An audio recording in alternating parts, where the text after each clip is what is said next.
na teu ke fai mai e simo te vea a e tau fai lotu family ka o wai ki apsia a tonga pek moto na ko mo la vei ai ki apsia ko ya o ku te mo kina ya simo te vea pe na e fai pe fitu daki ko ma rie ko to lahi ai family o ku na fai fikau pe a tau iu kau pe mo fai fikau me la yo ke ne hanga fai ai tau fai lotu pe na yo si hanga pe e simo te fai fikau simo te vea o kume mai pe hono fetongi me tonga ko me ko e hoko ko fai lotu a family e fai lotu e ua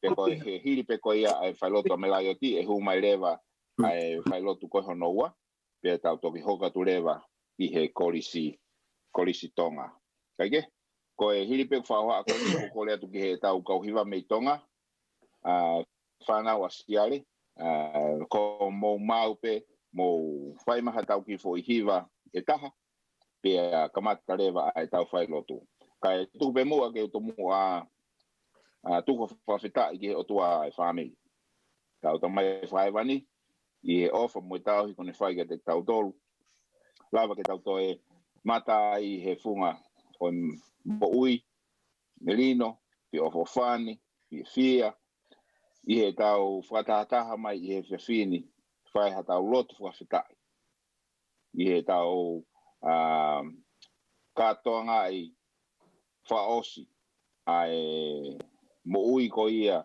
ai tamai ka koe toko ua tuonga ane kia te mo tolu hono kotoa pia ko kole peke ke whanga i ngai whatapu ko toa pe ko anga maheni hono fa tuku atu me he painga ko ni kai ata pe ke tau ngau e kanga heria fa ngfua heria wa maheni pe ki he ke mahino ki tau Finau ai o me ma uinga ke fai ai fe mai no aki pe lava ke ilo ia fe longa i he family i he tau ngau e ko ni ok fai pe fia ho mo tuli me ke tau taimi e kai leva ke to e fa mole ke a taimi ka tu leva ke kau hiva na o mi ha tau foi hiva uaki pe tau tu leva ke a fa fikau melayoti ve koso ke ne tataki ai tau ulak fa family o e fa fini malo api bukata ke pe o mute i mo telefoni be ko mo e kai o le de mai a hiva Tata take usa.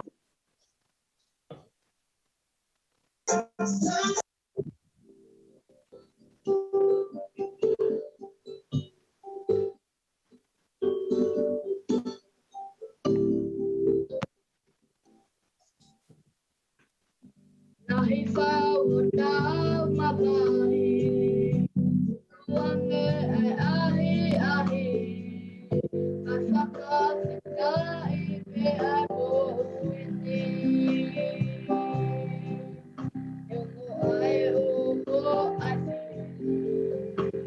Jehovah ukami, ikai anu futaili. Oh, Pulele, Asioba, oh, Pulele, Taui, Baitoto, Luma, oh, Pulele,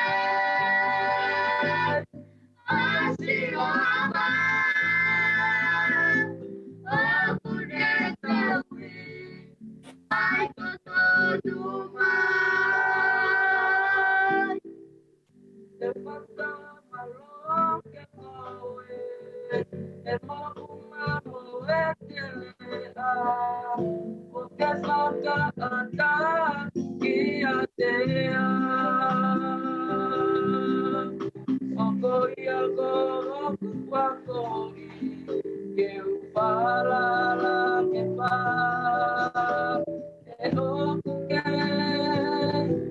Todo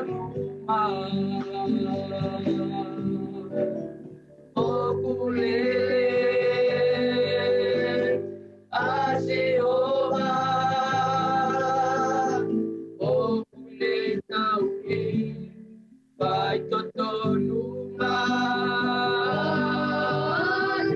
okulele asioma okunetawi vai totonuman okulele asioma okunetawi vai totonuman okulele asioma okunetawi vai totonuman okunetawi vai totonuman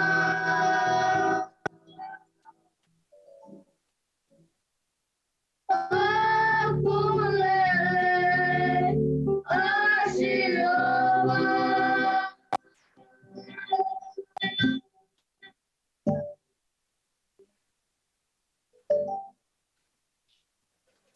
Ko malo pito ki kauiwa, te tau tukulewa whangamari ko ni ki a whawhikau a Mlaioti. Malo. Ke tau lotu. E siho wa mafi lahi. O tua tai tupu koe mautamai whahe wani a hoa whia. O tua o e ngahi o tua pia koe eiki o e ngahi eiki. Hau tai riua koe mautamai whahe wani pe a hoa whia.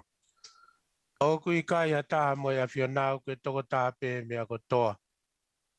Lau o ngahi a ho mo ngai tau o kui ho o awhio nā toko taha pe. Malo mua o whaa pe malo ho o tauhi. O kui kai ke whai ha hanu pe ha launga ki he ui kua ke whai. Asi o tamai o eiki nā ke fuaki. Ke mau wheo hi moia. Kua ke toi ui atu pe ki o whata mawhana. Malo ko mau wau he ho wau lau maari e pe a ho eiki. Malo ko malu pe a haa mata pure. Malo ku whalau maari le lei pe ai kautaki lotu hono ko toa pe. Malo ku whalau maari le lei pe ai whahu. Kahine ko ana nonu mo ngā tonga. Malo ku malu pe ai ulu motu a mo ngā whatongia. Malo ku whalau maari le lei pe ai mea whakaiki kune toka ai whakalake pa. Malo ku malu pe ala non koe uitou. Malo ku malu pe asau. Pamin ka ai si whanau paia. Malo ku malu pe ngai tu unga whare hono ko toa. Nea ngoai mamahi mo i ui ko ke whai. Ai whanau a luke nonu pe mo i lai se nonu. Ka ai whanga makapuna hono ko toa.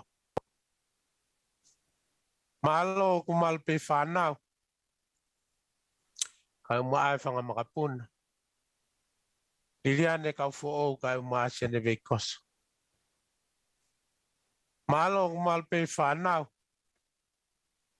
Ka ai whanga makapuna. Wafi. Ka asiswha. Malo ku maua au he hoa.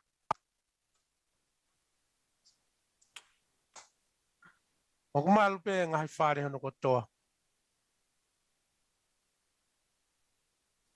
Whanau mo whanga makapuna o muna. Violet. Whanau mo whanga makapuna o Sionekelo.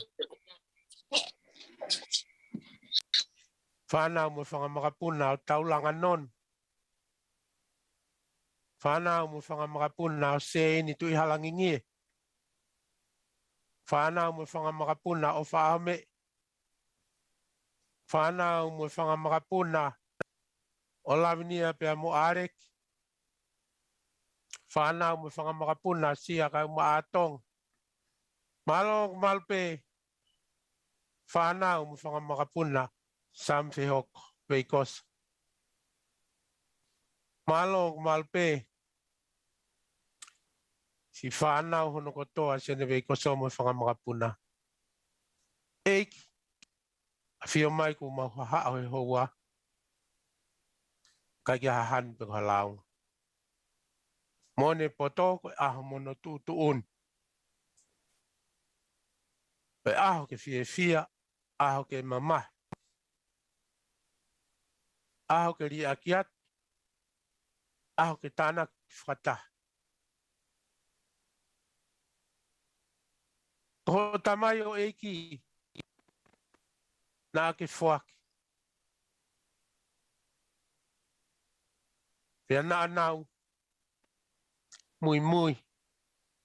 I e kau tangata i eiki. O hange ko luke pea mo ilai se. Nā nau tae uluafi. I e siasi o tonga. Pena e lalanga e mo ui aho tamai o eiki. Asipeli Finau Nonu.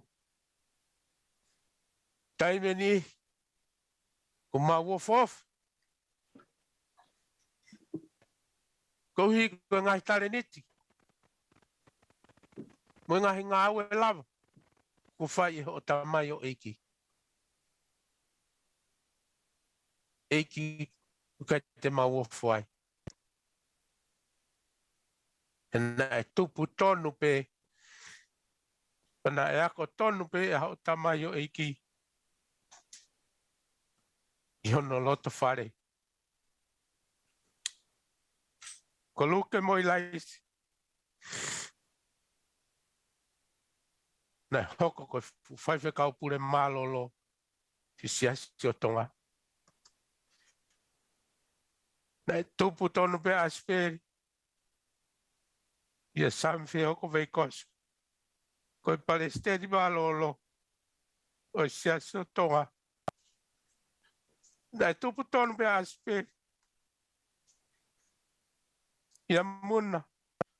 Ia mo te vita violeti. Ko i whaiwhe kau pure mālolo. Ai siasi o tonga. He nā nā winu. Ai fisi o naua. Te nā nau kau. Mo Asipeli. He kafu e peau. Ke ave o ngolele ia ho afio. Koe ka kai poto. Ka koe poto whakalau maarie.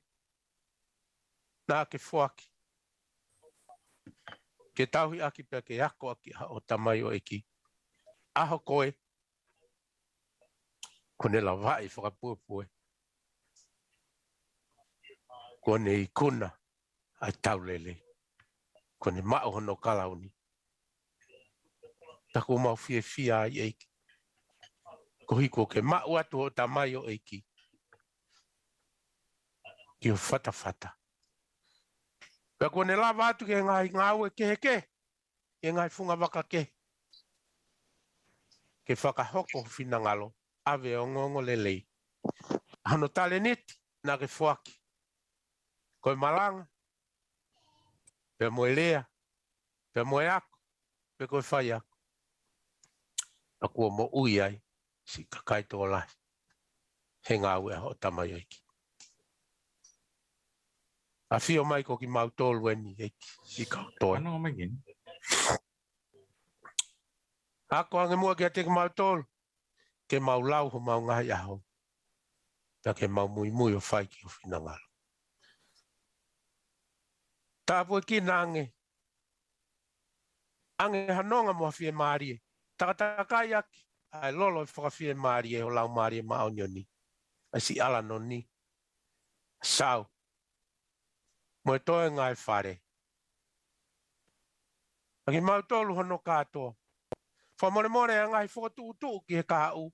Pea munga mai palani.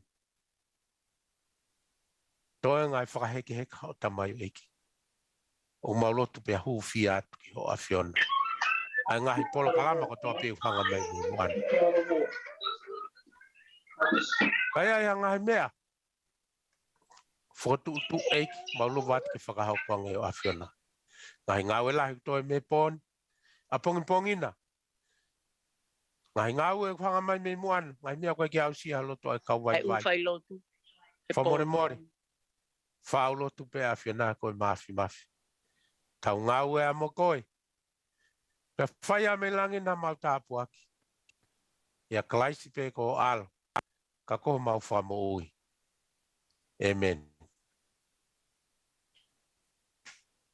Pea koe keresi o tau eiko sisu klaisi. Ofa ai o tua. Whiohi pe mo lau maari e maa onioni. Ho ofa. E na fo i e te mau tolu. Ai whakahike he kau te waki. Ai ui tōu mo i whanau paia. Mo i kau takilo tua no kotoa pe. O nā hiri. Kai whai pe o tae ngata. Amen. Amen. Amen.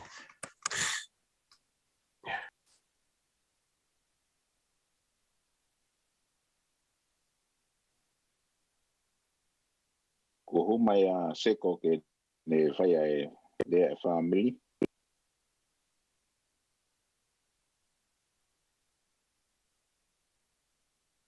Kai ki koe pāmini o tare mai a e si whai lotu koe ne a milaioti malo.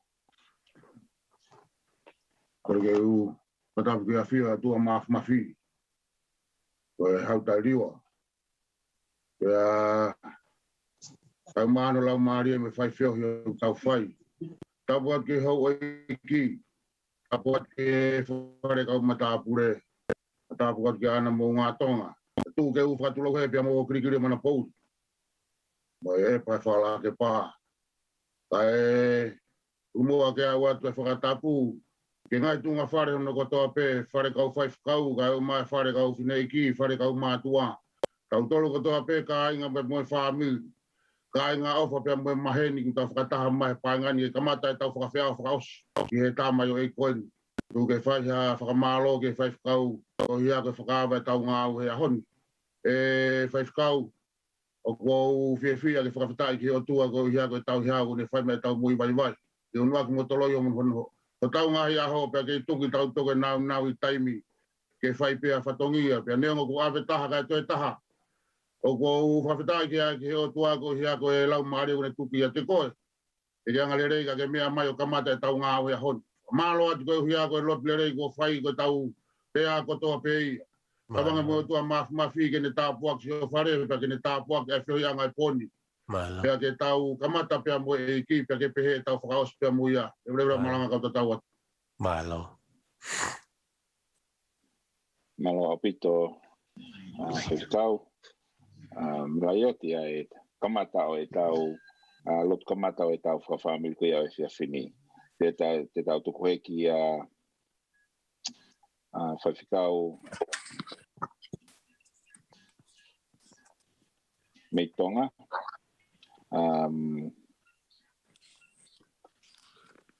Kataki mo sese ko umou I he na pe mo whaiwhikau. Iyo, sao ko ni mawat mo tatay whaiwhikau. Iyo. Mau mai pe mo mohiwa? Oia, mawat e pe mo kauhiwa. Okay. Sai tau tu ka tulewa ke te mo tolu ke mo tataki mai pe tuku ai pe ki a whaiwhikau sione whalau mai tui. Ke ne whai mai ai whai lotu hoko. Malo apito. Tapi ke apia tua makmak. Yang kalau tahu nasi family ke anak koin. Kamu mau tahu Asipeli. Kau ni pure. Pure ya tamu wi makmak tamu taton. no au lima kami buat lima paya tu yang hiba ya hospital ya kati paya tu melosuhu pakai tai pakai present worship ya kemudian kita tahu yang paya lala apa pagi kalau kita mak buat saja tu enam akan terkait dengan bangun kiai tua langit-langit lagi ya apa pagi tahu dia bangun mati rumah kiai buat bangun rumah apa tinggi ya buat mereka lagi bangun kiai kita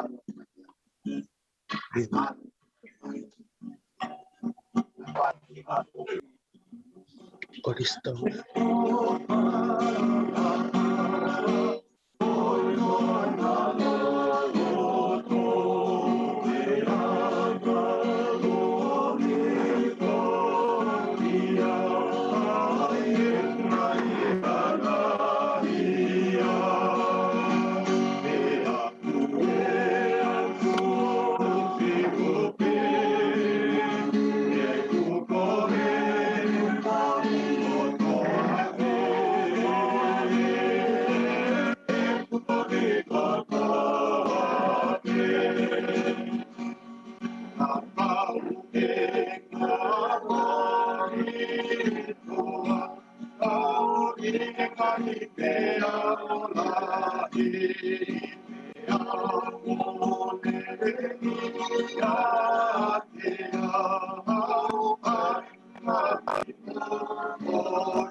toa lo mata mata pa kasi o pa ki to wi pa ko tu ik no ma lo ta pa mo pia pa ta po ki ta ko la ta pa pa e ta po ni e a ta pa ki ta wa sion ko la tu ma no to la vaya pa to mo pa nan na na na class ya ko ma pa lo okay ma ta mai ki ma ta ko ko ma ko pa ni ko ni la e ko wa ma ya ni ma ma mo ni ko ma ko mo ko yo na tu pa to pa ko oh ai ma ko sangat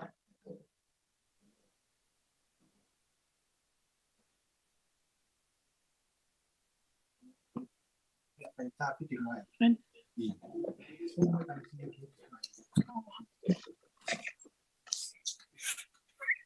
sau nấu cái ác gì ai để phải ta cái tiền của nhà đi mà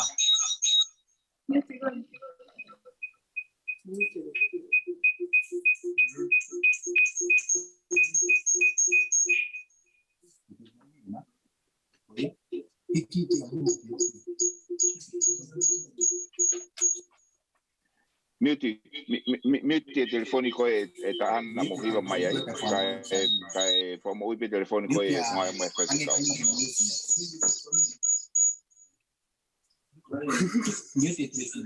yeah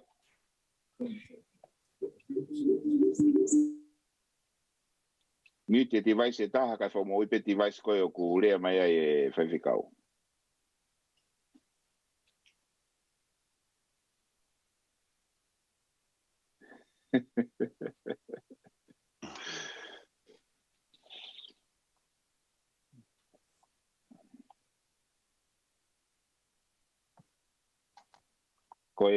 ko device ni taha ma lo tonga siat ma to ke fariki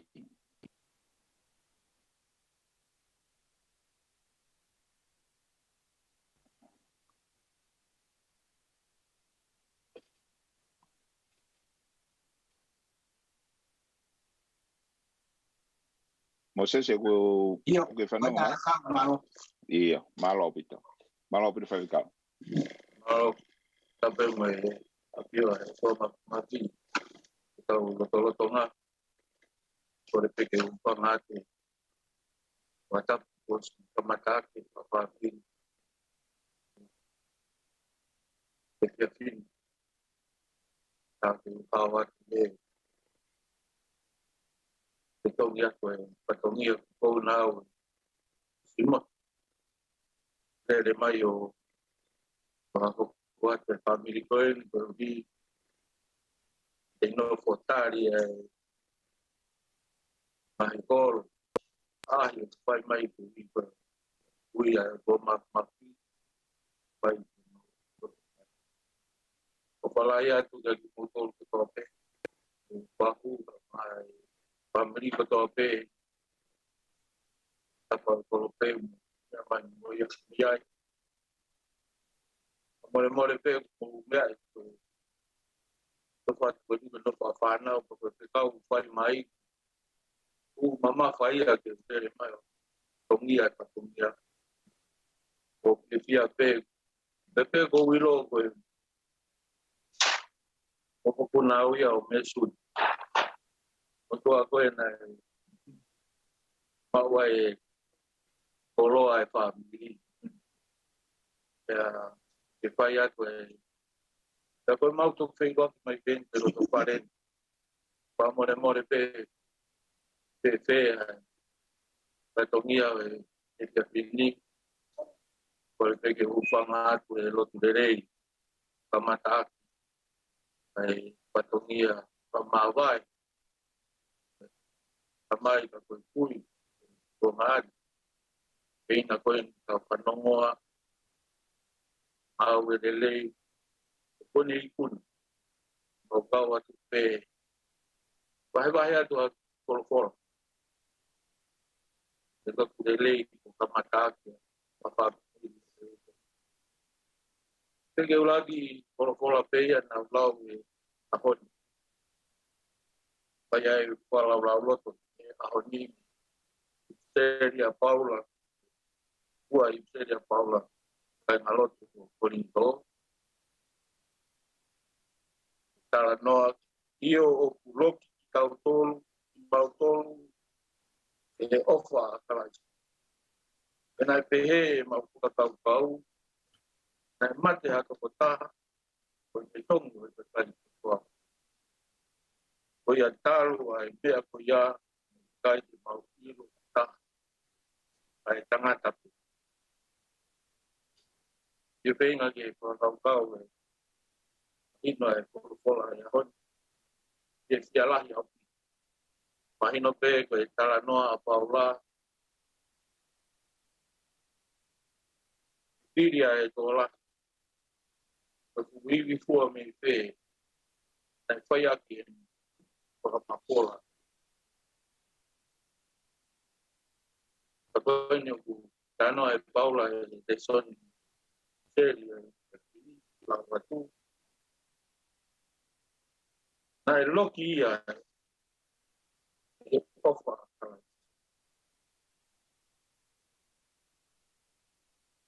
Ofa kalai sina ne tokai ia ia. E alu whai e ngā we. Talaki e ngongo le leio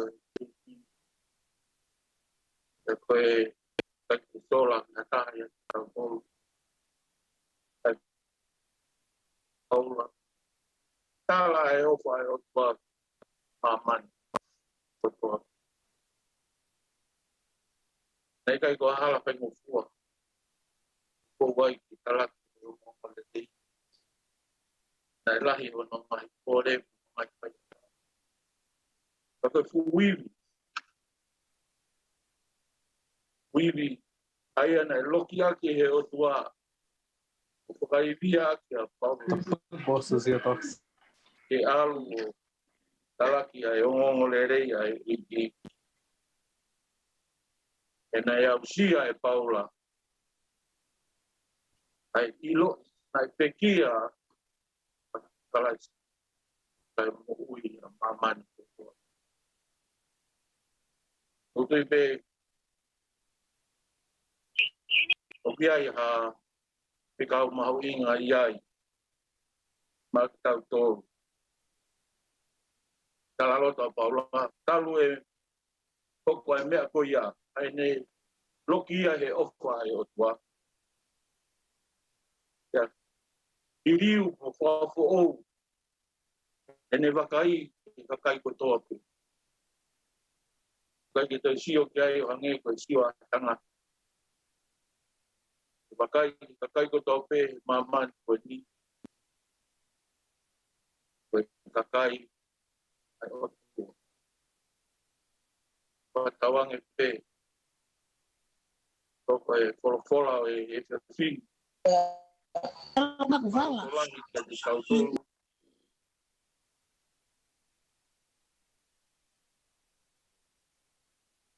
Ki tau unu ke ofi ki he eik. Ke taimi o e whaingataa. Tau kononga he taimi whaingataa koe ni. Tau mai tangi e matangi o tau ngona e uia e tomas mafio tau koporo tonga. Ne kua mana tu mai tau whanongo ki he reo o i. Tau whailanga o tau whai langa puni taimi. Kei pe aho e toko mai ai e mafio e o tua. Kei tau tolu. Tau mo tau tolu. E tau kuongoi. O loki tau tolu e ofa. E ne wei ho tau loki. E mawiri ke tau whoki e tau muki ka kati. Panongo atu pe ke historia kala noa ngau e tamai o eki. E tau tui o kai ke masiva halele. E pai ano o toa e a kotoa pe mo ui. Pai ko ui pa ne tai maari e ofa. Palai atu o toa pe Patawan dia mapaki itu pun ni macam tahu time penat. Oh mi hanong mo fia mani itu ramai fat. Auto topik. Auto pelo aqui dia fi. Patawan ni pego. Tengah mali ke buat tahu bau ya. Opalahiat. Patawan dia rumah. Open mai. Baik tahu. Pakai waktu kamu di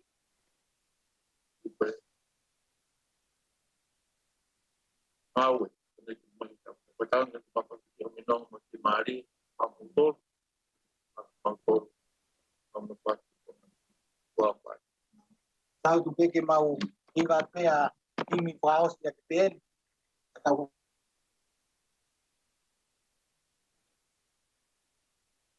o pada peke kekere tu peke hopati di koi iba pe himi paus tu bani eta tani ba ulo ko ape ni tahu iba dia yang lain be dia paus ta tu apa ko ya o mata to pe ni mo pahu mo palu o eta mai para wala binia te tawa mai ma tu na tu ya mai ya nai malo iya malo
Watu. Tuwe mua kau hawatu. Wafongi bea we mafana. Mua puna o sone luke nonu na iloa ko sone kelo. Tapu ke afio o tua o tau loto ngā. Wai vuni malu o loto te tau. Watapu atu ke fukau kei viringia i atalanga. Pegi tonga tapu.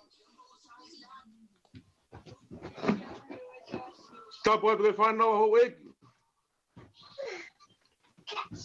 Watapu mawahe atu ke whahu. Ana monga tonga.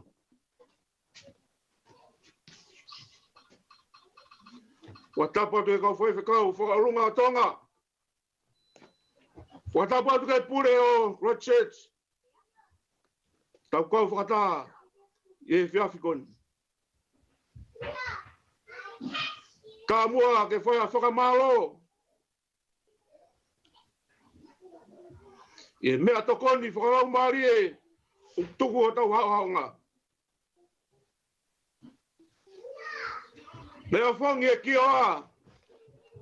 Ai teiko. Wo fani fo he peau. Here ngā ruoku. Pulanga ai. Ai funga mata hiwano. O iau. O kofe uri. Ai taulanga ko pulo tu. Ka te watu e maa ko wake a soa. Peange mai ke i tonga mai e. Ke taria e nau whanau tama. Ka wa tāna. Ke whakaralo oi hau. Isa. Ko solawa e ia. Hoku waka. Ke lolo ai. Ai hama hoku waka.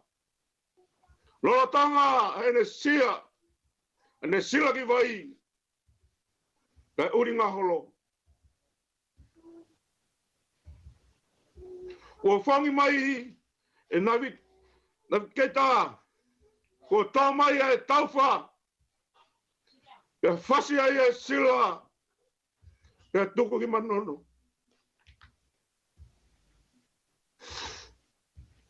O ke ngā lua. Pepea kauka. Tānoa. Isa. Sia e ulupe. Koe kulupe. Nai manoa. Ko matu e. Manoa. Ai kulupe. Te whea alanga whare. Haku family. Ko matu haku pau. Turiki. Ako whiwhi ia ai. Tulungia. Haku api. Tau whanga motua.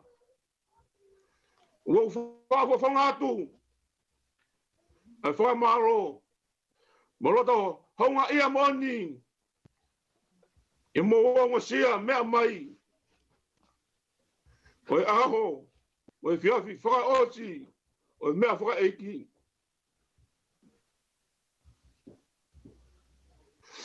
Kilikili ki Manapo'uli. Toka pe e o whakara ke pā. Ka tuku ke whanau ni.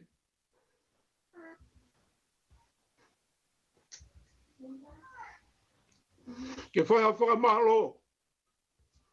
I honga ia moni. I whaia kau. Ti ema ko lava. A whatongia e whiawhi koni. E lava rere e whatongia. Ia. Mau hinga ke toko tahani. Ko osi ko lava. Ko tau whatongia moni. Moni pea rea. Ko alai sia ko alai kolong. Na ko na panga mari e. Ai aho. Tala monu atu. Me ofalai atu ke whaiwhakau. Tuke hako e kola whala e. E whiawhi koni koe whakanoa ka te mau tau le whanau.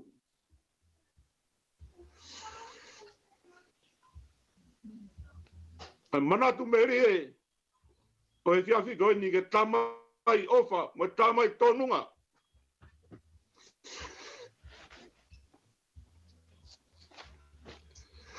Homa manatu ai ke rea e ki.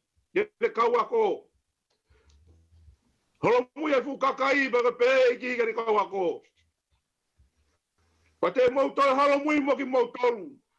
O tari maari e e whiawhi koni. E tari apita. O e o mautu aki. E ki. Te mauta e o ki a hai. Koko ki ai e rea e mo ui. Ma uhako e whala e whiawhi koni. Ko mea ke omi e whanau. Bere witou, mo ki mautau. E mautui, mo mau whalala ke tuu. E eko si sukaisi. Ia, tau mawa e whiawhi koni pa whakaekeka mea whakaeki. Tu e nofo. E whola, ko wha tōkaki e whiawhi koni. E teki mautolu whanau pe ke whamiri. Mo ki mautolu. I he open. E rewa malanga, kau tatau atu. Ko malo pito ko lava e whailo tua e family. Pea whamalo una lei e lea whamawhana. Whamalo ia e whailo tuko ia ko tau situa me ai. I he taimi koe ni, u tau whiawhia whoki koe uhi ku tau kauwhataha pea moe tokon pastene kolistutuku. Kau maa e kau me mipa e kolistutuku e kolistonga.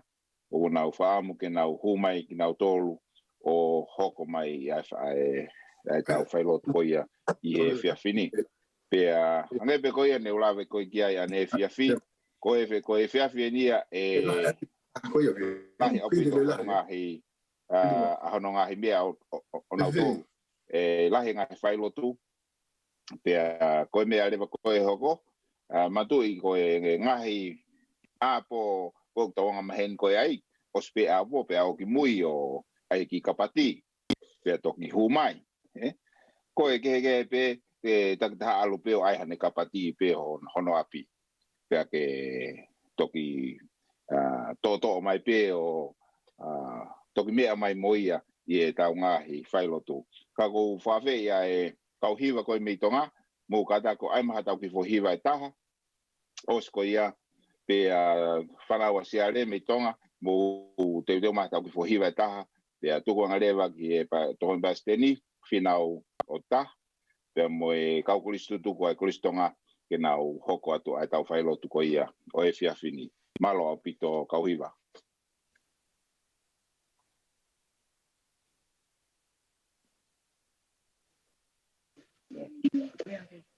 Ko hiwa te mau aige mau hiwa.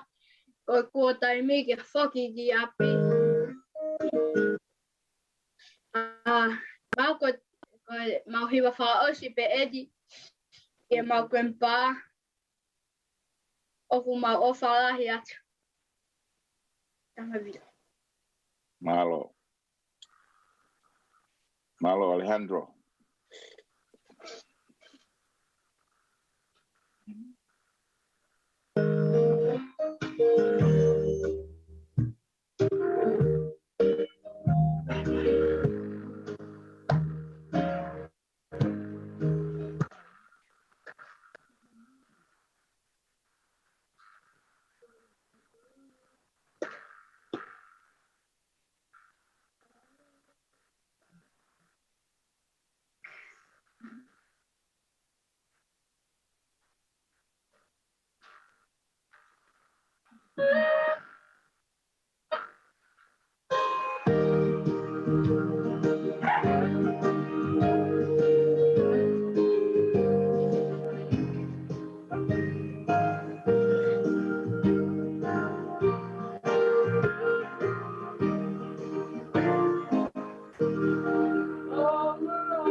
Malo pito kauhiva.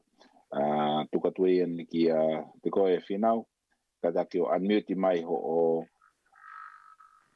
laptopu pe toki fai mai ho mo fai loto. Oia. Sa malo e fatika o kuongo lele ia tu e lea. Io. O le lai te unga pe. Io. Sa malo e whenga maarie. Kada o kamata ai fai lotu ai koistutuko e koistonga. Whatapu ki he o tua mafi. Ai au tautui o tau hirolotongan. Whatapu ki he whaisikau ka maha lot. Whatapu ki he whanau mo e whakamapuna hou eki.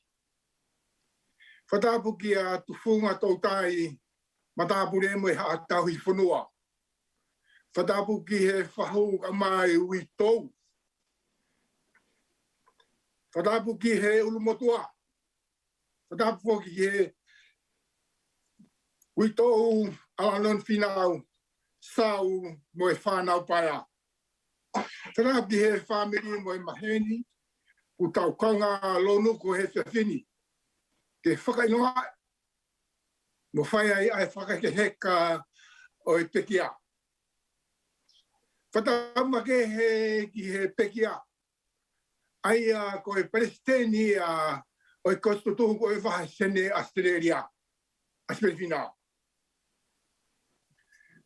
Ulumotua ka mai whahu, family, witou pe mo e whanau. Whakamalo lahi atu, whakafonga atu ai whakamalo. Whakafonga e kostutuhu kotoa. Ai whainga mari e kumo omi he whiawhini. Ko e lau ia ko e kloa. Mau pukini mai ia, he ku mau ilo, ko e whakausie. Ai whamanatu o e hingo Asipeli e kosutuko e kristonga. Ke mau whai ai halotu. Mo whakamawai ai mo e pekia. Ko e whangamari e o e whiawhini. He nā ku mau ai tala me he whaikau ko e porokala mau e ahoni ko e kau whaikau pi. Pea nei whai ai pe ai whakatutu. Ai whaikau ke ne whai e whatongi ai kosutuku i he whiawhini. Pea to e whai pe ai talanoa mo e uitou. Talanoa mo e whanau.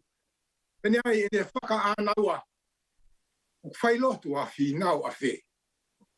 He nā kufu maheni au pito mo alanoni. Ui nā ne ala oske velenga i he whatongi ai kostutuku i Australian. Periri wai pe ai whatutu mo e whakakaukau. Ke u whai pe ai whatongi ai kostutuku i he whiawhini. Mo tala i e popoa whakamawai. Mo e pekia. Pea tala i ai ofa ki he uitou mo e whanau. Whikau, ko o i ke taranga fua ki ho tutuni, pea o to e whakaukau pe. Kai ki ngalo e si le o i uitou. Ka ko whio mo wakai ki he whakatutu o e whiawhini. O ku hoko pe ai kostuku i he whailot o e whamiri. Pea o hanga ule whakaukau, ko e whailotu ai kostutuku, ko e konga pe ai whamiri. He ko e kostutuku, ko e mo ui ai pekia. Nā e taimetaha na e mua ai kostutuku i whamiri. Pea taimetaha, ko ne unu mai mono whamiri, ke ala oskie verenga he tutunu ai kostutuku. Ko i ai whewhikau, ulau pe ai whenga maari e kumo omi, ke whaka lahi pe ia ki he tutuun, ki he whailotu ai family. He koe whakatutu nā ke whai. Toki hako mai I mui ai kau whaikau ia. Koe ki motua koe ni, koe ki motua tāna ni vea asi. Kai he whainga maere ko mau ko rau ia koe koloa. Te hanga o whawhonga atu ai koe tutuku e nau. Whailotu. Te rau ia. O I kai ko ha whailotu ia. E whai ia he kau whaikau mo ai malanga whakalau maari e. Ka te whai te ea au ha manatu meri e. Ki he Asipeli Asipeli Finau. Ko taha ia ai whakakau o Vea Finau. Ko ia te tau whai ha himi. Ha hiva himi. Ko himi ko ni. Ko himi manako ia e koristonga. Pene u whanongo ki he hiva mai aki. He ki kau hiva me tonga. Pe au lawe. Ko e whahameri ko ni. Toko lahi ai koristutu ai. Ia e whahinga na nau kasi mua. Ia e whahinga na mau. To waka whada. Ia me whahinga na I mui. Te au lawe. Ku kulo a tae whamirini. Ia tāpengari. He koe tamaiki a me he kolonga tata. Koe himi manako e korisi. Te koe himi manako pe ia o e piki a. Koe himi taha wha. Whatikau o ke whanonga mai ki he mau gonga pe urea. Io gonga lele. Tai, ko himi tata wha, ko himi manako ia e korisi. Ko himi pe ia o ku ngawe aki he Asipeli e ngai whatongi ia e korisi I Australian. Ka toki ua e himi, pe toki ai himi ke.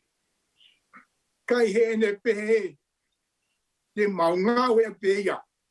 Ke hoko e pe e mau manatu meri e ki ho mau toko ua koe ni. Mo whanonga mai e tātu pe ki mea rea he ni. Te whakaongo atu a mea. Peni mai.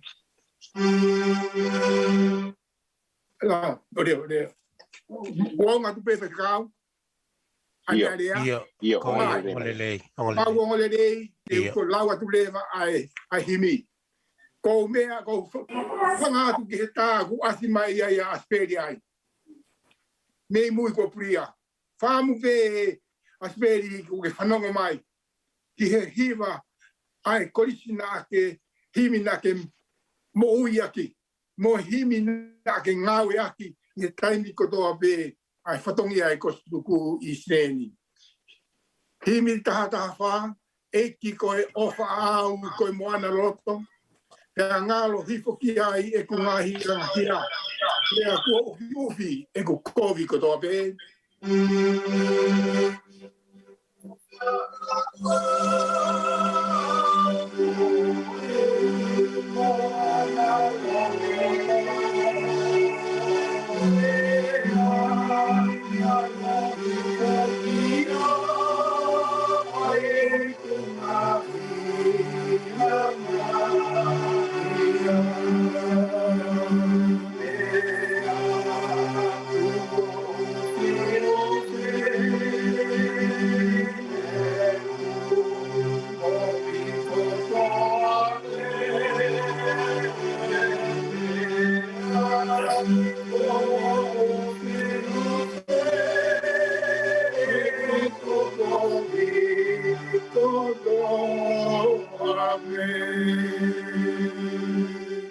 Koe tātā o sisu koe mau fufuluanga. O ku kalanga I kina koe maanga ia. Pea ataina ki maamani kotoa pe. O e tātā o sisu. O e mau fufuluanga. O ku kalanga I kina.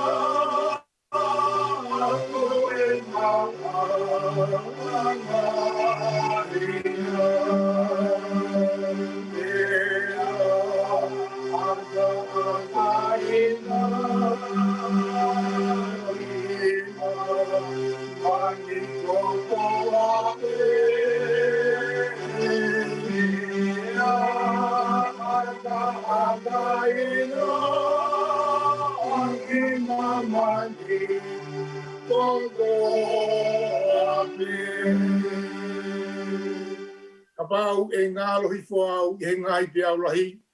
Pe a more e te au e ku ngai tokoni. Ka e mau pe e ku tui e tamai ke te koe.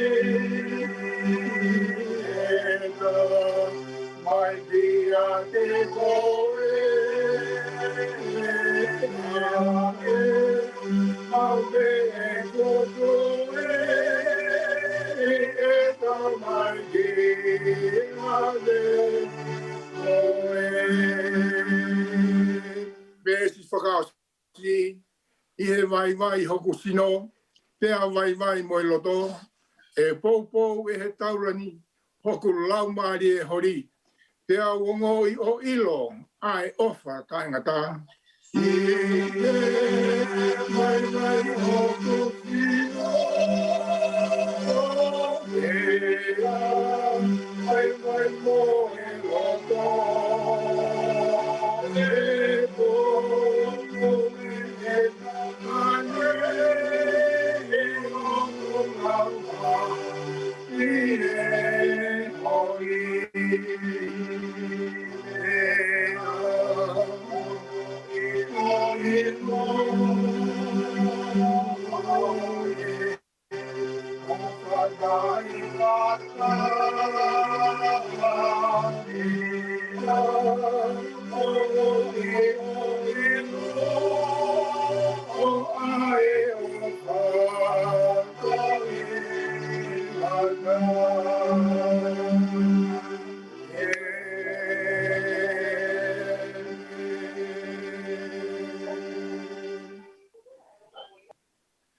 Sai, te lau at haki ves folofola, te whai mai haki poupou mo koni ki he manatu meli e te whai uhi ko e pekia. Ai aku haia I he mātiu wahe uanoa, e lau me he vesi uano ki he vesi uawalu. Ai aku pehe hono whakarea, ka I pehe ia te ki mōtolu, ka koia oku ne hori ke hoko koe lahi, ia te ki mōtolu tene nofo ko mō sevaniti. Pea koia oku ne hori ke tūmua, ia te ki mōtolu tene nofo ko mō tamaio eki, o hange foki koe whanau tāma a tangata, nā kai tene hau ki māmanis ke mau sevaniti, ka ke sevaniti pe eia, ne tuku ene mo ui, ke hui aki ha tolahi ene whetongi ki mōtolu. Ko e wholokola tonu ia aho tau eki.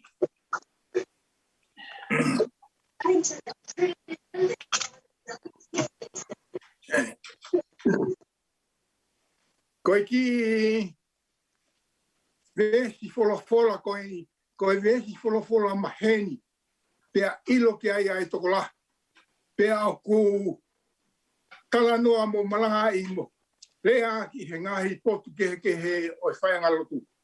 Ka ku omi ai ki vesi wholofola ko ni ko ha konga ke whai mea ai ha manatu merie. I he toonga mo ui ai pekia rotonga I he ene I he ap komana mo I. Ko e hana ki e ni asisu ki he ene kauako. Mo ne whakahino hino. Ko e whaungai ni. Ke nau whai. Ke nau hoko ai ko ha sevanit le rei. Mo ha whaunga ke nau whai. Ke nau hoko ai ko ha tamai o eki. Pena hoko ai ko ha tak le rei. I he kahau mo e whanua. Ko e whahino hino ko ni. Na e sio tonu pe ai kauako. Ki he ngahi ngau e sisu. Na nau whanango. Ki he ngahi lea whakatumu a sisu. Na nau kai. hene ngahi mana. Te nau whlau he waka, o nau sio ki he matangi mo e peau e ne pupura. Te nau wako me ai. Kai tumutomu ai ako ai kawakoni, na nau sio tonu. I he whanonga sisu i he hala ki kārimare. O ne fua e korosim ke ave te whitongi aki a hano kakai. Ko hala ia nai, o whaingata ia nai ako ai tonu ai kawakoni, ne whakahino hino sisu. Ko ia tonu eni, mune hoko mai ki mamani, ke ne hoko wa sevanit, ke ne hoko ko tamayo eki mahono kakai. Ko ia, mana tu meri e te uwhai, o whihuia, whewhe a Asipeli Finau. Na e a kome whe, na e kamata e ne hoko ko tamayo eki mo sevaniti me whe. O omi ai mana tu meri e koni, o na e kamata ai ko mo whaka mana tu meri e koni ke tala ai taimina he apia ko ai a Asipeli i he whunga mana moi. Api ko a tere, o ne o hoko ai ko sevaniti. Te mo tama eki he taimi na ane huai ki tua me he apia koni.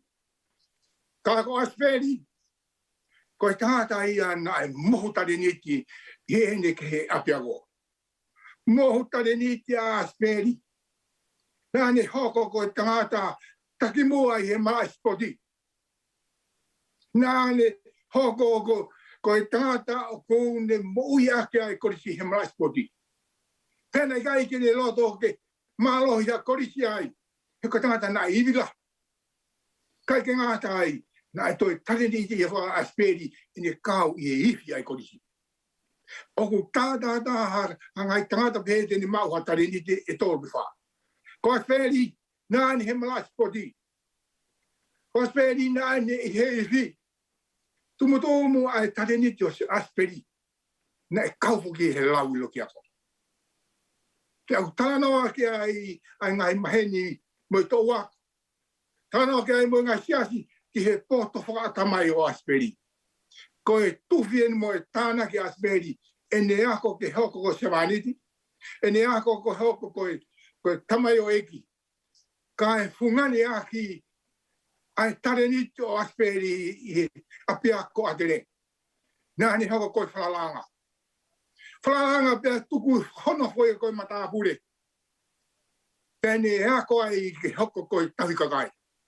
Koe tahai a ngahi tareniti o Asipeli he oku whiriwhiri ai kau matapure. I he sio ai kau whaiako. Pia hoko ai Asipeli, ene ea koe tene hoko koe tawikakai. Ene hoko koe sevaniti, ene hoko koe tamai o eki. Pea fungane aki ai lotu. Neongo koe korisko ni ne kai stu whahako hapio te ako loro, hako tohi tapu iai. Hala, i he taimi a koe.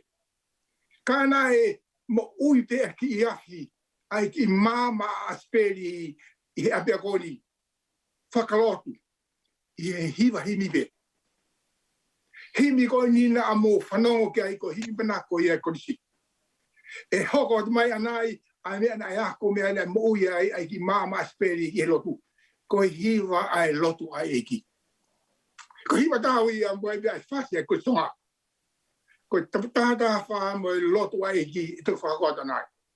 Nai tutu ai te ai ki māma Asipeli ai i he lotu. Nai kai ke tai lotu ai korisi. Nei ai pe me os mai na ta hau fai we be sapa de lotu ai lava mai e fai kau e fai lotu taimini ke ki lava mai fe kau i ke ki lava fa lotu ke ka nei mo uite aki Asipeli ai ko tai hono tareniti i apia ko o fai ai manatu meri ke ai hena ane puke ai tareniti nima pe ane ako ai na fi ai ene mo ai. Kei hataini kone huai ti tua ke mamatu ke mui ai hakakai. Ko manat meri e iau whai he whiawhini. Ko mui ai ki ahi he laumari o Asipeli nai tupi he hiva hini. Ngā tahi e hiva hini mo i hiva e lotu e ki. Niongo ene sisi, niongo ene i kai ke leilahi, ka ko whanangoa mai pia e ki. Ki he leo e tangatani, pia whai ai hako mo tānaki, ui ko amanaki kene hua tuki toa. Ko ia koe manatu meri e ia ai kostutuku o whai he pōni. Ai tāla e ngā he tane niti nani mau. Mo kamata anga ai ako nani whai. Kene hoko koha sewaneti. Kene hoko koha tamai ekile rei. Te taki aka e whanonga ai whamiri mo sias. Whamiri mo e kāinga i he whiawhini. Nei ai pe ai fwoi aho mahu inga e ua i he Manapo'uli Asipeli. Ene i he onga ahe korisi. Aho roaki. Koe aho koe na e roaki huai ki he aho e ki he korisi. Hono roaki tau koe aho roaki. Oku mahu inga aho koe ni ki he Manapo'uli Asipeli. He, na e le sita hono hingoa. Le sita hono hingoa ke hoko ia koe tamasi ako e koristonga. Pea i kai ke toi to oi e hata. Pena e ahoua atolu. Ka kua toho ne ngoa e lisi o e korisi. Haoni, ko ne tumbo ngā ki ene mō i koe kusutuku ia. Koe aha koe ia. Peka nofo ai a Asipeli me tauraki o au ki he tau whakasi. Koe aha whakaosi o e tau. Ene au ki he kalasi maunga ngā pēni teu ke mātupu. Koe aha no waia. Aha no ua mahu ia ki he mahu i ngā Asipeli. Ui ko ne au ke aho whakaosi. Tēne ilo. Ko e ngata anga ia e taini. Ko tuuni he lao e apia ko ke ne nofo he apia. Tēne ilo. Ko e aho ene huki tua. I he osi ai aho whakaosi o tau. He kai ke toi lau ia ko e korisorotonga. Kai aha taimi tēne reo whoki mai. Ko hingoa kehe. Ku ia ko e korisitutuku. He ko osi hono taimi. Te koe aho ia hono ua mahu inga o whai ai manatu melia ke Asipeli. Hene iloi e tānaki pe tufi. Ene mui lotonga ene tau raki au ke tau whausi ene ako. Ke hai taimi e kune hua i te toa. Tene talai ai tareniti na ane tānaki. Ai mea na ane si. Koi ai kau ngai whamiri i he Vea Finau, koe aho mauinga ia ke aho, koe tamaiki ako i he kostonga. Aho raki koe le sita, ahoa. Koe ni huki toa, ke ne whanonga mo e mea nāne tāna ki hono uma. Koe ia i he aho whakasi, o whai ai manatu merie ke Asipeli. He koe aho ia ai whepopo aki. Whepopo aki ai whanau tēnau toi hoko atu i he tau whau. E nau talamonu ki Asipeli. Apana ki alu ki tua talamonu ati koe. Pea i ai talamonu mo popo aki ngai whai e Asipeli. Ki he whanau, ki he whanau tēnau nofo. Ki he whanau lolotonga. Koe whakalotolahi. Ki he whangatoko ua tēnau hoko atu ai whanonga. Ke nau mau ha whanonga whiawhia. Ha whanonga au tokanga. He na lau ai apini ko tau whanga. Tola he whahinga ku nau ratai. Kai ki nau whiema wahe ki nau tō. Ka ku hange koe lau.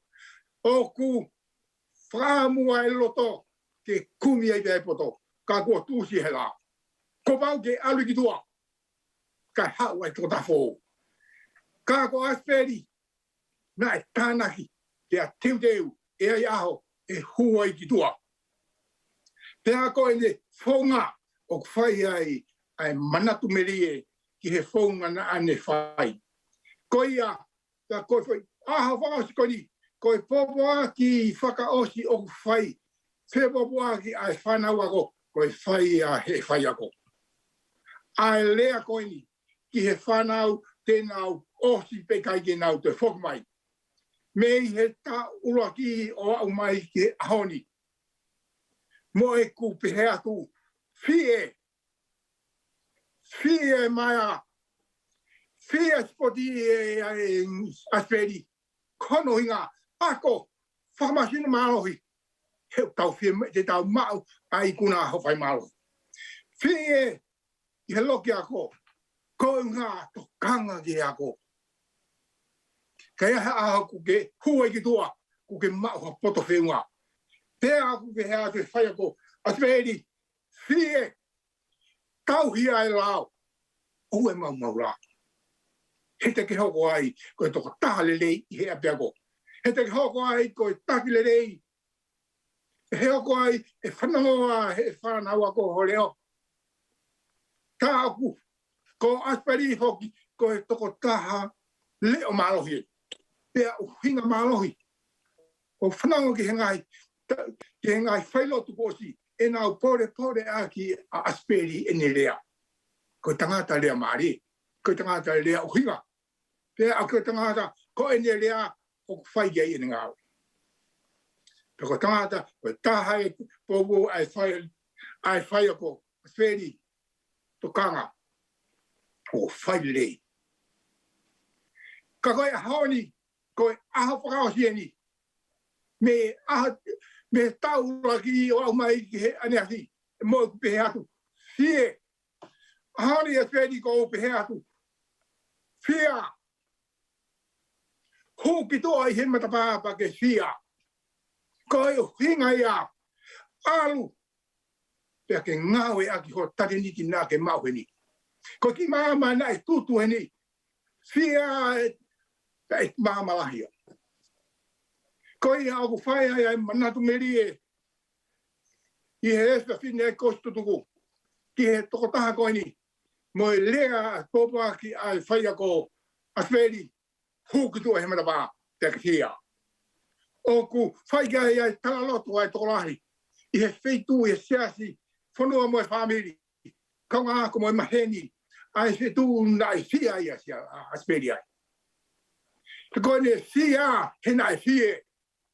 Koe ne fia he nai whanongo ki he leo e kau whai ako. Koe fia he nai ne whai hauno le leita. Whamiri pia mo e maheni mo e kostu tuku. Koe tangata fia. Koe tukotaha tawata ainai. Koe tangata fia, koe tangata tawata aina ia. He kouku, taimi si nā ku wheo hi ei mo Asipeli heni, e ku hanga whakatongai. A ngahi tareniti o ne mau. Nā ne hanga whako i au. Ne hanga whaino hino au. A ngahi mea ene kai te umau i au. Koe i he ahoni, o kui heni ai kostu tuku. Ke to e whai ai popo ak whaosi. Ho i he taimi na e kei moui ai Asipeli.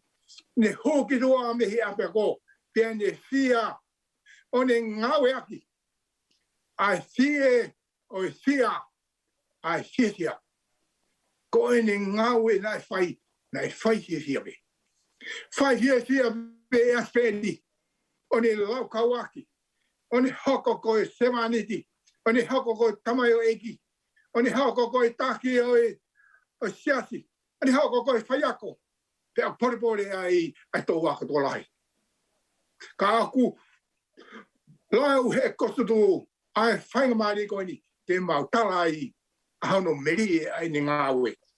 Ko e sia whini, umau i heni ai Asipeli, ke mau atu ai popo aki.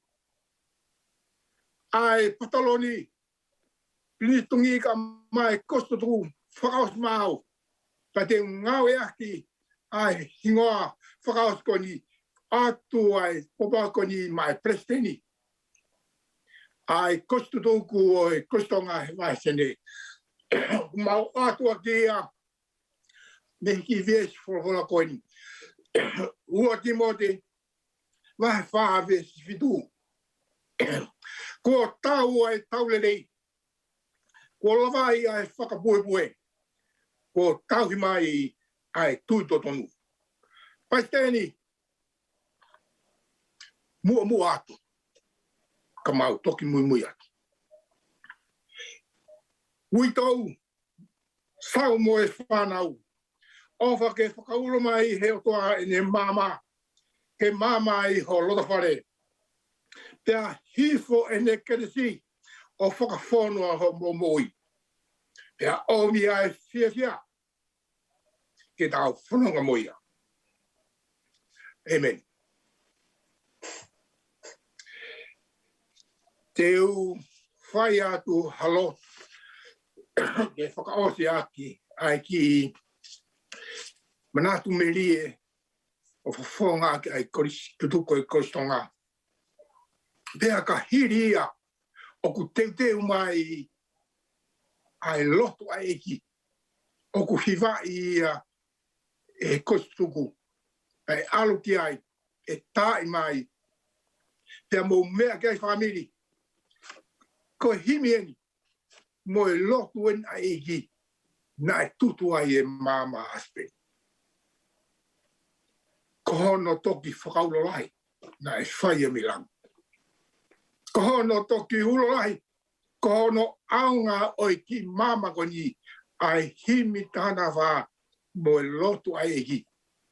Na e toki whaka ulo ia e otua o mama tu ke ngai tapa keke.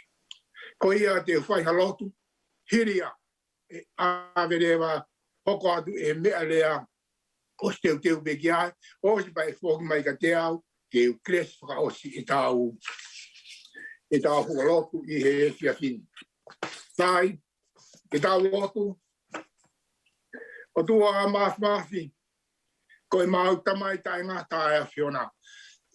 Ko e o tua o langi te mo mawani, ko e o tua ku whonu alofa, ko tua ku ngoto ai e mauanghala.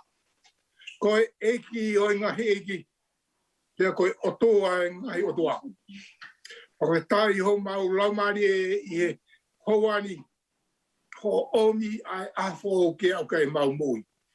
Pia ku koe pe o ku tau ke whaike ai whakatai a hatangata hengai aoni. Ko e ao ko mau au kei, mau lau ia ko e koloa. Ko e otua ko e nā mau ungai e mau whanonga mai. O au mai ki he ahoni. Ko e nā ke hanga hoko e maungahi amana keke. Kai tumutumu nā e tāwhi hifo ai vai o mui. O mau lawe ai, mau mui ai, mau iwi ke whai ake o mau ngai whatungia.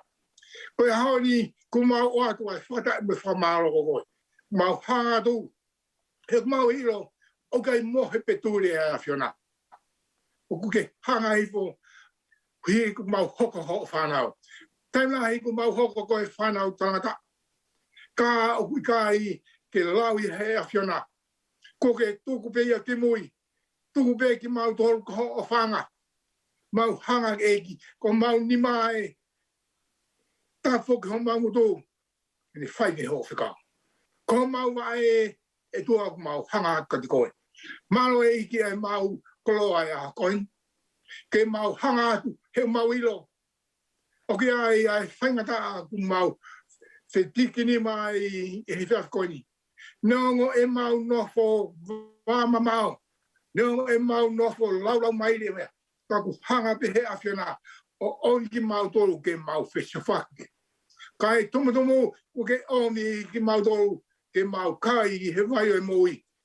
Tāwhe hifo ai vai eki ke mau ilo ko e vai e kai mau e mawhetu e mau pe me awhiona.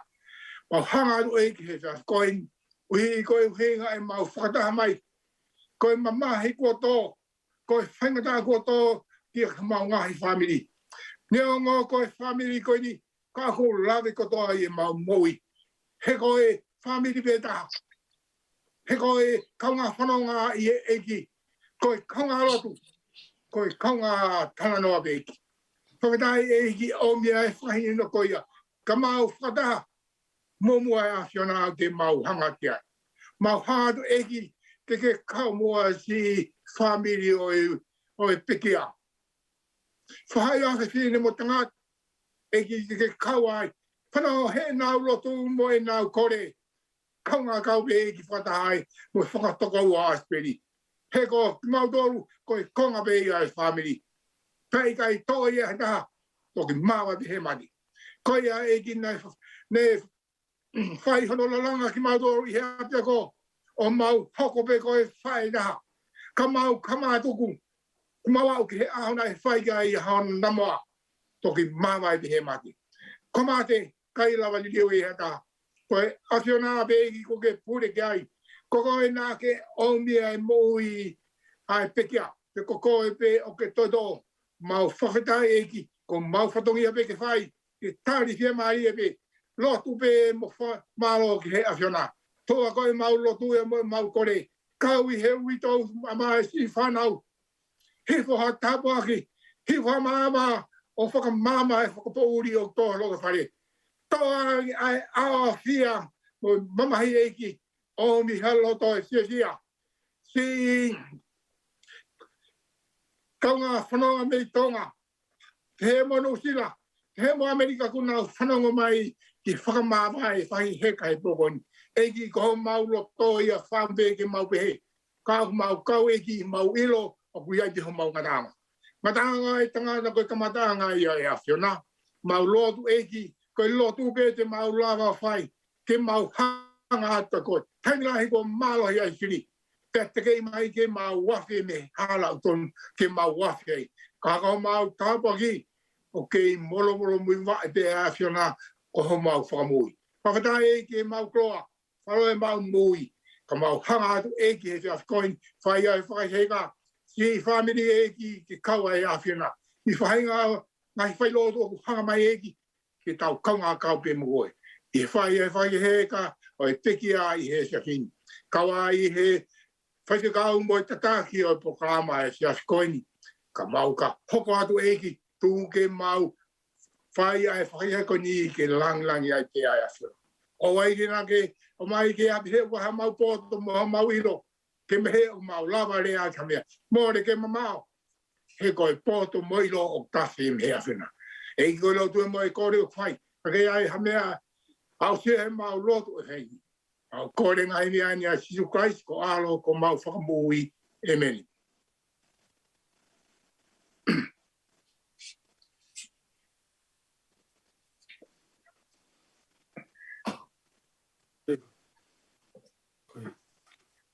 Play. Put you.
ai mo. Sai. Ano dum. Ko no me ve.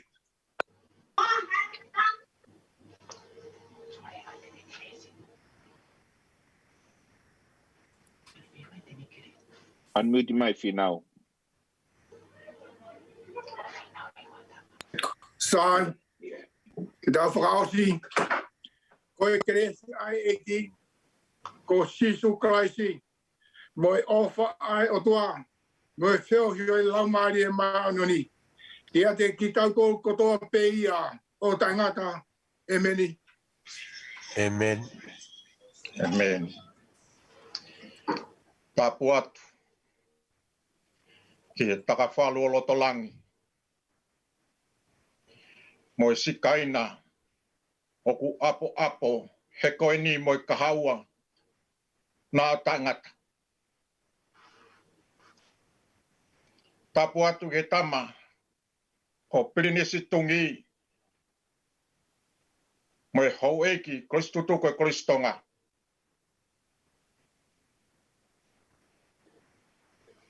Whakatapuat, Palestine, kai pehe ke whai whekau, maha whakaolunga tonga. Katoa ki lopau ka mea, tukupe mua ke takawhata, he talai whonua moe lot, kau whakatuloat, Moiongo laione, he matapa e wai ko atere, moi funga Manapo'uli. Holo pe hotoka, Kilikili o Manapo'uli.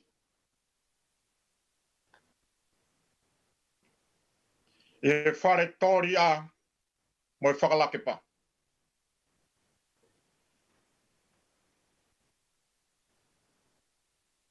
Tuku pe mua ke u whakauat, a whakamalo mo loto hounga lahi.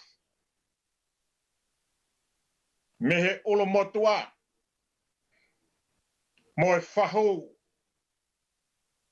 kai pehe ke sihui tau, mo e whanau paia. Katoa ki lopau ka mea, talu e toa e po uri, hota loto whare. Pea po uri ai pe, se o uhala. Pau fiu he whenga hame, ka kou tau whape. Te lawa whakakata hoku whatongia. He fia whini. Kou mo ua ke whaha whakamalo. Ke wheitu una. Mo e tama pirinisi ko tungi.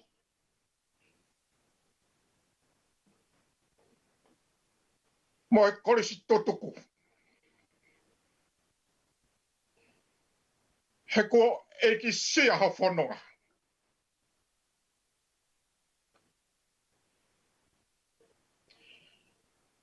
He ko hā mai ke te au. Ai hohoi ho ofa. Moho mo ui manatu.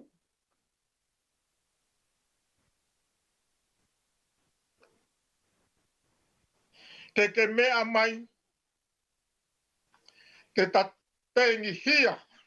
Siota mamahi. Pea ko ke whakalanga manatu. He nai whatu ki taua. He hoi mo ui me manawa taha.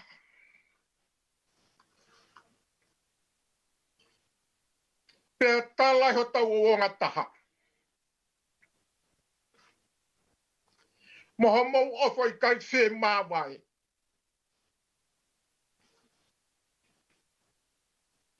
Whē lau he nai potu tatau. A feunu nai tohi me funga atele. Te umate ke kumoto. Ai mate mato.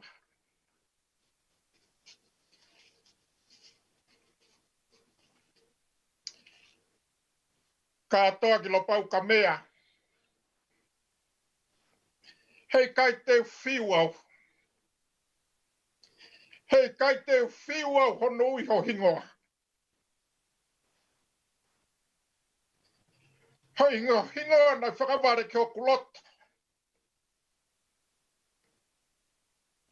Ho hingoa na tongi ko ku.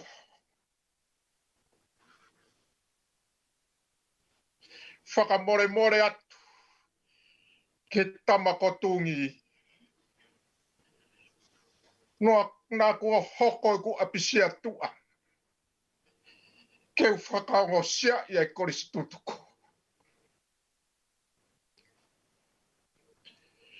Ko tolu e la kanga.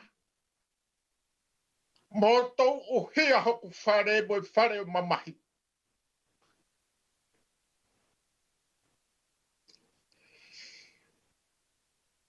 Whaingata ai whiawhi.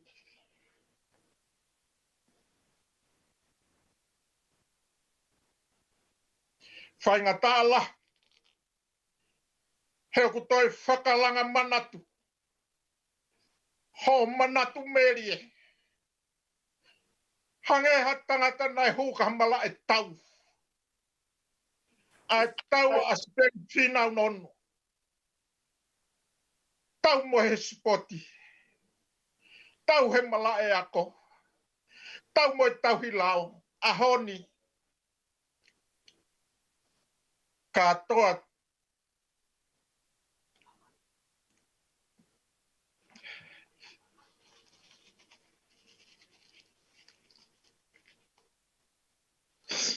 Katoa ki lo pau ka mea.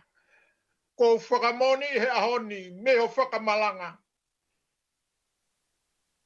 Hange hatangata nai whoki mala e tau.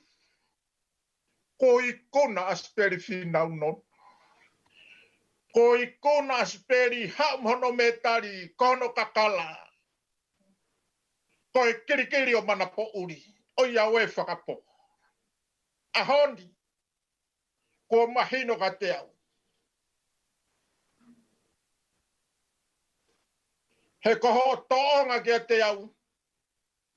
Nā kulau ia e au. Ho o whaanga. Pena ke lau. Ho leu leu mawhana. He nā ku whakapapau te taurewa moia. Ki hangalu tuku. Kilikili o Manapo'uli. Ki i si mai pe.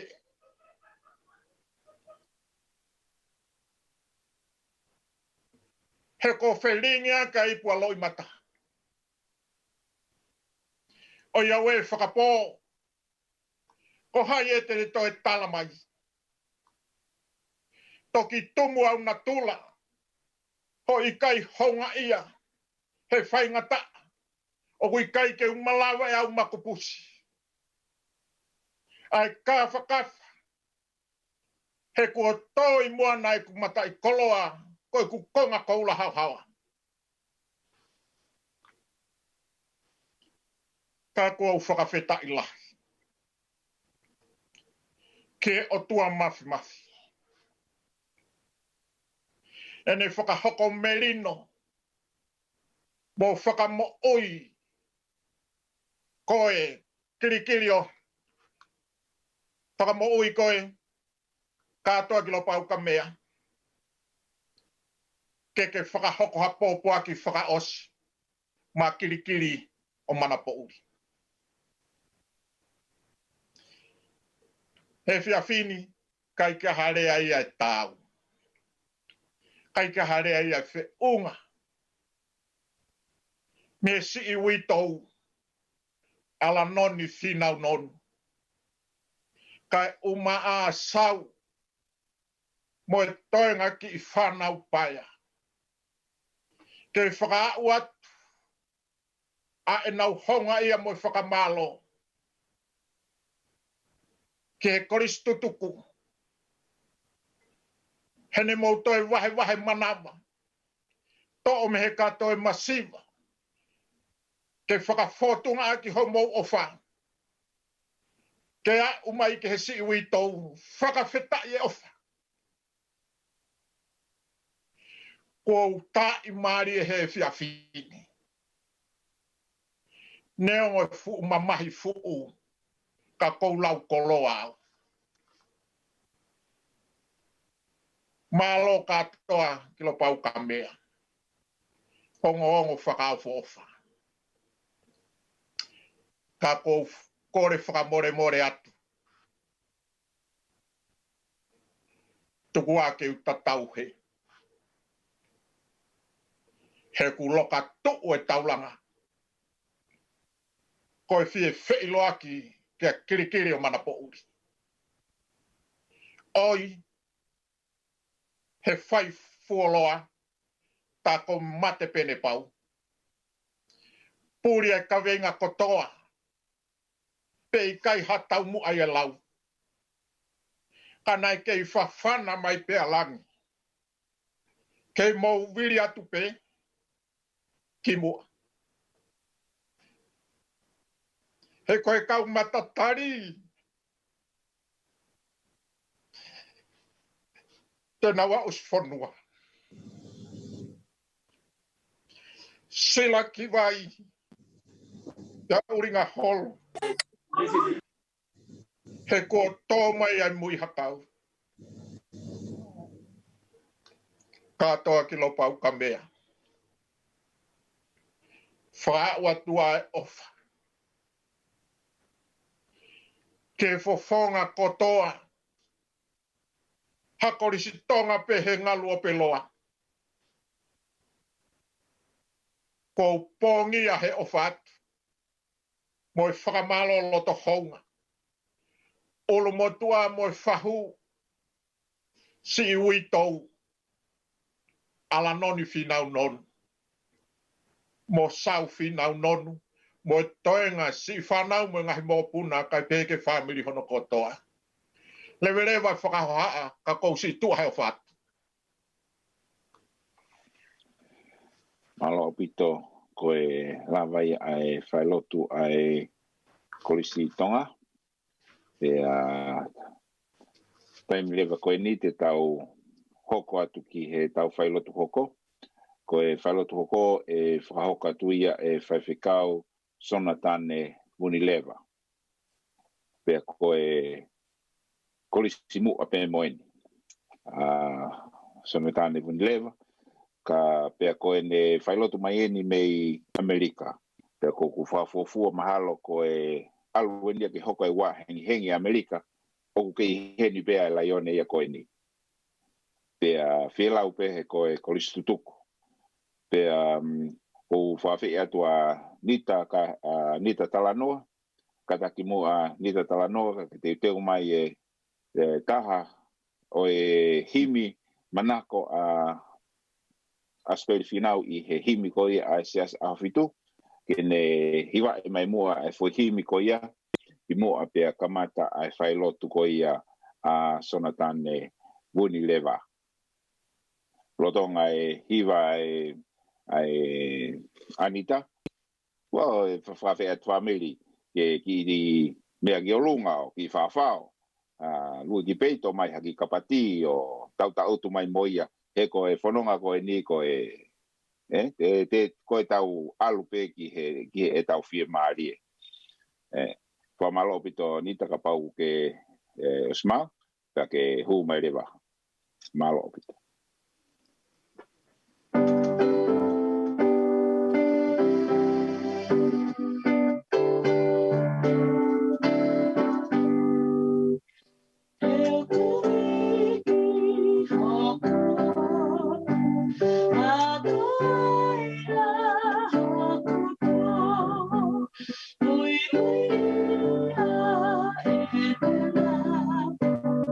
Oh,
Pitonita, te tau hokoleva ki angreva whangamaria ke whaiwhikau sona tāne funileva. Malo santani. Malo. O malo ke o tuahe whaingamaria kune whaki. Māku ke u kau whata. O malo ke whaiwhikau Vea Finau, moe whaingamaria kune whaki māku ke u kau. I he whakaheka ai Manapo'uli Asipeli Vea. Pea ne huat ki a tere he tahiwa ni mahiwa. U klasi e ua pitolu ki o lunga a Asipeli. Pea u ilo wai a Asipeli ko e tangata mohu tale niti ko e taha no whaiva tukehe a kapulu. Koe na ne mau ai puna a kau, mao lunga ai de ai senior na mai lalai e tau Asipeli. E tukehe a kapulu, maa koe takiifi loa Asipeli a tere, manakoa, kai ngata be manako e tamai tangata, ai mo manako e tamai whewhine a Asipeli. He koe tangata talavou Asipeli. Fo tangata, ai tangata ni mono tareniti. Pere osi me atele na ne huo ke kos whawhai ako. Me osi ne kos whawhai ako, pene kamata whai ako. Ai ako ku whoki mai me i fulutoni, o ku pure ako Asipeli i pangai. E lautohi ai pure anga. Aia koe feitu ueni, ko ku mauia na e hawa ya Asipeli pe ne talia ya eiki pe moe moone se safitu. Pe ko wilo ko e tangata na ne mau pe ia ai mea ofa e taki whakanatula. Ko e taki foki ulama ke te ako ko e taki. Pe koe pe kakai au foki whakanatula pe taki. Pe ko tuina hanga o toa whake na tūla koe ni ka Asipeli. Pe hene ta whoki koe ni, ono whainga maari he potu ngāu e ako, e na e wawe au pito e ne whai ako alu ke pure ako. Na ia e kahau. le na e a manaki ka Asipeli ai pure anga I he potungao e ako. Ka koe mea nei mahu inga ka te au koe ta foki koe na Asipeli pene tukuange e pure anga. Ka ne hau ki he siasi.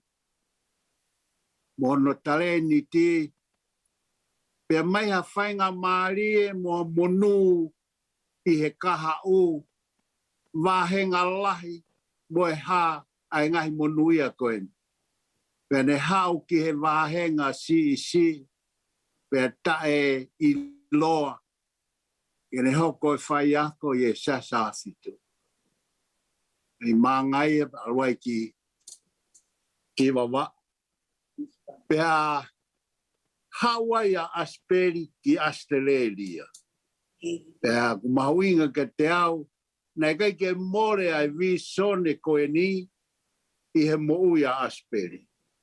Ai vi sone, ne tui, ku hanghe ki ouyo ke mea ngau e ke mea ofa mono tareniti. Pea ko wongo I pe, ne ongo e kunofo e ni e whanongo ke ne ngā ue, moe ne toko ni, ngā ue he siasi, na e whai kia velenga pe. Ai tui, pe moe ngā ue a Asipeli. Pako siat ke hiwa e koistu tukoa, a te le koe ni, he hiwa he atanai, asimai, toko la. Ai fukau koistu tuku, kuna wange nau whalala, pe nau whiri a Asipeli koe president, koe koistu tuku a tele. Ko a tele foki, koe ki vai a, koe ki vai ko a tele. Pea koe taim ko ku mahai e mau vai kai ke ngau e misini he taim na kuiai ai. U mau hau lewa tak tato ene ki tau eri. Ke klosi mai mei a piako ki haa te iho ke alu ke ki vai koe ni. Waha e lau tohi, wa te iho ke mau luei, ke ki vai koe ni ko atele. O tafi mo kau ai, maha ai vai ko lunga mate misini pamu koe ai vai a atele. Pea whaia e alu ke ki vai koe ni. Koe ki vai foko ni kono uhinga. Koe a koe a mata vai o tafe fefeka o kune tutu eia ai limu. Pea kono talaia. Pea hoko e limu koe a ku tutu u. Koe mo ui anga ia o e whangai ka. Me he nau wiki o teu I ki nau tolu koe ngahi ikalala. Pea alwa tulewa e tangata o whangota. Pea nau mauai e nau mo ui. Koe vai au atele. Funga whanua ko mana mo ui. Pea kono moto mate maatonga. Pea guongo koe apia koe ni e pure anga u koe ke e whaha ko lotu I ai. Koe mau a peo lotu he pongpoin koe hiwa be lotu a eki, tamai o eki. Pea ospea pa e men pa mau alu he aho koe ia. Pea te whai be mau ki hiwa wha ospea I loki ako he pouri. Koe mau lotu pe ia. Ke he ia mei toloa, ke he mei liahona, ke he mei piula. Pe ko api fōu, ko risfe finime, ungahi api ako e siasi, ako ai a sisu, ako ai e tohi tapu, nei kai te upehe I mau tōluia. Ka koe moto whakafonua o ku hai pea ke he lotu. He koe mana mo ui, ko ha mea ia o ku hoko kai ke tonuia moe lao natula, pe whahoko ia ui koe mana. Pena whai pehe hono teu I ki mau tolu. Mau kai pehe mana ai e ki o mau mui ai. Pe mau mate ai pehe mātonga pa mau toki. On pehe mea tatau ko ia ke apalai ke he lotu. Ke mau mate maa sisu. He koia kune whai e mana mo ui. Pe mau inu he vai koe ni. Koe vai mo ui. Pe koe ia ngahi pehe ia ki mau tolu. Pe mau hao ai pehe pe ko whee siaste mau hao ki ai. Kau mau mate aki pehe. Ai mea nai ngahi ai ki mau tolu e he korisi koe ni. Pako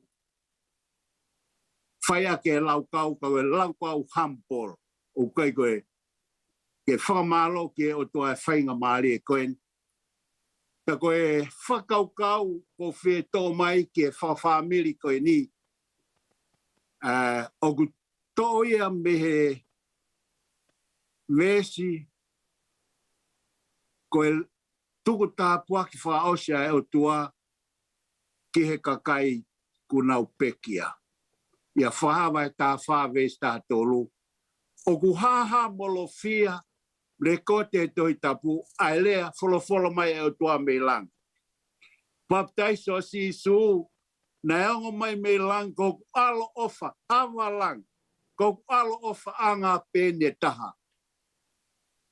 Ie mounga liliu to eongo mai pe meilang mo tokanga ko ku alo ofa angai.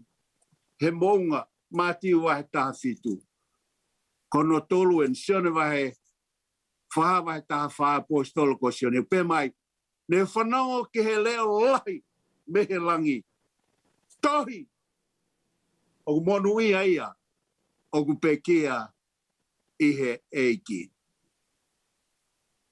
I he toi hai pelu, wahe taha taha, oku ia ia e wholofola kon rekoti, ko e wahe whokeni o e kau helo helo o e tui he tohi tapu. A he pelu wahe taha taha. Pakue ia vesi ua wha ke ua fitu. Ko e lea indi ki a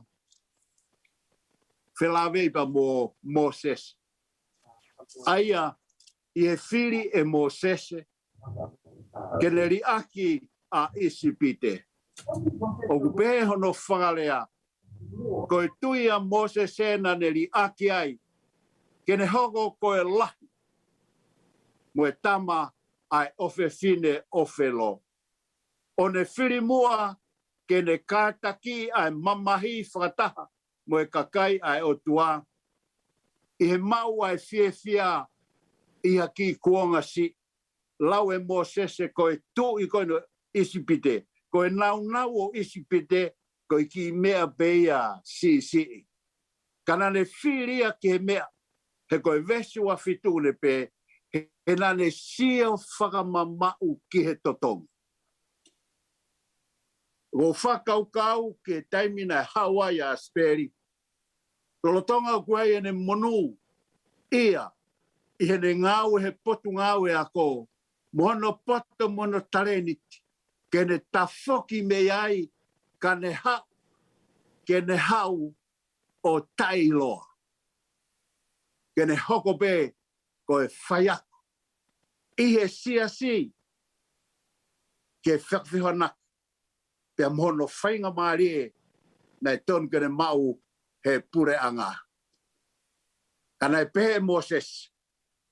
Ko e fia ke uhoko ko e tui.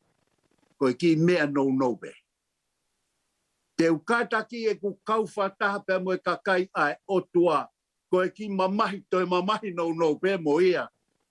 He nā ku sia whakamamau au ke he totong. Tuku ke uhanga o whamanatu atu pe whamiri koristo toku. Ke tau whakatongai ai uhinga nei whiri ai Asipeli. Ke ne tuange hamunu ia he pure angatonga. Ka ne alu ke mui i he tui koe ni. Peke ne hoko pe koe whaia i he siasi. I ha wahenga si. I kai ha mea mauai. Ka ko fie whakamamawhai ai konga whakamui e vesi. He nai si o whakamamauia ki he totong. Tohi o ku monu ia a ki nau tolu. O ku pekia i he eki. Ko e leo ia me loto lang. Ka koe tuku tāpua ki whaka osen ai o tua he toi tapu. Ki he kakai koe unau pekia. Pe koe kaukaristiane. Ne talange ki hene apostolo. Ko whea mau ke tohi eni. Pe ke talaia ki he tautangata kotoa pe. Monu ia a ki nau tolu. O kunau pekia i he eiki. Kunau hanga tuku ange ai malie mo monu ia o e mama koeni. Kanau whiri. He ku whakanatula pe. Ke whehui he tamasi a ko he ne aluo interview ke tala ke kautaha koe ni, koe haho ku wahenga, pea osi me ai, une toi eke rewa mea koe benefit. What are my benefits? Koe hae ngahi lelei te umau mea koe, moho kautaha, health, housing, travel, pea whakanau e ngahi benefiti. O uwhia mauia he tangata, mo e talavou eke ngāwe, he ne kumi ngāwe, o kui kaike ngata pehe wahenga, ka koe benefit. O kou whiere au he benefits. Ai karistiare. Ai benefiti koe, na uhinga ai, ai whiri e Asipeli. Hono hinga ai na e pehe ai a Asipeli. Na ne tuange ai whainga marie, mo e monu ia, o e mama koe ni he pure anga, ka ne whiri, ke alu he hala koe ni. He na sio whakamamau ia, ki e totong. Na lea e palofita ko pēla mi, ia no bimba wahi wa tolu vesongo fulu, koe ne lotu e na ne pē. Kau ka mate e o tua tuke mate mao ni o ni whatongo ke lotu e palofita. Pe whaiku e vesi koe ni vesongo fulu, e ne lotu pane pē. Pe tuku ke wiku ta taupe mo iku e mao ni oni. Ongo mea kehe ua famili. Kehe, oku kehe mate ta mo iku anga. Koe mate, koe ngata anga ia mo ui, koe ni. Koe iku anga ia okure ia ke whakamau. Okure ke tufa totongi. Okure ia ke he mau ai melie. Koe lelei pe koe kovi, ko heri pe koe van. Pa koe lotu ai palofita, he koe palofita ia. Tane ilo ia ai mahu inga mea koeni. Tane kore o tua kai hoko hoku aho. Teu maloloi, tuke mate mao ni oni. Ka kai ke ngata e menia i e palofita, kane tana ki hene lotu. Pea ka pau hoku wiku anga. Tuku mua ke wiku tatau mo e mao ni oni. Kone lotu ia. Mate mea kehe, iku anga mea kehe mua. Ngo mea kehe ua. Koe ngata anga e mo ui, koe tuku e nia haufua tuku e. O tufa totongi. Koia a ikuanga, koe whakamau. Aia koe lelei, pia moe koe. I he pirikimi o tau whai, o tau whaamatu ke aho koe ni. Koe hui, e ta mau totongi. Pia kuwhie mau, he koe lea a mose se, kano le koe te he pelu, na usio whakamamau ki he totongi. Pea toi vesu a fitu pehe ia, nani si whakakukafi. E ku sio kea, ki he whakaiku, ki he ngata ngā. Nai sio a mos, nai kai ke sio ki he momeniti ko ia. E ne hoko koe tui, ko isi pite koe pureanga tāla ia aho koe ni. E hoko ia koe tui ai. Kai pehe e mosese, ko uri aki ia. He koe ki mea nou pe ia. Pea mo oni, o whamanatu atu au. He ko hiu talamai, e he kau ewa ki Cairo, ki Isipite, ki he mesiu me ngai tui me ngai whelo o Isipite. Pea ko omilewa he tangata taki mamata pene talamai, ko e whelo e ni nane whetongi a Mosese. Ka pauna e whelo Mosese. I miskola, he mesiu me koe o Isipite. Ka mo iloka a Mosese aon, ulotonga ilang. Sute vesi hiva, hawa se tane ke taofia si su, lau e vesi koe ni. Hawa si su ia, hanga ia whakamo ui a Moses. Ko silanga Mosese ia. O kai ki he mesiu me ia. Paini nei sio whamamau ke a Mosese. Koe tuio Isipite ke hoko kohafu mami koura. Pe koe mo ui he mo ui taangata. Tai toi mati. E hoku kamea whakaristiane. Koe mea nau mahu ingai. I he tangata koe ni. O Asipeli. Kono mohu tareni ti. Nane ngawe aki mae eiki. Mea ofa na fuaki ki ai. Nane twiri ke tukuange whainga maarie. o mama koe ni. Nai mei hoko e koe tare ki ta ako. Te hoko koe minista ako. Kana I kai ke sio ke Asipeli. Lolotonga e ne pure koe lautohi koe ia I pangai. Koe hako lahi taha ia hapai. Maha koe kau whai ako e toko hongo fulu maara me te huanoa. Nai pure e Asipeli. Te whiri me e Asipeli. E taimina ne hawai ke whihangangai pe mo sisu. Pe ne tari ai hono eiki koe whakamoui. Pe liriwai. Ta koe ne toto mai koloa koe nei teui ai he kolistonga. Koe pena ne hanga kuku. O hanga pe e sisu. Ta koe mea whie mau ke mahino ke whamanatu ka tau tolu. E anga whe ke tau sio tatau. Mo sio a Mosese. He koe sio a Mosese ia. Nai kai ke sio ia he ahoni. Nai kai ke sio ia kouhi koe ne tui. Koe tuunga maarunga taha ia he mamani. Koe langi taha pe he mamani. Koe pure anga lahi taha pe ia. Oe aho ko ia. Koe ispit. Koe nui tui ia Mosese. Kana hanga e Mosese whaka whisinga ia.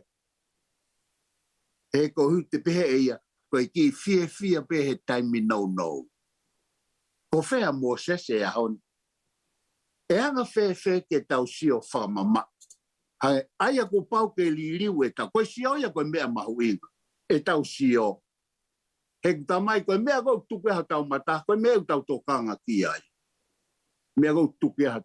Pea koe whoke lau ki paloveapi whakapilitania.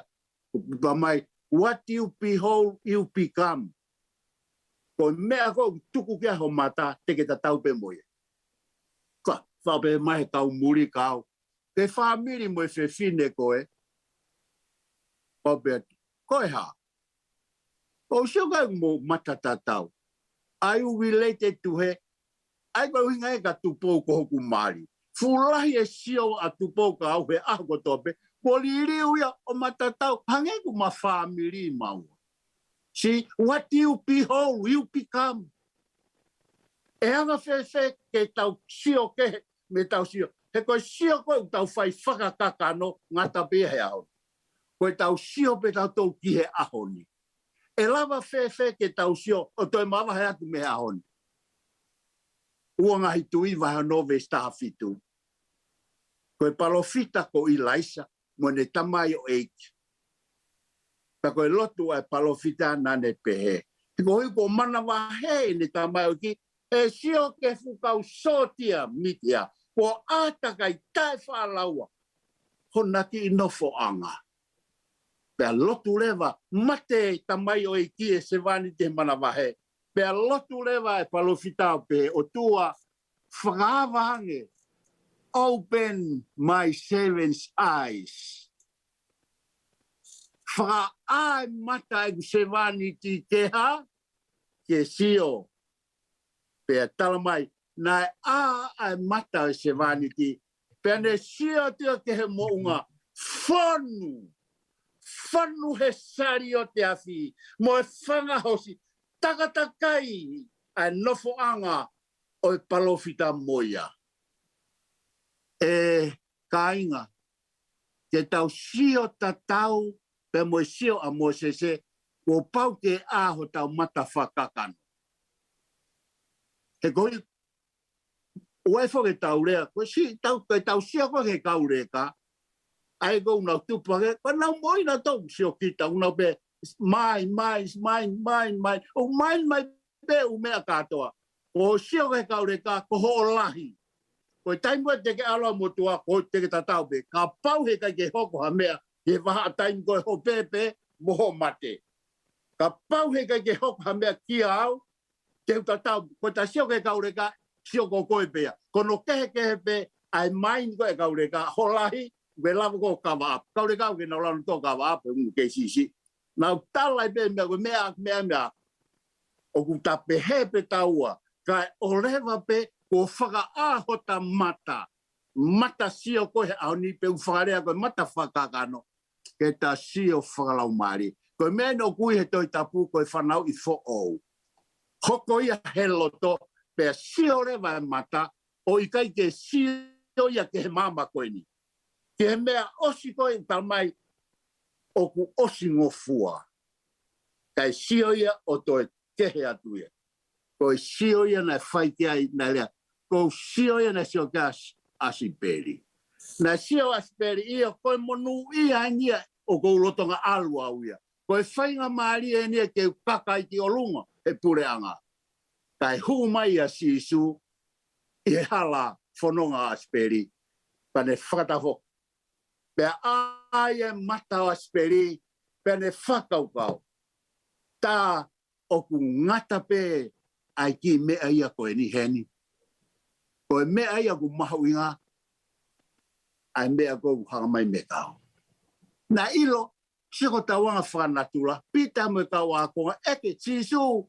Ko mauri ake mea kotoa pe ke hao e mui ka koe. Ko hea mea te mau mau. Mamo whanau ke tari a sisu, mati wai taiwa. Vesu a fitu ke uahiwa. Koe tari a sisu ka pita.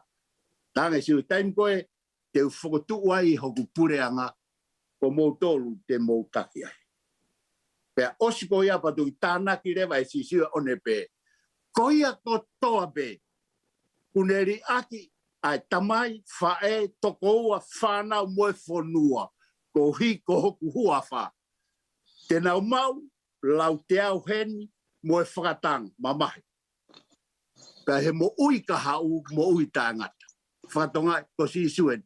Ko kaua ko ngai, siu ta tau pe mo tau tolu, anga whakanatu lai. Ka mea te mau mau. Koe sio koe, ai tangata mo e whewhine, o hau. O whengahanga i pe mo sisu, tene eke rewa. Tene hanga rewa to o mawaheia, me mea koe kune hanga. Me hono whare, mo ne kā, mo ungahi mea koe ni une whakotuu he mama koe ni, ke ne whakatoa ngai, koe mea osia, koe mea oku mahu i ngā, koe mo ui tā ngata kou toko naki he eiki. Koe ni kou hanga i sisu, pea koe ai mea o kou hanga whama mawhai, i he mo ui a Asipeli utau hau, ke whai ono whakaheke heka. Nā ne ta whoki me he whainga maari e. Ka ne hao mui mui ki e sisu. Pea mo e siasi. He nai sio whakamamau a Asipeli. Koe ne sio. Koe aho ko ia. Aini ko kurea gai. Whakawalang. Ke aongo mai. Tohi. Monu ia pekia he eki. Koe ke pehe mai ia. Tohi. Monu ia. Ku mate maatonga. Ka kuhanga he mate maatonga o teu iau keu mate maa sisu. Keu pekia e sisu. He ko ku kiki voi koe ke ngawe e mea koe na ea koi kiau. Pa teu hau moia keu whaia kia e ku tauhi ko ku eiki. He ne ui pene hanga lasi e ku moi. Kono hinga e na pehe ai a Asipeli. E ne ngawe i he eiki, he nā le whiri, ke tuangi hono whainga maari he mo ui koe ni. Ka ne hau. Ko hae benefit e hau ka sisu. Ko hae benefit. What are my benefits? Wo fie lave whao si e whiawhini. Ai benefits na hinga ki ai a Asipeli e hau mui. Lahe benefiti. He ko wilo foki, ko ngawe a tangata ngawe ki pureanga nau. Ko eni tangata alo i siato pana o whengalo siya api ko Bill Gates. A tangata prionea ma lahi ne pa ngā whamu ke tau mai eni ke tau ki lawe ai. Kai hana hala ko ula hena. Toa, a wai hala. Tā puni ke huki ai. Hala driveway Amerikani he kawa. Hala driveway ta neongo ene pilionea o ha 12 driveway koula. Ko horiuti maka māpere. Ka ko hewani Jerusalem koula. Hawa. Ta mai whahawa wa. Ai api koni. Ka ko hai benefiti. Ko uruak benefiti o ko whea o mai o mui ka sisu o kurea ke a Paula i urak te sauna ka vai whawe stahano mu ta fitu. Pe ha ere mai a eki mehelangi i he mea lea leo la. Mo e mea lea ai otua. Pe koe pe kia ia sisu kalaisi e to mu atu.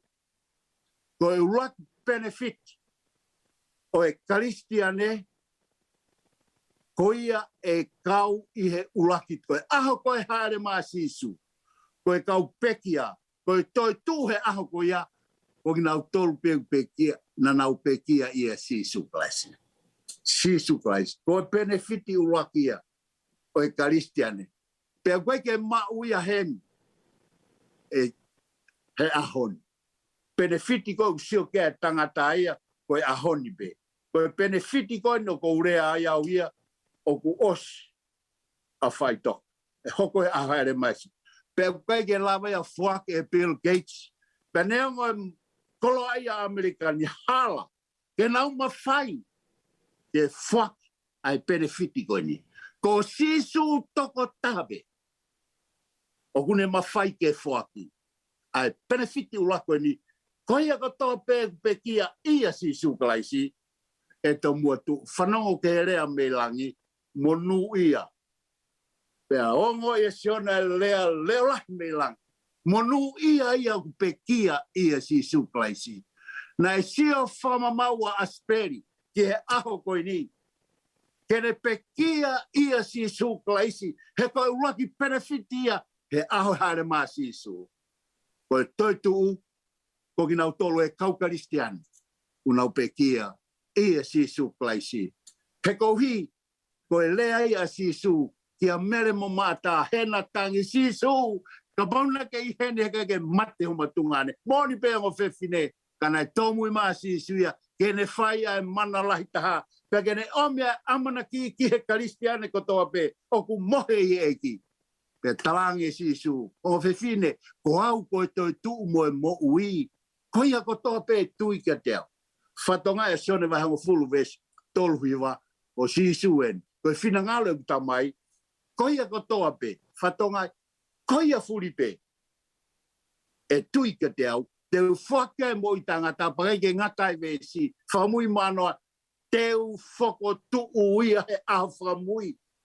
Ko sisu wen, kunerea aki, pane tala ke hongo whewhine, ko au koe toi tu, o lotonga rea, pape mai lewe hongo whewhine, ma ilo pe mau e toi tu a la salosia, he aho whamui, he nai mahino ka nau tolu, ke he kakai siu, he koe ako ia toa, e toi tu, a kau mate maano ni, he au whamui, kai toi talatu e sisu, ko au, kai ke mahino ke ongo whewhine, koe tamai ni koe toi tu, na lotonga tala noa, e tanga sisu, ko au, a toi tu, ma le tanga ku whee, alasalos, pe alulewa, ave atulewa e ki ke whonu alo, pa ko whia mau karistiane mo whanongo ke rea sisu, i whaitonga eni. Pere wa hele kondisione wa rave whātolu. Pea loto si suke ne tamai. Pea ne pehe ke tuia e kakaini. Nā ke whekau au. Koe aloa o koe. Nā ke whekau i au. Ka koe lea si su nai pehe. Lasa losi tu mai. Pea tala mai nai tu mai a lasa losi. O se ne aho whā. Pa kou tui di hufanga whātam na namu e sino lasa losi. Lasa losi, come forth, tu mai, me fe, fai toka. Na kai kene pe, lasa losi, aluhifo, me fe, me lang. Te ka pau alki heli, wafi tu heli lalo, na tonu kene pe, lasa losi, aluhake. Fatongai, ai ako nake a tohi tapu. Lasa losi, come forth, tu mai, me fe, fai toka. Pe tu mai rewa a lasa losi. Koe ni koe ai tala ofa e tua. Koe a kotoa be. Koe aho koe whoki mai a sisu. Ka pehere vai sisu. Ia sore wahe nima vesu o walum. O te mo ofo ai he hawa aho. E whanongo ki heku reo, reo sisu. A ki nau tolu kotoa pehe ngahi tanuanga. I whai toka koe ngahi tanuanga e. Nau tolu nei whai lelei toi tu e monu ia. Nau tolu nei whai kovi toi tu e whamalaia. Sisu en. Talo mai e whanongo ki heku reo. Reo hai sisu. Aho koe haere maa sisu. O tala mai e sisu o ku tatari pei whai toka maa o nioni mo yang hala. Ka te nau whanongo ki here o sisu Hange pe kone ui, lasa losi, tu mai. Asipeli, tu mai. Ko haho no huinga. Pe kia a asipeli ia sisu, he koia na ne tui ki ai, pe koia na ne ngawe e ne tui ki a sisu. Mo ilo ka kainga. Ka pau na pe e sisu, mate tu mai. Osi ka ato ki fonua lo toe tu mai. Ka na fie mau pe e sisu e lasalosi, ko lasalosi pe na friendly. I fai toka, e tu mai pe friend o sisu. Puke friend mo sisu he ahon. I mean, sisu is your friend. Koe friend ia o uhinga ia koe kainga of waf. E mohe pe moe tu moea, o longa moea, o sisu. Uak benefit ia. Te ke kau koe e toi tuu i e aho e fok mai. Nai mahino pe ka spare. Koe ne uhinga, na hanga ia spare o ri aki, ai ngahi monu ia o e mama koe ni, na e mahino tene mau. Ka ne kau whataha, pa moe ka kaya e ki, masiva mo whainga tā ia, kai ke, une ilo, o koe e hangai he ki o whaket. Koe benefiti hono wa, ko whiere ki ai, ko whiripai wahe tolu, wesi wanoa mo wata, o pehe paula. O kui kai I mamani ho tau kolo, o kui he langi ho tau kolo, aia o kui ai a ho tau eiki ko sisu. Ta he aho tene ha mai ai, pa tene liliwai ai sino kovi koe ni, I e sino tae au. A sino nau ta tau mo e sino o e eiki. Ko e benefiti hono wa. E liri ko e sino mahaki koe ni. E fetongia ge sino hau. Ko e sino koe ni. Ahoni. Tokola. Ko ki te hina si koe no ku. E fai. Waksi fai a Asipeli pongpongia ahoni. E tau fai he monte. Mate he mahaki koe. Hau pe maki o tonga mama ke si maloloe. Koe aho koe foki mai a eiki. Kai te hasta mai e liriu e sino koe. Sino mahaki koe. Ie si mau kau fefine. E time na tuaki mai ai kirimi koe melkea. Ka koe te siatu ke kau fefine. Nau fe mo e kina he wali ko nau tengai mo e kuhanga he kirimi koe ni o talamai te half ofai. Kai te koe half ofai sai. Ka nau kago talang. Mo ofa mo toka si su. He talamai e hawia pa mo e sino fo o. Sino fo o. E toi whakaof. Kai ki ha toi maha. Tala no he toi tapuia. Talamai he koe he ke kai toi he toi. Whakafo o e mea koe sino hao. Whakafo whange he Miss America. Hala. Te ko Miss World. Hala. E taime haere mai. Kai te halanga mo haufu. Kai te hamahaki. Whatonga ia. Ai umea koia e ngata. Koe benefiti hono wau tala ofa mai eiki. Tene whaki atu e sino fo o mo. Tene whaki mai. Sino fo. Lahe vai extend. Ko koe mua gana koe ofa bea eiki. Extend. Like he mea lele. Malo pe ke ha. Pagwa no la no filanga ke usi. Pago look forward to ke I'll have a new body. No more pain. No sickness. And even no death. Kajama. Koia buhanga he tua to na. Benefit monuia hano tolu. O gure ke a Paula pe rakolinto vai tahani ma mes ni mata ke ni matolu. I kemo I pa famui mai ai mea lea. Peliliwai ai sino koe ni o ai sino tae mate koe whaerea no ko whea mau. tai mate koe mo ui tanga tai. Koe aho koe whawai ai eiki, koe aho ia tene whaki mai ai mo ui tanga tai. Mo ui tanga. Mo whātou ngai o keiki hamea ia koe tai mate ho tau sino. Halam. Koe tai mate u toki mau he ahaere. Toko tahape u tai mate koe otua. Loti mo te vai ulag meistaan. Otua pe. Oku tau. Kai te hata. Aura tau tolu. Tau tolu tau. Ngahi tau tolu ya toi sisifu kau angelo. Kau angelo kai ki tai mate mo nau tolu. Kai te toi sisifu tau tolu. Ka pau tai mate. Kai ki tai mate kau. Whiwhe tau tolu tau wei. A tau tolu koe ni.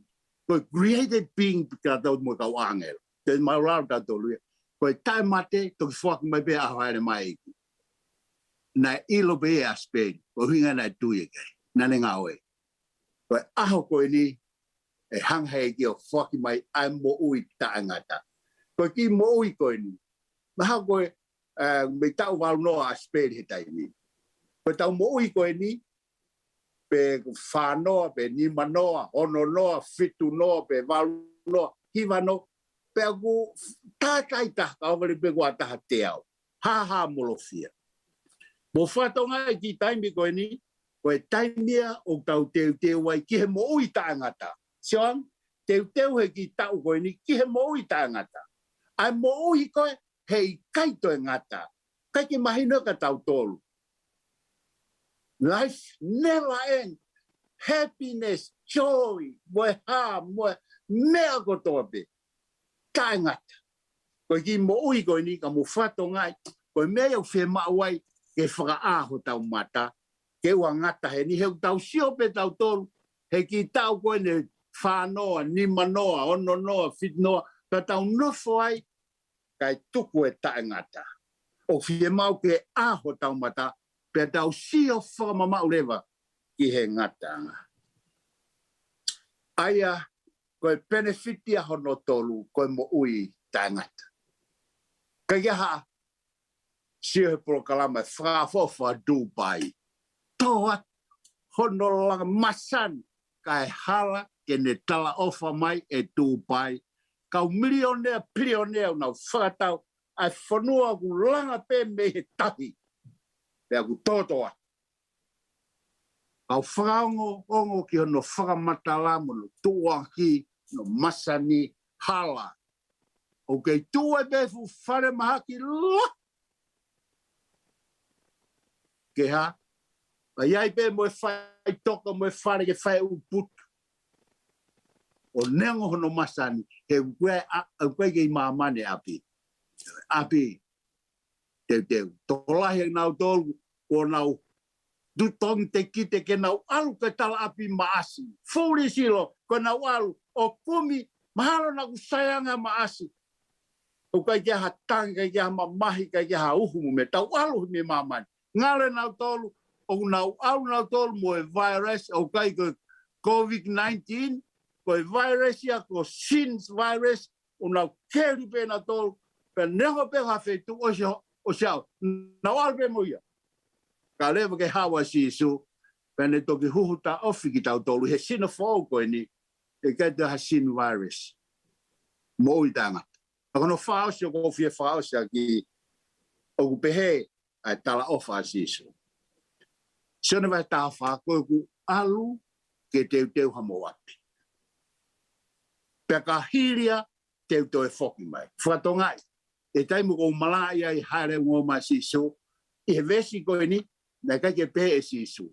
Kene kaua ko nau tangi whoki. Nau mawai mo nau eki, koe na nau whalala kei, vei tau ene tolu mo e konga, e alu nau eki. Ai nau tangi, ai tonu ke pehanga si isu. Oua, pita, kataki. Oi, tau koe i tau pene, o si pehe me ni, ko mou mate pe, mo alwake. Ke tau nofo i langa fia, Tana tangi si isu, o mamahi. Koe ku alu, ke teu homo api.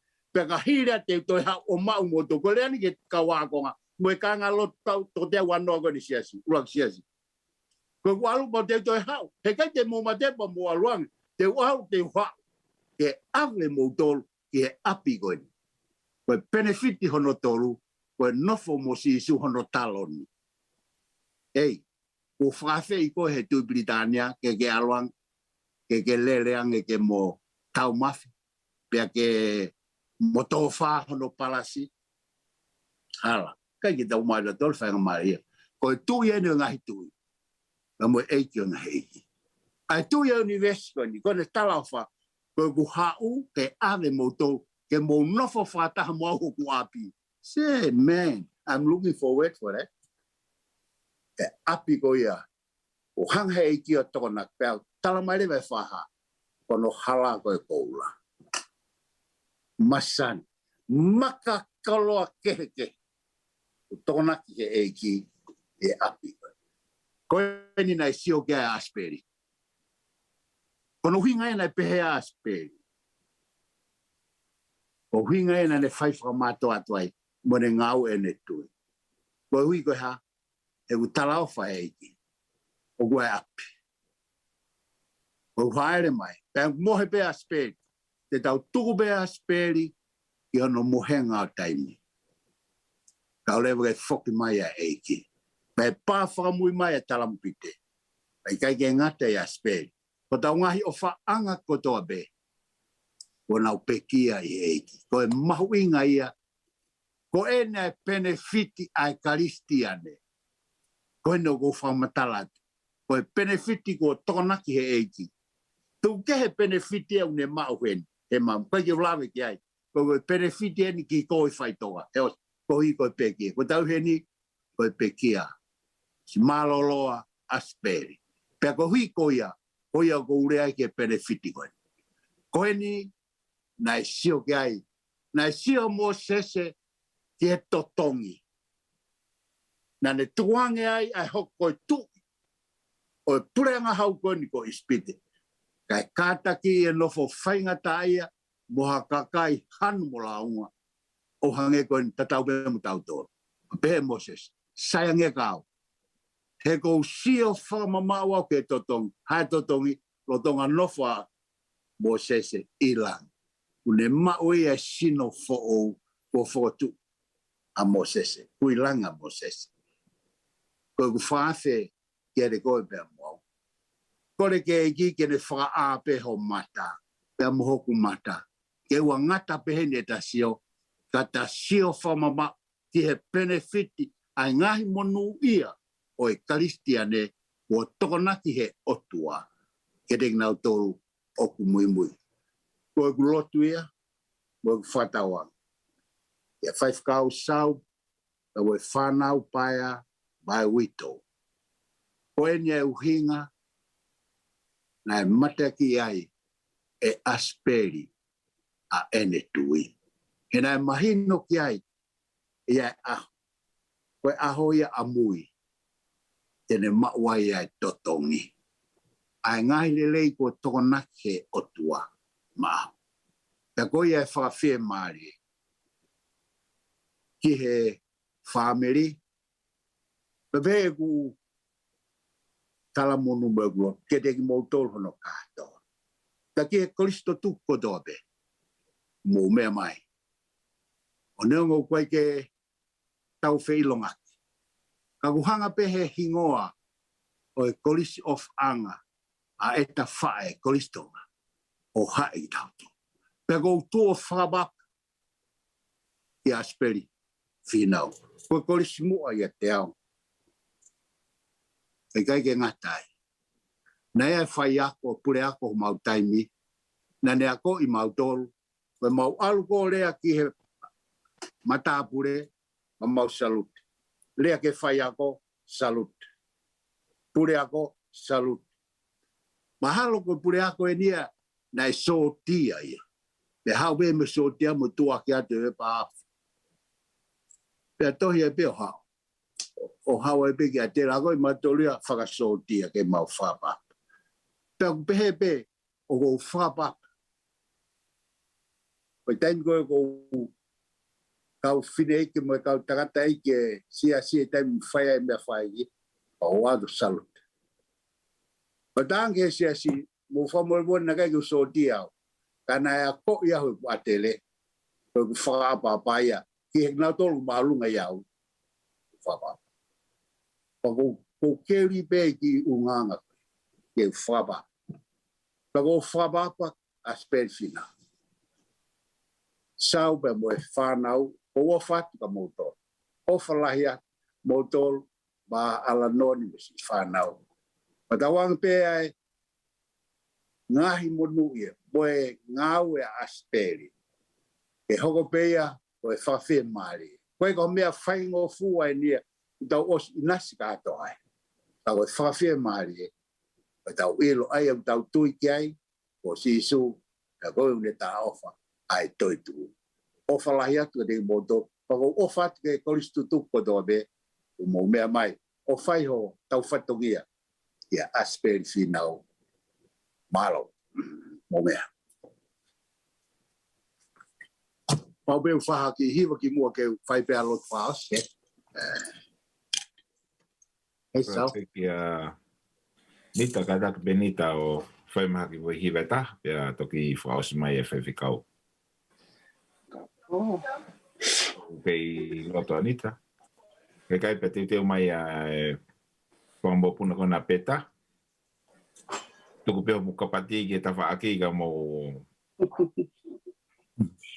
whai maha tau hiwa. Pia tau whaosi a e whai whikau.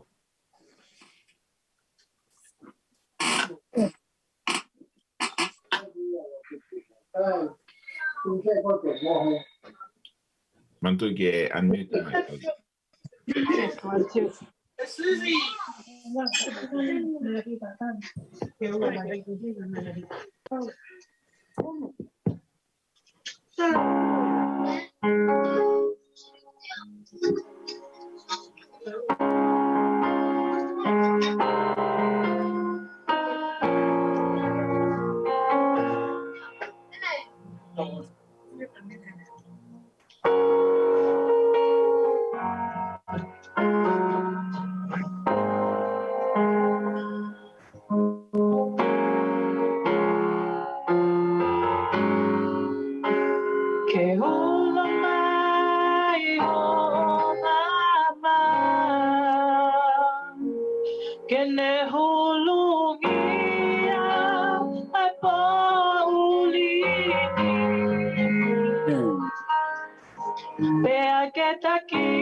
ke tau lotu.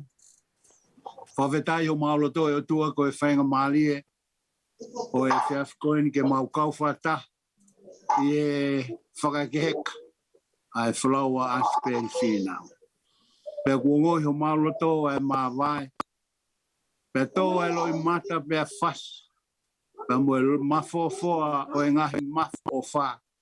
E mawai. Pe mo e tamai, mo e kui. Ko e uspanit. Whaiako, Palestine. Ko whai kia ia e rea mawai o e whiafkoini. Ka e whawhetai ho mauloto e o tua. Ko e mau ilo koe.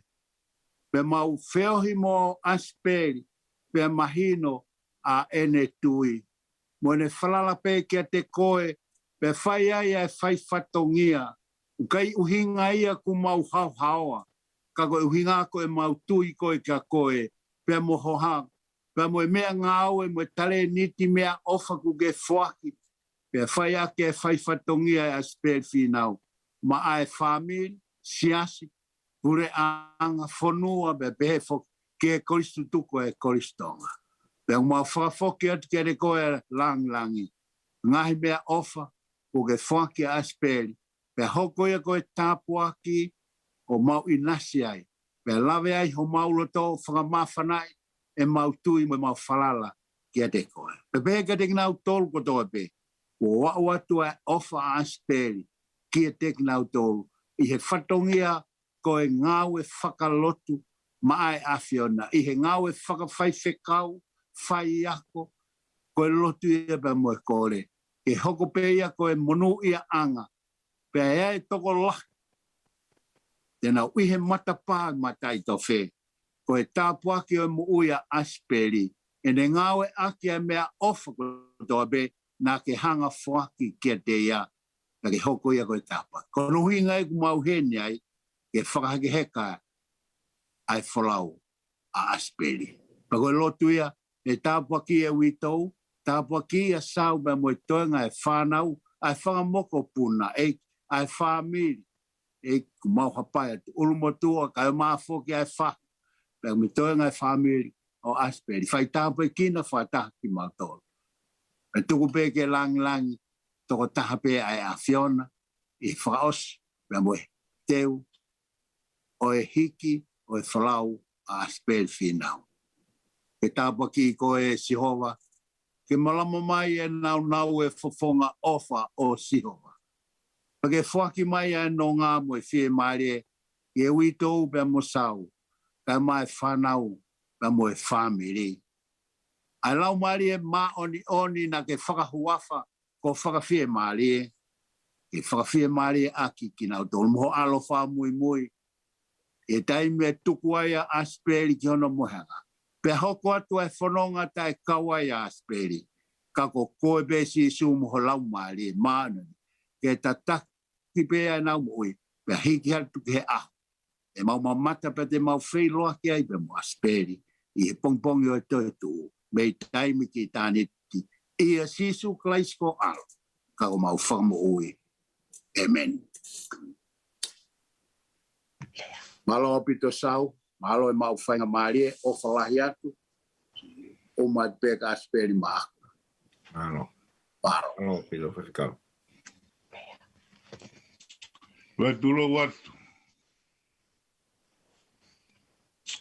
Ke a fio ai o tua. I taulo tolo tonga. Ko e udi walu. Ko e hau toka. Mo e hau maru. Kai tuku mua ke whakama. Ai whatongia ku kona aki. Ke whai aki, ha whakamalo ia, ai misteri, mo e nau o e otoa, o ku toka ho tau lotonga, neongo e tau whaia, mo no ngahi ngafa, kai tau mai a, kulawa e tau toka ngā, ke whaloloa, Ai mea ku toka me to gai mananga. Ka ku whai hono vai tuoa. Oi pōmo no mahu i ngā. I kono whakaosi e. Ka tālunga mo e Asipeli. O ku ne lolo hono whita. Ka ne whakamā popo e paea mo i masiwa. O whai hono au whakatoka. Nai tāwha ingo me ane afi. Ka e puke tūhono le leim hono mau luta. E whanua ma mo i sias pa mo i whamili. Ka e puke whainga maari he mutuani. Ke whae toi ha whamalo. Ke Kilikili o Manapo'uli. O ku toka e whakalake pa. Ka e umaa. Ai tahine whahu. Ka e whafofonga. Ai whamalo me uru motua. Mga i kupoa e whamili. O ku nau tālolo he ope. O tāre o whongi ku whai mai tāniti. He koe peau na tupukoso. Peau na tailo e ha tau kei wholau. E hoko ha mea pehe. Kai tuku mua ke whai atu. Ai whafofongai. O leo e ulu motua. Whamore more atu. Na kou malaki halau te rie. Pea e keho tu alunga. Koe tuu peke whakato e whatongia. O tu whonga mo tau tai. Ku hai ki ai. E kawha o pōne. Whapāpāt ke whai whekau me Amerika. Sonatane, Murilewa. Mai ki me heoto sisi kakara o tu angana. Maaloi wholofola ko tuku he pōni. Omi ko mau no loto. Omi ko mau kāpasa.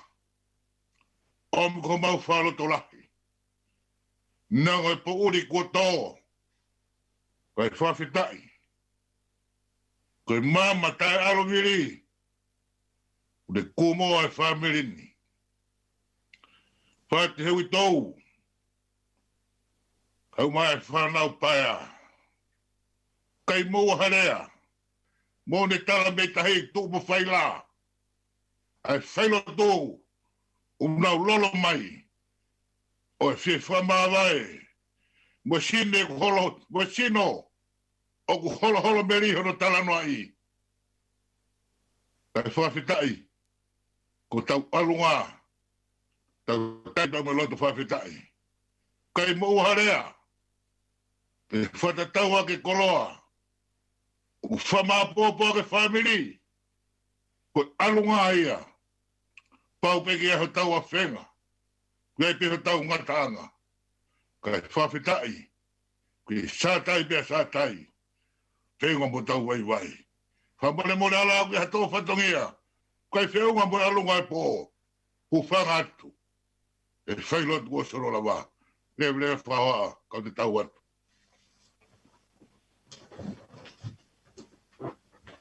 O malo pito ki he awa ai whailotu me e ikare. Pea mo re whamalo whafonga ai family. Pea koe hoka tueni ki he whailotu hoko e family. E tataki atu ia e whaiwhikau hea masi pinomi. Koe whailotu hoko atu ia koe ni. Pea kuole peki he kauhiwa ke nau ome maha tau kauhiwa a sunlight i mo peta mo maha tau ki whoiwa taha kai ki i alwa e ki whawhau ai whamiri ai pea wakaiha nau ki i puti pe kai hoko mai ai whailotu hono hoko. Pea i he hiri pe koe ai whailotu koe ia a hea masi pinomi. Pea ku teu mai rewa a toke tā Loni Stoni, mei fisi, ene hoko atu ai whailotu koia. Malo o pito kauhiwa.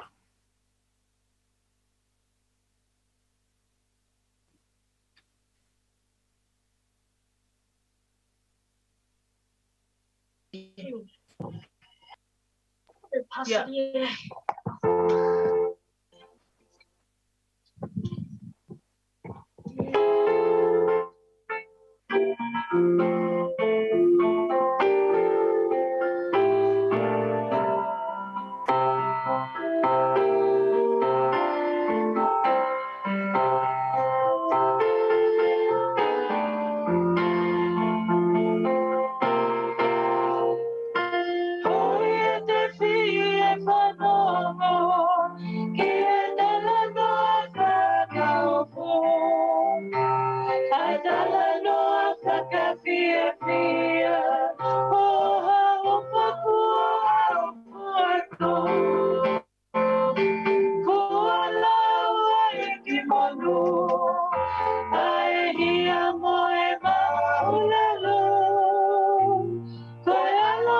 Sau wong rea be. Io, malo. Koia, olele. Kore geu. Ufanga pe i ngai whakatapu o sono. Whai ngai maunga kresi.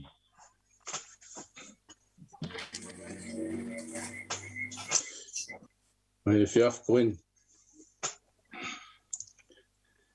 Pea uva tu loa.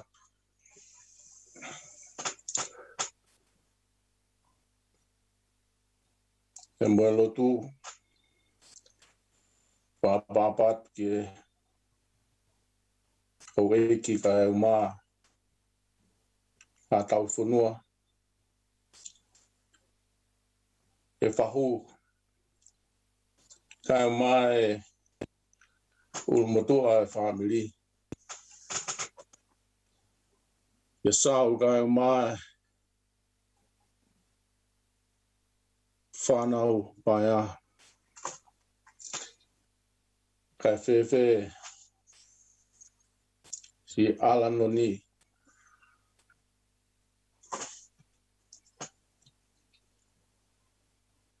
ngahi aho whaingata koe. Family, te ungawe ki pēr rea family. E koe taha au.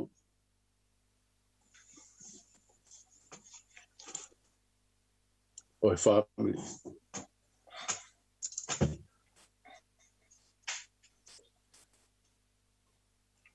Ko tōpu au. Me tāta eki ko te vita. Teiko gaia. O hawhiwa. Pea uilo pe ia. E tōlahi o ki mautolu.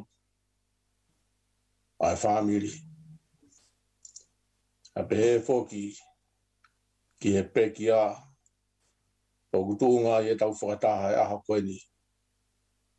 Me hinga lua pe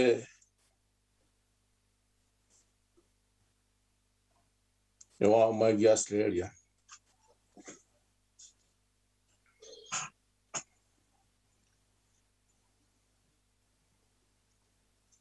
O whalaha ia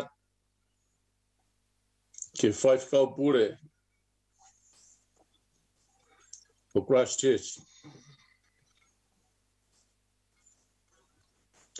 Finau wei kosa. Tā mai whaifkau pure o Salt Lake City i Amerika la. Taukolo nonu. Mila iot.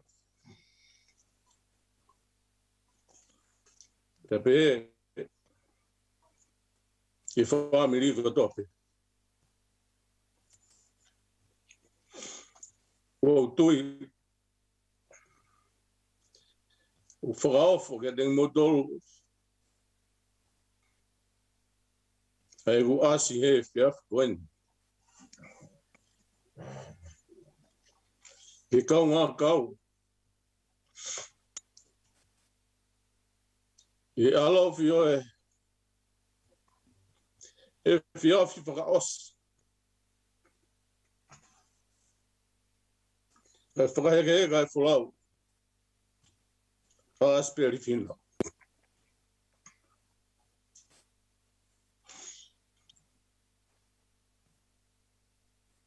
Kai whakau sau. Finau. Ko whamalo atu e painga Mario e whiaf koen. Matua ki ongo. A e whiafini. A e kukau. I he whatongia. Ki he pekia koe ni. Koe tamai. Koe kui. Koe toko ua. Ka kuhinga e kuongo i. Koe sino Asipeli Finau. Koe tō whatongia kia te ia. Tāu bea bea moe whakalala. Tāu bea moe ngāhi manu au. Ka koe whotu ai pō pāo he whiawhi koe ni.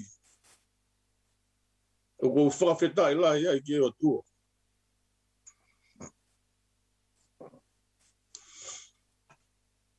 Ko whatulo atu ke kau whaifkau pure.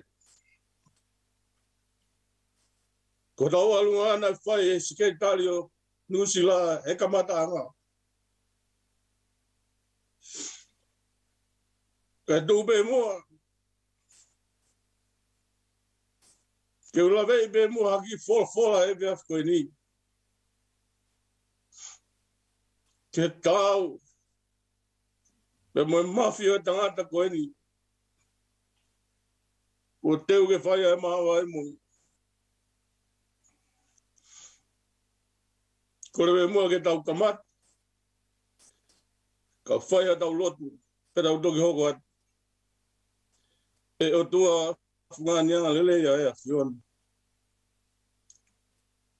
Ko koe ko mau o tua talu mei mua hoa whio. Ko koe ai tui ao niu. Whakalewe lewa i he univesi o ku mau iai. Talamai koe o tua koe o kuke awhio i he mea kotoa pē. Talamai he sāme io o kuke ilo iau. Pena moi ku mahalo o kuke i mama o ku aloha o toka awhio. Ka bau te o aloha ke langi i o kuke iai. Te ka bau te o ngao i o ku mohenga i heri. Talamai o kuke iai. Pera bau te tuia kapakau ai pongi bea puna atu ke ngā tāanga o langi. I o kuke iai ku hani tōma tau te ke tataki au. O ku mauhanga atu maloto o ku whiawhia. Ke whai ho maulula ka ngāki e a whion. Pere atu e fua ho maulongu tū koe whakawheta. E whai e whakamalo tūnga he ofa ko whai he a whion. O me mau whanonga me ngai kamatanga e whiawhio e whatungia. Pe mau tūta he whia whakaosio e teu e whakaeke he kā. O kuke ia te mau tolu pe o tua.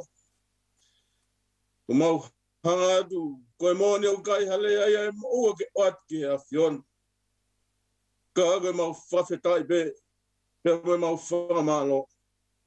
Neongo ai pouria ho mau loto wharen. Ka koe mau ilo pau pe koe a whion. Nai whaigai e mau whalala. Me e mau whakakui. Mo e mau whakatamai. Oha o mai kia te mau tolu e au koeni. Ko koe be ai hueloi mama. Ko koe be ai noa be a moi whia maari e. E o tala kia i e kosperi. Ko koe whaka whia maari e. Koe lau maari e maoni o ni. E a koe ki mau tolu i he mea kotoa pe. E te ke whamanat ke te ki mau tolu. Ai mea kotoa pe. Ai e a koe ke whola ki ai. E na mai e whia koeni. Ngā o si de mau whai, mau pāngat pe ki hoa whio. A whai tau lalo e a whi mai hoa whawhunga. Ke tau kau whataha, ke tau ngā ue bea moe a whiona. Mau kore katoa e ngai meani a karaispe ko alo, ka ko mau whamu ui. Amen. Amen. Nā, i bes fulfula. E whai mea tau pōpō e whiawhi koe ni. Tangata malanga, wahe tolu pe koe ua e vesi, ai au pe ano wharea. Koe aho ke whanau i ai, koe aho ke mate, koe aho ke tō, koe aho ke tāki ai a kua tō. Ua korinto wahe nima po vesi ulua ki, e ku mau ilo o ka veteki a mau whare kere koe whare whehiki takini. O ki ai ho mau whare me he otua koe whare nai kai ngahu e he nima o ku tai ngāta i he langi. Sione tā wha urua ki mea moe wā o nā mamahi ho mauloto. O mau tui ki he o tua, tui fōki ki a te au. I he whare o e ku tamai, o ki ai ngahi no whaanga kula. Kāna i kai pe he, kou tala ia ki a te ki mau tolu. O kou alu ki te uteu hapotu mō mau tolu.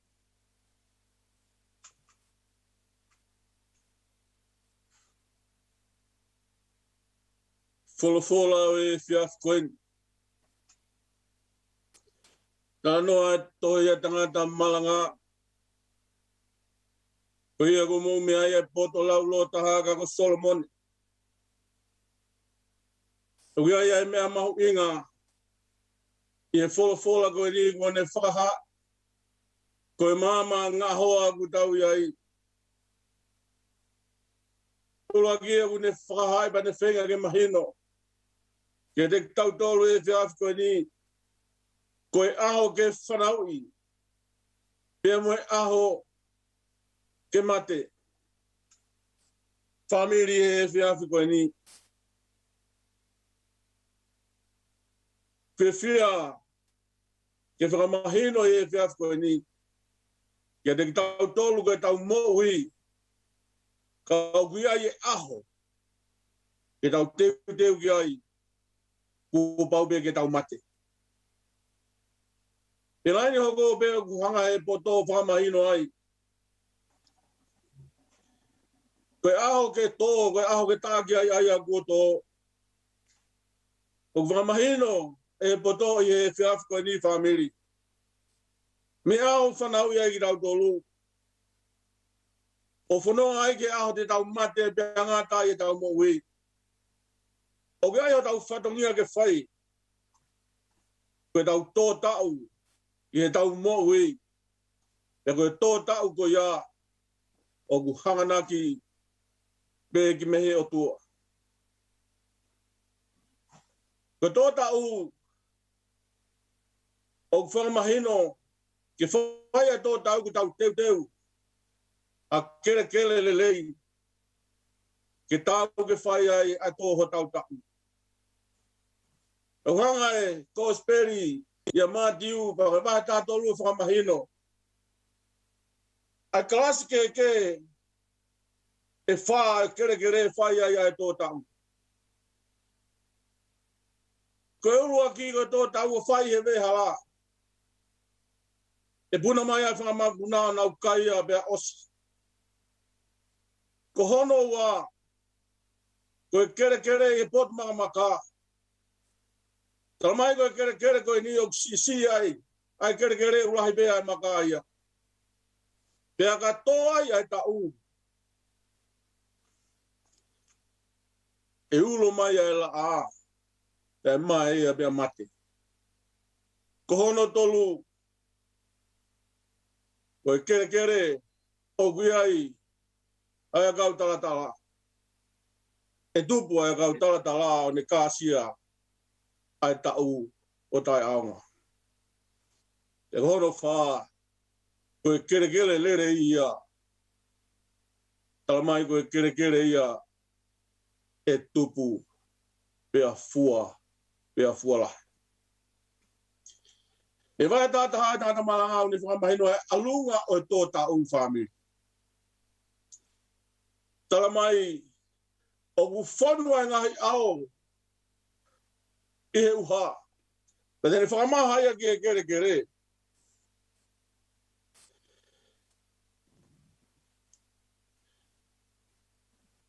Pea ka hinga e fua kau ki he tonga. Peko e toke lau. E iai pe ia. Whamiri. Koe tāpua ki o kumei o lunga. E une whakamaha ia ki he kere. Tā mai ka hinga e fua kau te tau tō. Ki he tonga pe koe toke lau. Koe aho e utu e iai pe ia. Kono whakarea e taha. Koia te tau tō. Koia pe te tau tō. Tama e apostolo tarangi Korinto. He o kumau ilo. O ka veteki ha mau whare kere. Koe whare whehiki takini. O ki ai ho mau whare me he otua. Koe whare nai kai ngahui e nima. O ku tainga ta i e langi. Koe mea mahuinga he ni. E talang whai he apostolo. Koe mo ui kua whakapapau. E veteki ai sino koe ni.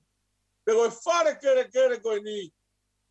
O kui kai ke whai hatoka ngai a ki ai. Fia maari e pelo tō mo ui. He osi ai ho mau whare o ki mau tolu.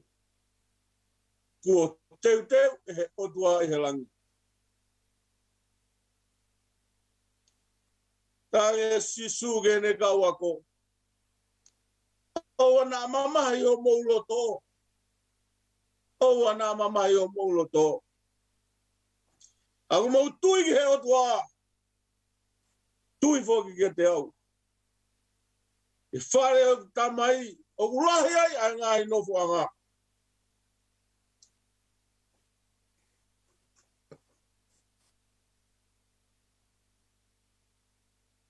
E kou aluni ke teu hapotu momoto.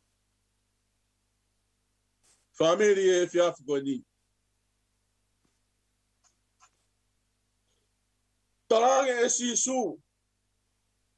Ai o ngongo whakawhia koe ni ke nau whia maari e ai. Kato e whehuia pe ia e Thomas. Egi.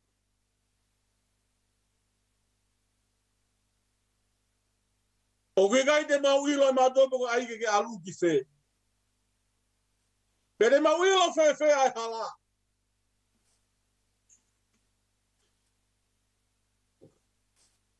Fai me hegi a tari ko ni ke fa fie mari e.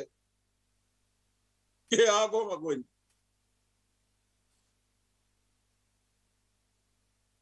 Ko be ai hala. Ko be ai mo ni. De ko be ai mo wi.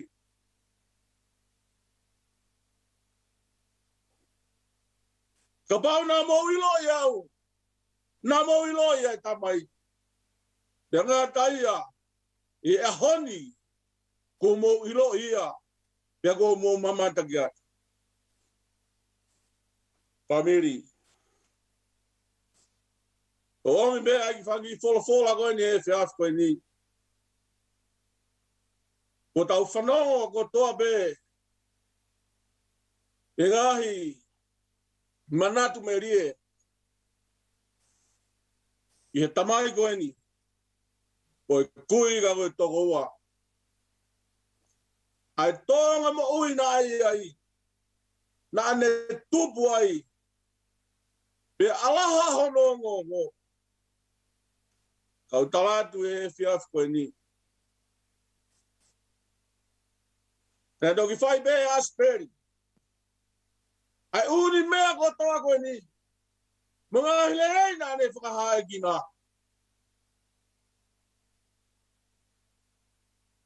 E nā e toki tupu pe Asipeli ia.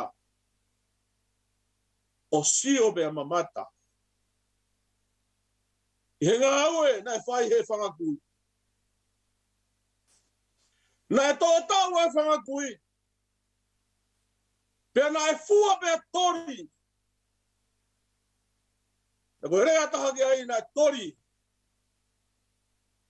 Ki alofu e hau. E koe moui o kutangata. O whiawhia pe e whanongo. Ke ngai tānoa meri e koe ni. Nā ku mau taimi. Ke kui whātānoa pe mo Asipeli. Ke nā ku ilo ai. Ai mo uina ia ia Asipeli. Nā ngai Asipeli. O whiri ai konga kere. To tonu. Ke tuku ki ai hano family. Ke whai ai ane tō tau. Ke utu. He ne whanau ka mono whangamopuna.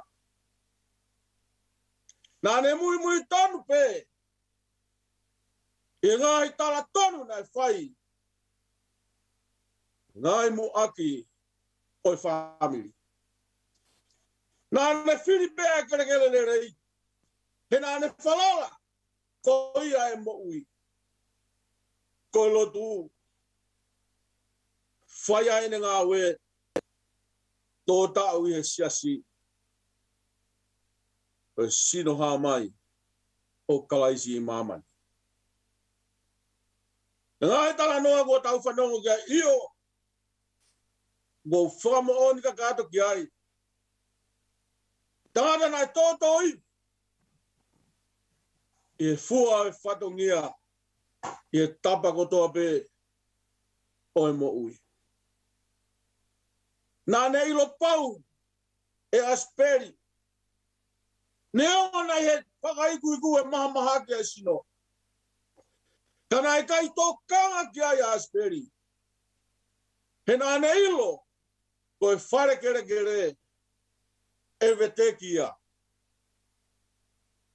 O wia ia hono whare ona. O kutui mo whalala ki ai. Ko ia. E whaki ki a teia e aho e ngataanga. Family e whehui koe. E tai e tesi. E aho koe ni. Koe whare koe ni. Pea mo e tō tau o ku whai. Hanga pe ki he langi. Koe whare koe ni. Koe whare pe ia nā talange si su. E potu. O kulahia ia ngai no whanga. Pea koia pe. Hene teu. Pamai kaua. Koe whare ko ia. Puke e whatongia koe ni family. Koe ki he whare koe ni. Ai ki be ai whare o te vita.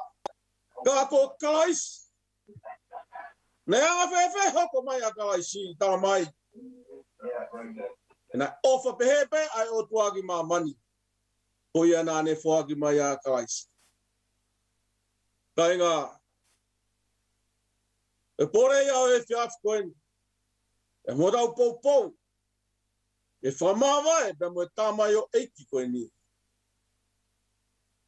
Koe ki ipe ia. Koe ofa. Tamai e pseri asione. Koe ape koe wha. Koe fitu pe mo e walu e konga. E ukai ngā o whina. Ke tau whi ofa ki a dik tau tolu. I o mei he otua ai ofa. O ginau tolu o go wha. O whanau I ginau tolu.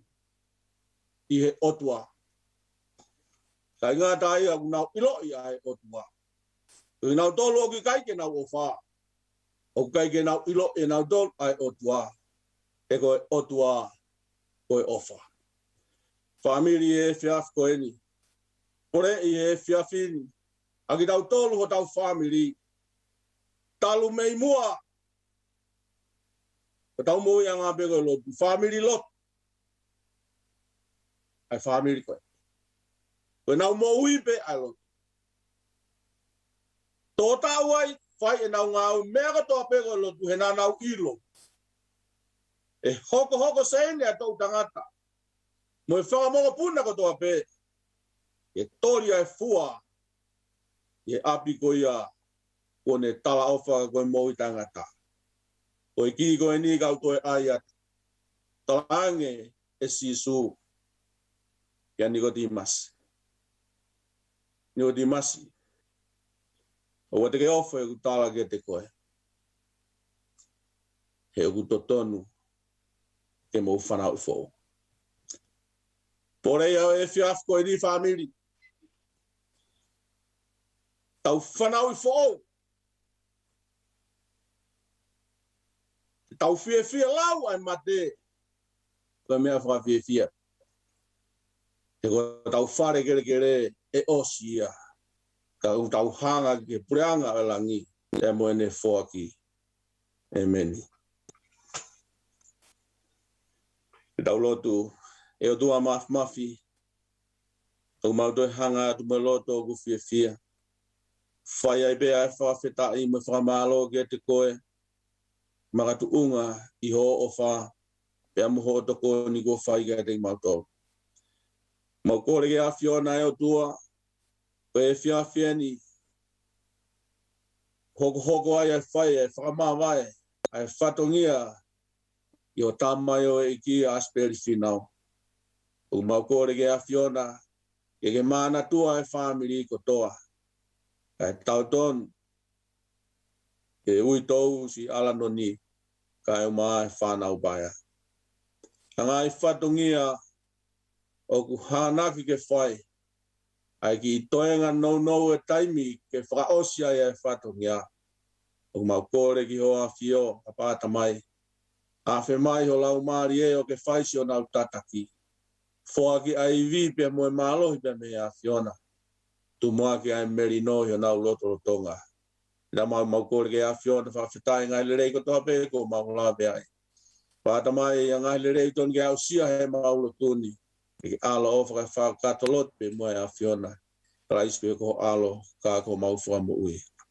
E me ni beko e krese mau e ko si su kalaisi. Alo whalahi ai otua ko e tamai ki whio me lau maari e mau niongi. Tau tapu mungai alo wha. Mau ai ho mau whamirin ko toa. E mo e whatongia o kei toe. Rais pe ko alo ka ko mau whamo ui. Amen. Amen. Kore ke o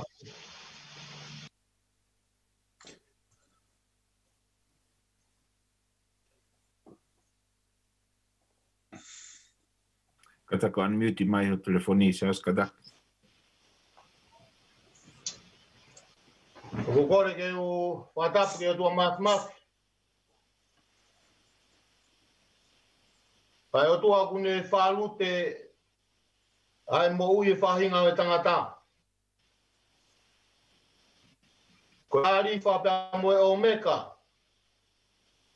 He koe kamataanga pe mo ngataanga. Patapu ki he tahine whahu. Tahine ko ana mo ngā tonga. Whawhetai ki o tō mafi. Kau whataha pe mo ui tōu he whiawhi whakoloa koeni. Whatapu mawahe. Ia Kilikili o Manapo'uli. Whaiwhekau Asipeli Vea Finau Nonu. O kune kei toka I hono whakalake pā. E tō mua kei whakamalu atu. I he tala a apa ko toa pē whio hianga ma maluni. Kai ata mo ko e whainga maari e koeni. Ke whakakakato. Ai ki whamalo tuani. Mua ke whamalo ko whawhetai lahi ki o tua mafi. Ko e toloi te mo e whiunu e tau ngahi mo ui. Neongo ku tau hahao ko e ui maani oni. Ka ku whawhetai lahi o klau maari e. E kune ave e taha. Ka tukua e taha. Ko e mōni o ku kei ai tau angaa, ai funga matahiwa. Ia ku umi noa pe mo e kolo ngā tata. Ko e whakaana wā e. O whaine api ko wheto a. E tau mai a. Ke umalawa. Ke ukuma e whaingata a. Whaiwhekau, hea maspinomi. Ko sekeri tai lahi, ko siasi tonga hawaiki, ko kontineniti. Masiva hoku mutu ke whakamatara. He nā ku kafu e naua. I he pēo tā.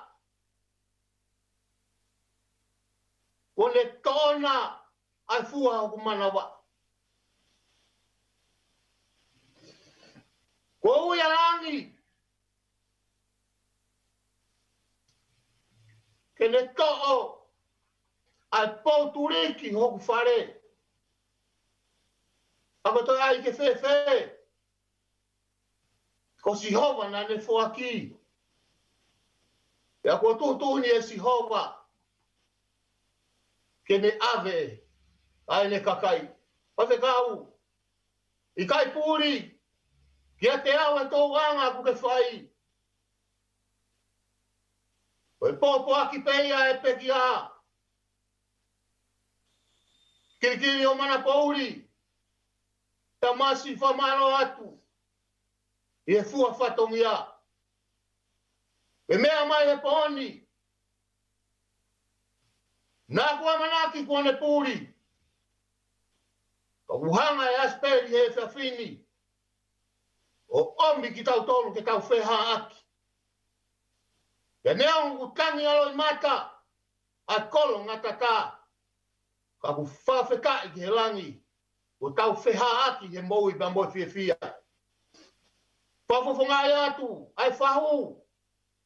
Behege ui tolu pe moi whanau. Whamore atu. E kai te urau ku nau masiva. O ku kei tū ai palo mesi. Honga ia hoku na tō. I e koloa whola. Whei mea tōni whakalau maari e o e whiawhini. Tuku mua ke taupiri mai e keresi. Ke hoko atu ho ngā aue. Ia moe fua whatongi o ku whai whamiri pa moe siasi. Kai kia hare ai e whiunga. Oi mau kore ke o tua. Ne whakakakato hoku masiwa. Rewe malanga kau tatau atu. Malo pito. Kau pe malo seosia e whai aere whamalo e family. Pe malo pito family ho mo ke no fo imaya e tau ngahi hoa lotu. Pe toki mea lele ia kat kai ai mea e tole kai ke mea e tole leang ko tau no fo loa I he fola e otu fanongi fola e otu. Ko e hili peni e hoka tulewa ki e tau whailotu hoko. E whahoko mai e toke tā Lonnie Stoney me fish. Pe ko e taha pe ni kau ngawe I he CSC pe taha pe kau ngā whanonga mo kau ngawe Asipeli Finau Nonu. Pe aku te fia ai family e tā Lonnie Stoney o tūwhanga marie ka ke kau mai I he whawhiao Pea mo e whailoto no teo whai heka o e tangata aiki. Tuka tulewa ai whenga maari ko ni ke kauhiwa, nau ombe hata whohiwa taha, kore peke kauhiwa koe peta. Sai kauhiwa ko ni mau mai pe nau tau tuwe ku wave au pito e nau ti, a nau tolu ka nau tuli mai ki he ngahi whatokia hiwa ko ia o ngahi whailoto. Hili pe foi hiwa taha koni me e family koni o peta pe tau tukurewa ki ato e tā Lonnie Stoney ki he whailotu hoko. Malo o pito kauhiwa.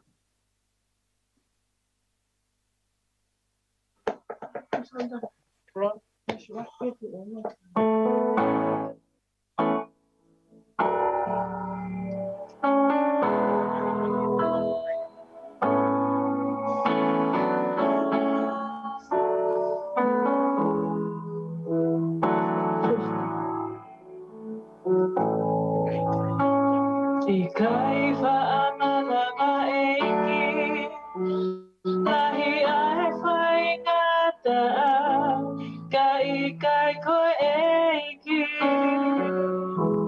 te wili fi. Ikai lava ke fufu, e kuanga hala, ka ikai koe eiki, ikai te malava. Falala,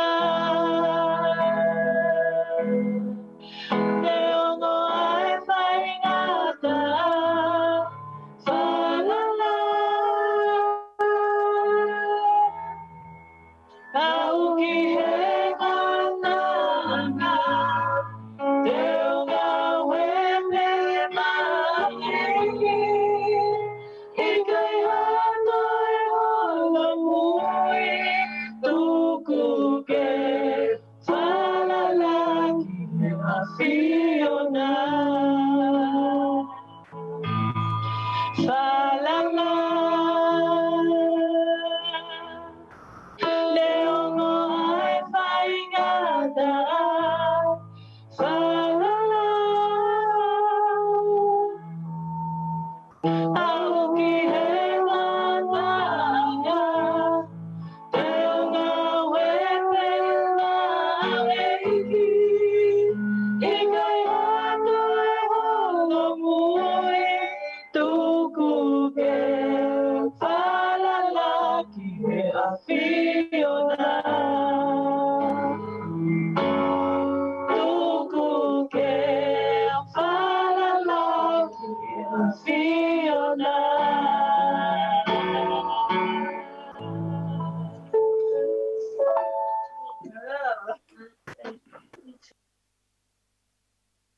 Ke tau lotu. Mau kau whataha eki pe moe puna ke whiaskoe ni e whaanaua. Ke mau whalala pe mua ke te koe ne ongo e whaingata. Koe e pēla vai ke mau lusia ki taulanga. Mana ke e tohi konga sime o whorofula eki. Tuku moha lau maari e ke ne whaitapu e kina ki mau tolu. Whaavai matapaho mau loto. Ke whao whare hao whorofula he mau mohui. Ke ponia ki mau tolu pe mo tauwha kafa. Ko tō I he whamiri.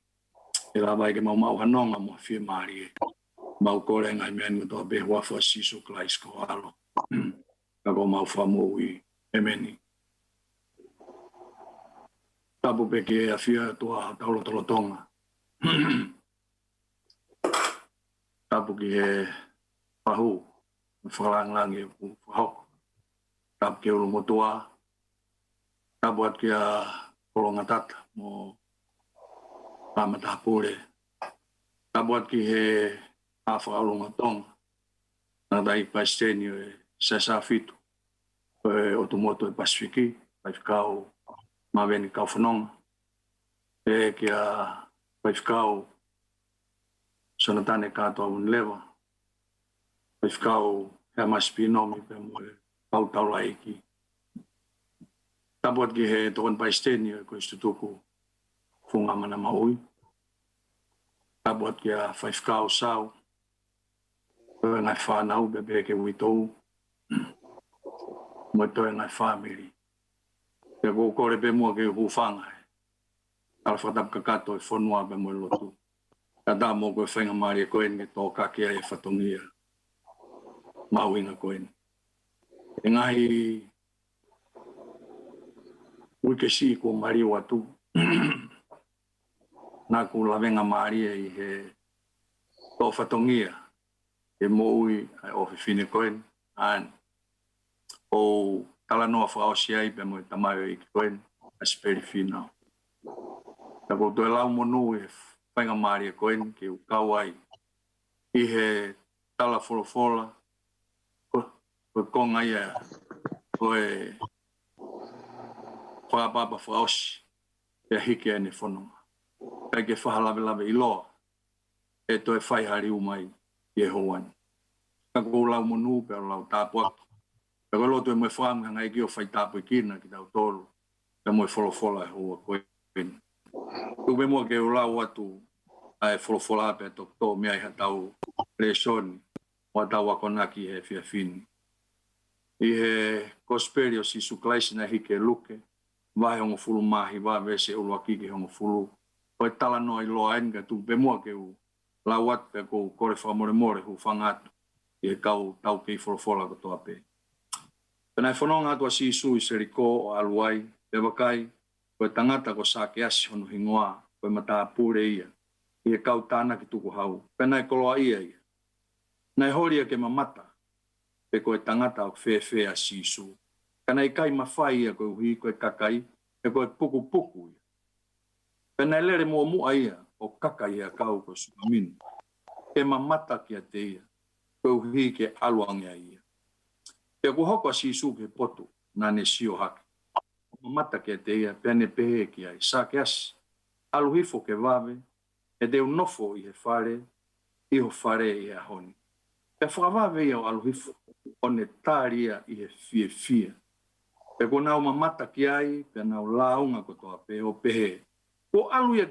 ke nofo mo tangata hala pe tu hake sa ke asio ne pe eiki wakai ko foki hono vai ua o e ku koloa e masiwa pe ka pau ne mau hame i he lohi aki hata o ko to tongi o riunga fa ke te be si su ke te ko hoko i he honi ai faka mo ui i he faren ko uhi ko foha foki o e palahami e ko hawa e foha e tangata ke kumi mo whakamoui ai a kua more. Taonga ngai ki o whai tāpu kina ai wholofola koeni i he whia whini. E tuku pe mua ke u tō mai hanga i whakaukau me tala noa i loa, tala noa wanga maheni kia e taha kotoa pe i he hawani. E omi hare soni, e hoko ia koe whakanonga mo i whakawhia maari e. E whahuka umaulu mo tua pe ke koe whakau sao mo toi ngai family. Tonga lahi pe wha o wha me tō mai me tala noa maari e me tala noa i loa koe. E vesi uloa ki mo e vesi o no wā ku hā mahi no mai ai. Nai whanonga ai a sā ke as o whanonga mai a si sui seriko. Pea ne whakakaukau e ke ne alo kumi peko haiko a sisu. E vesi o no tolu ure koti ai tala mai na ne alo kumi peko haiko a sisu. Koe mea maari he tala noa koe ni he koe whanonga whakaosiena si su. Kene alu o fou atu I Seriko. Kene alu ai ki Jerusalema. E kalu se whaia ene mou. Nai kai ko hatok fou aini si su a Seriko. Nai tātu o lahi pia ene fou ki mua. Ka koe ne toki fou a mai eni ne whakakau kau ai a sāke asi. Kene kumi ki a si su. E pe whakarea koe ni koe ne alu o kumi pe ko haikoa a sisu. Ko haikoa a sisu. Koe mea ku maari I he tala noa koe ni. Na iai pe mo kakai ma wahe ai wholofola ki mua. Na nau kumi ki hei. Koe ni ko dimasi. Na ne tauto tolo mai he pouri. E kumi ki hei ki. E koe mea whakawhiawhia. Na I kai foki loto mamahe. Pe siwai ne amanaki. He kua whakamo uia hei. He whine nei ala ke kapai kofo sisu. Nā ne tolo mai peo whakalongolongo ne kumi ke sisu hene whie moi. Pe whai ange pe kua ne ala ke kofo. Kapai kofo o sisu. Te tala mai, nei whakamo uia e sisu. Ko an delu mo sione. Taim na rea ai a sione baptaiso. Kone pe wakai I he lamia o tua. Tā mai nei mui rewa sione mo antelu ia sisu. Pe me he aho ko ia, nei keke na toi foki, he nana maua I whaamu. Nai pe he tof pe fe kumi ko eni. A sāke asi. Nā ne kumi ki a sisu, pe ko haiko a sisu, tala mai, nai hoko mai ai whaamu I, me he aho ko ia. Pe nei kai foki loto mamai. Nai foki ia ko tangata fia, he kua mo ui I he eiki. Kua fia, whanonga historia, tala noa, ai pailoto a hea, whaifkau hea masi. Tala mai, nai kumi pe a Asipeli ki he ki talo pe mi hene keisi. He ono whamiri, au ke ne alu hea kou tau whanonga. He whaifkau e koristutuku, ai tala noa, oi o ngongo, oi mo ui, whakaloto, whakataki, ai tamai o eki koeni. Nā ne hoko atoi pe ne kumi ana ki he eiki. O a oi pe ke ne alo ngā ue, ne whetaulaki ai mo eiki o ne tari ai whakamui, pe me he aho ko ia, ne te ki ai, e whakakaukau a Asipeli kua hala whiri nā ne whai. Ai aho nā ne tari ai e whakamui pangai, pe ne whiri ai ke ne mui ai I he eiki.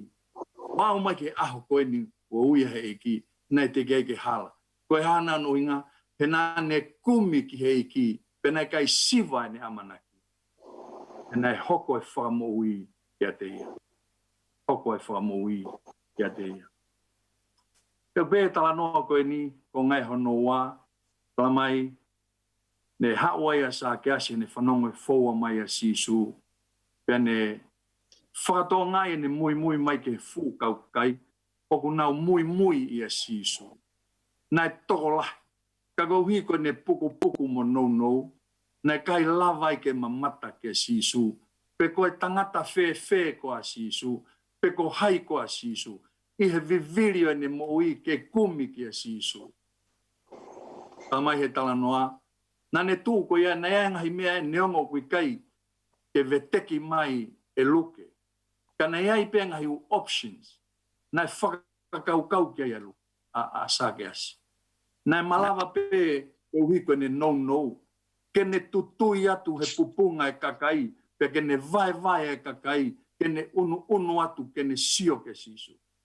Nai malawa pe ia ke ne whauha, whakaukau whakatau toi, mo e kau wharesi, ke palania ke hawhaunga, ke whare ai ke sisu. Nai malawa pe ke kei tui mui, pe ne kailatu, sisu. Nai malawa pe ke ne whakahoko ngai whakakaukau. Nai malawa pe ke mei mui pe ia. I he kakai, I he anga mahenio e alunga. O I kai ke ne whaiha toi mea ke. Pea whakaukau ki a taimi. E maua whainga maarie. Ke ne mamata I ke sisu. Pea ngai u options en. Nai lawa ke ne whakahoko. Ka koe uhi, koe tangata sa ke asi. Nai ata mai ia. Nai matala hono ata mai. Nai mohu whakaukau. O koe tahaini ha ulunganga mahuinga o kau taki lerei ahoni. Thinking outside of the box. Nai kai ke whiri a sa ke asia kene mui I he anga maheni, I he kakai. Ka nai tū pene sio ki hono lahi, pene whakakaukau, I hene atamai ia mo ne mohu whakaukau, ke lere mo pe alu o kaka I he fuakau ko ini koe suka mino. Ke lawai kene sio, mata tonu ke fofonga ofa o e. Na kai ke whiria ke mui he anga maheni. Nai whiria thinking outside of the box. Whakakaukau I he tua puha. Pe koe whakaukau o ku mawahe ange pea hulu atu e ne whakakaukau I he anga maheni. Whanonga he tala noa, pe koutui I historia e mo ui. Koe tamai o eki koeni, ne o si mahino bena e whanau. Pe ia koe toko taha takilere. Pe kia te au, koe taha ni ulunganga e takilere, o hataha o ku whakakaukau mahulu, mawahe me he anga maheni. Nā ku lere atu pe moe hoa whai ki o koko whakatamai, tahiwa hiwa fitu mo hiwa walu, e whitu una. Pea koe sāpate pe hono ua e pui ai, wauange e whikau, kore mai mea Asipeli ke walange mua malanga, I o nau siasi. Te ke ufu maheni nau ilo pe Asipeli he ku KCE, ke ngahi polo kalama pā whainta e siasi na hoko ai koe kautaki. E ki taimi nā ku I Asipeli ai, nā ku māta I ai, ai matala, ai mohu whakakaukau, ai lava ke ne whakakaukau I o kai ke mui he anga maheni, ka ne whakakaukau I ha mea fōo. Pea mahino pea ka teki nau tolu he siasi, nau tolu nau ngau e pea mo tamai eiki koeni, na nau angoi mau pea ki nau tolu, ai mawahe, mahulu, moe ope atu, ai ulunganga whakataki o tō taha koeni. Pena kai ke loto ia, Kena kai ke whie maari ai tamai o eiki koe ni. Kene mui he anga maheni. Na ne whakakaukau I ke whakalaka mau pea e ngāwe. Na ne whakakaukau ke who'ou mau pea e ngāwe. Na kai ke saia ke mui he anga maheni. Hange koe ni. E ne ngāwe. Koe whitu ko toha pea na ne whanonga ai. Na ne whaamu. Hange e ne mo ui koe mo ui whakae palahame. Koe whitu ko toa pena e whanonga e palahame, nā ne langai ki orita e swhi lau. Lahe ngai whitu I Australia I sene, nā ne whotu ua e ngai kupulotu, ke mo ui ai e kakai. O au pe, ne kai whie maarie, ke tūnga nei e siasi, nā ne whakaukau ke whotu e kulupu. Ke tokanga e kina ki nau tolu ko ia, o ku whaingata ia. Pehange ko mene lava ki e whaifkau, e pō ane a whi, me a te aroa, ai samaritani lere. Ke tokanga e kina a ki nau tolu e kau masiwa, fie kai e mo fie inua mo tuku hausia. Nai pehea e ne mo ui. Koe mo ui whakasake a sia. Nai mohu whakakaukau. Nai kai ke fie maarie I state of quo. Nai kai ke fie maarie he anga mahani. Nai hohori pia viritaki. Ke whakalaka mo whakalerei e ngā ue. Koe ulunganga whakatakia. Nai mahulu atu I e mo ui koe ni Asipeli. Thinking outside of the box. Tahai are soni, nā ku manu meria ia ai, I he moui, ai tō taha koe. E ki time no nā ku ngāwe whakatahai pia mui. Nā ku malanga, nā ni whotu lotu I peo mohange mene lava ki ai, whaifkau ane pō, nā ku lere ato malanga. Nā ne whotu siasi hono api, nā he wheitu I Silver Water, Renville. Koe whainga ia e tu whaki e Asipeli. Koe whainga ia ke mo ui e kakai. Nai kai ke nofo noa, nai kai ke nofo fie maarie. Always thinking outside of the box. Malo mua e mausi pinga le rei, Asipeli. Kono tolu, koe whakawhea ngai, I whakawhea ei. O ke nau tolu na nau mui, Pea nau komi ki he eiki. Pea whakamoi ki nau tolu. Nai kehe. Pea kehe anga nau whakawhea ngai. Ke taimi o whakamoi ai ki nau tolu. Ko whiwhine hewe vai keri. Hiri hono whakamoi. Nane alo tala ki hono whamiri mo no maheni. Ai ngau e whakaofo kua whai e sisu ke ne mo. Nane alo tala. Ki hono whamiri pe mo maheni. Mo e taha kotoa pe i hono kola. Ko tangata kui ko pāti miusi. Taimi koe na whakamo ui ai e sisu. Pe whaka ai hono mata. Pe mo ui ai pe mo ne mo ui whakalau maari. Tala mai, nane whiria. Ke ua alo tala. Kane mui pe e sisu o alo ai ki Jerusalem. Ko sa ke asi. Nai kehe ne whiria. Tala mai, na hiri pe hono whakamo ui e sisu. Tala mai, na e vela maa whana hono loto. O foaki, ai vai ua ne koloake masiwa. Pea to tongi o riunga wha, o ka pau na ne avehala ha koloa hata. Na e vela maa whana hono loto. O foaki ki he masiwa. O to tongi hono mo ua. O ofa ki he kakai. Na e vela hono loto. Ki he ne foaki.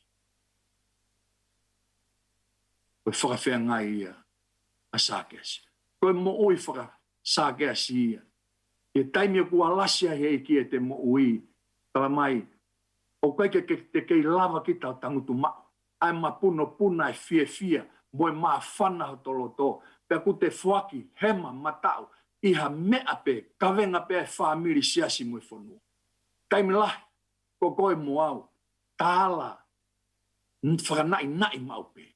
Tairiri e ta whaki, he ngaue ai eiki, ko sā ke asi, taimi nā lasi ai he eiki ene moui, nai kai ke toi na nai, a ene whaki, nai whaki, he nai vela maa whana, he kua lasi he eiki ene moui. Ko aho nai whakamoui ai he eiki, Asipeli Finau. Ko uhinga ia, nai vela ai ene moui o whaki, ha mea pe a siasi, ha mea pe a family, ha mea pe a koristutuku, ha mea pe a community. Peko tala noa koe ni, kai ke ngata pe, i he whanongo tala noa he ngahi, manatu merie, ka nāku sio tonu ai. Nāku kau pe moia, mo family, whenga ke langa ki whare lotu, mau whakahoko, whanki konseti, a mai, o si o mai a tini ke whai ngai konseti koe ni. Koe ngahi, pena e tā mua i he whaki, i he ngāue ai. Koe vela maa whana i a roto. Neongo pe kou lawe. Koe tamaha pai eni, whai whatongia koe ni. Hange, na ne mau e roto wawau. Ai vela maa whana. Ai whaki maa whana. Au toki mahino ka te au, o toi kehe ange vela ia hapai i wawa. Ka koe mo ui whakasake a sia. Ai mo ui taimi o kua lasi hei ki o kui kai ke toi na nai hai whaki. O whaki noa ia pe. Whaki i he mawhana e loto o i kai ke toi whakalaulau ai mawhana o e te whaki. Koe mo ui whakasake a sia. E au pe o lawe monu. Koe tala noa ni au sia, lere at foki. Koe hoa pe na e mau ene ki tokoni. Kore anga se riahi o koko na e whai. Na ma whakato wako lo ua pe. Wau na ma fua pe kuako. Pe koe hoko e ngahi tokoni na e whaalawe ai me whamiri koe ni. Lawa i ke whakakakato e ki visone. Pe koe tala noa koe ni. O koe kau tā noa, whanonga tala noa, nā ku sio tonu, i he vela maa whana, moe whaki. Ai tō taha koe ni me moe whami. Whaki he siasi, whaki he whamiri, whaki he koristutuku, whaki he community, o a o peki he masiwa. Koe moui whakasake asia. He taimi o kua lasi ai he eiki e te moui. O kui kai ke te toi tairiri, pe toi whakalaulau. E teimi o ku vela maa whana i hotolo.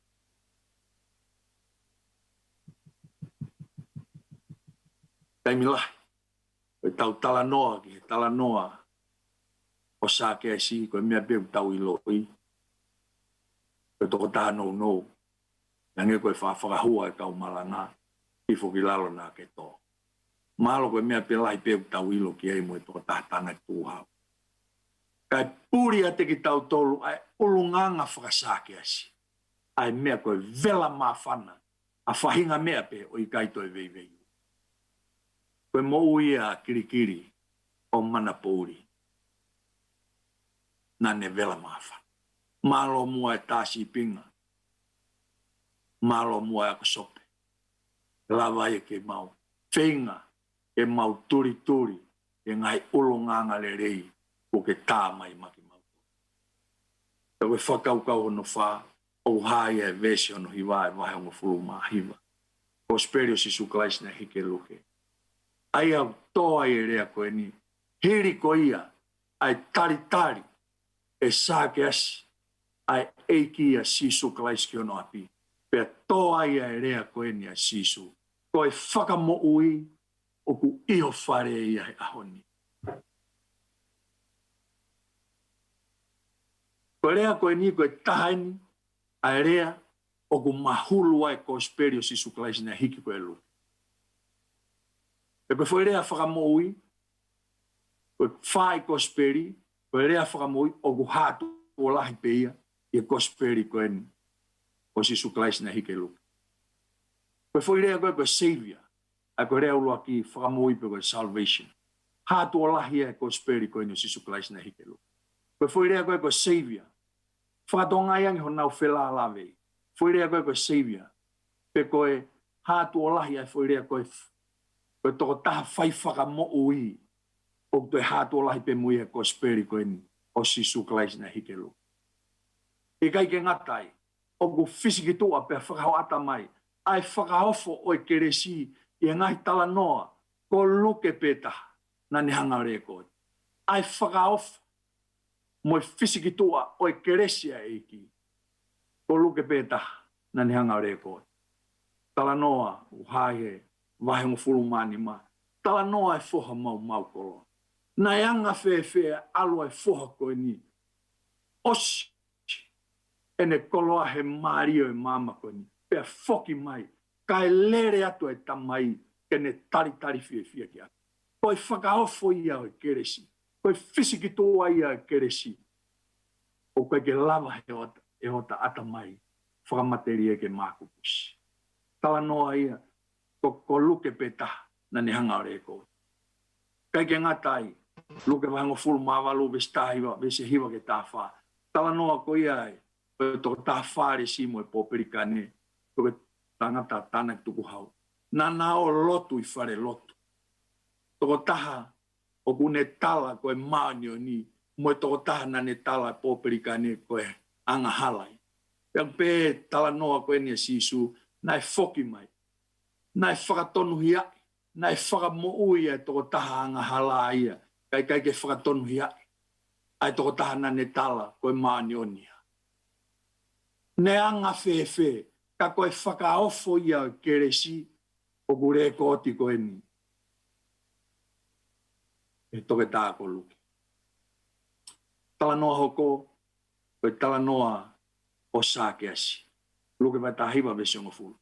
Koe tala noa koe ni ko speri pe ko luke, ko speri pe si suklaisi na hike luke. O kure kooti ai tala noa koe ni o sāke asi. Pea ku toa I erea koe ni na ku lawe kia na yengi. Koe whakamo ui, o ku iho whare ia he ahoi. O ku toi hatu o lahi pe e fo irea koe ni koe whakamo. Pea ku hono whakao si.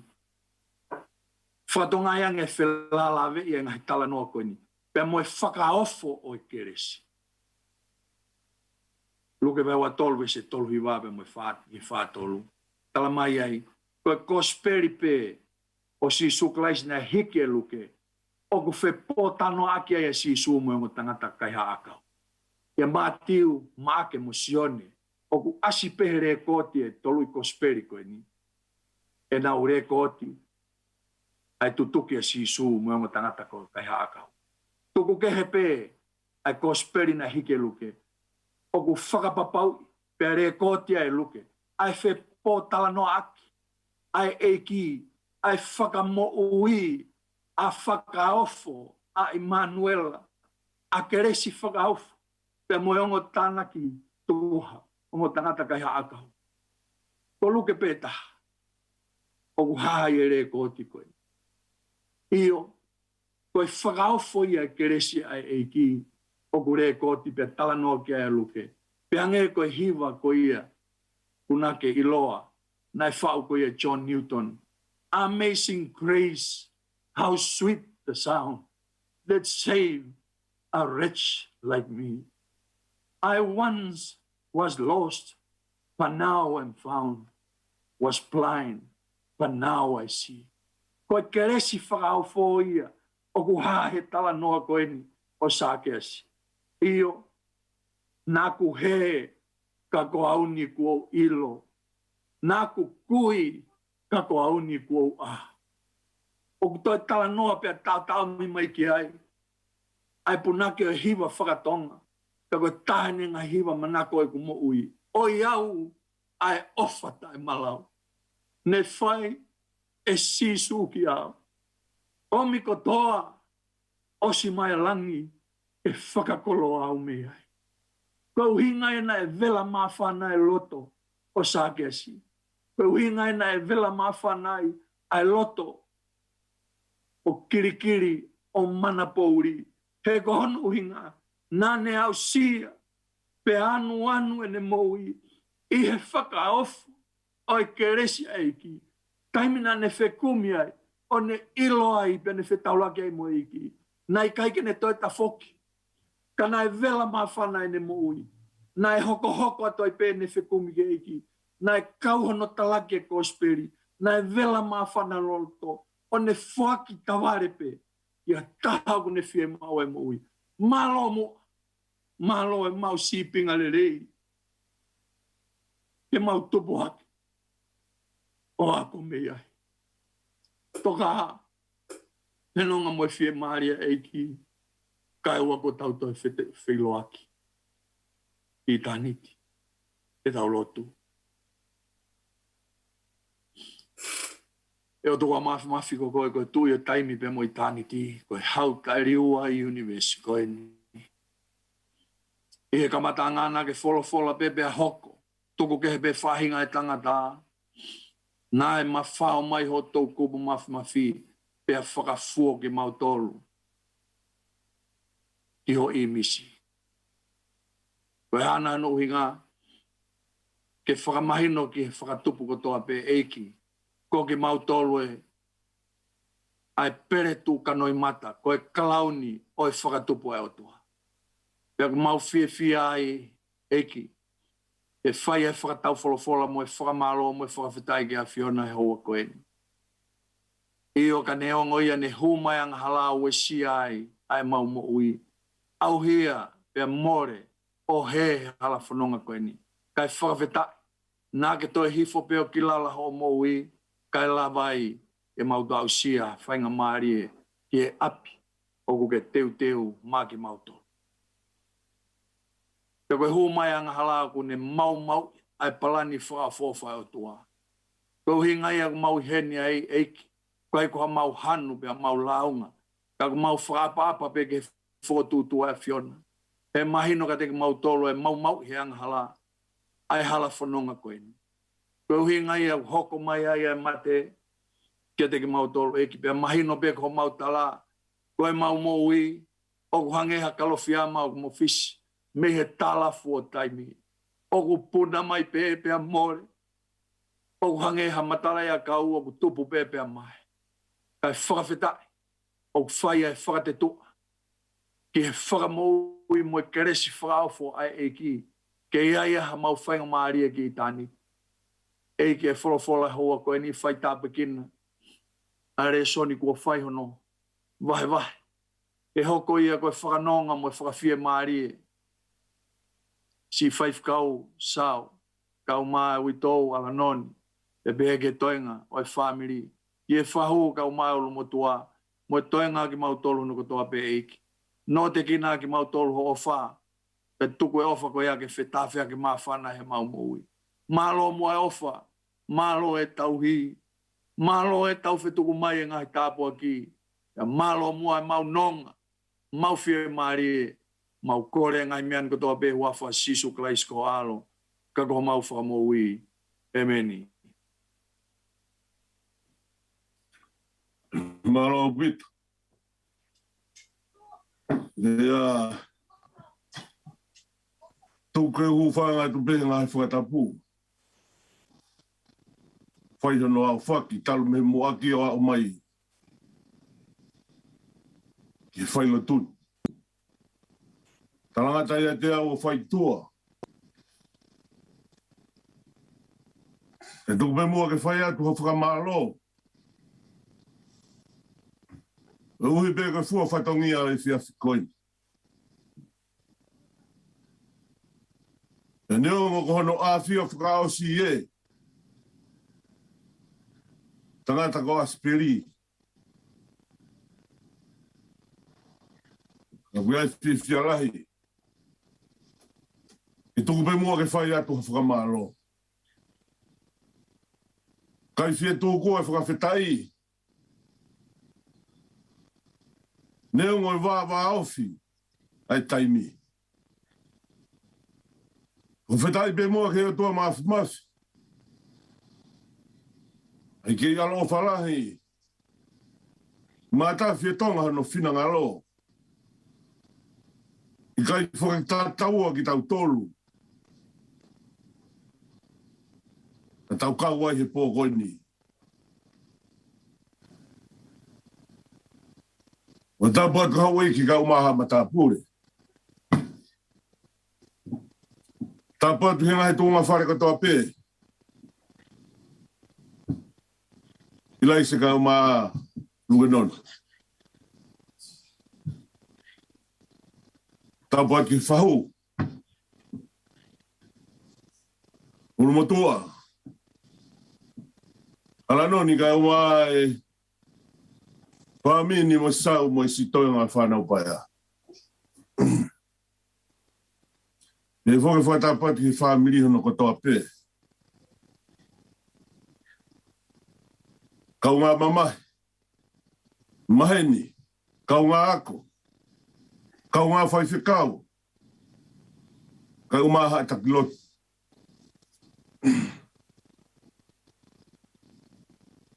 Asipeli. Toka pe me whakalake pā. E tūku ke whakalava. Ho mau whatongia. Leo mo ke whakaosi ngā e.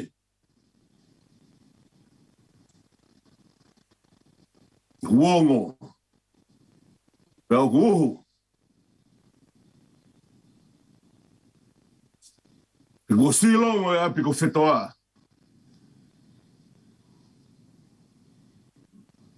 E ko kaina ke hea. E tauranga makahopo.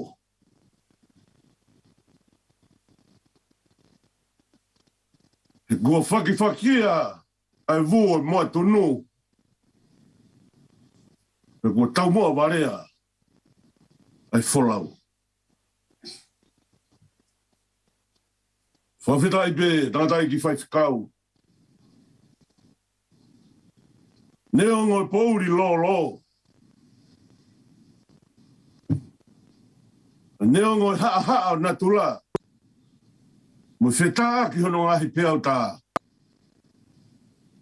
Ko ke whoto mai he whiawhi koeni. Hoko ia koe whanonga. Matawhi roa.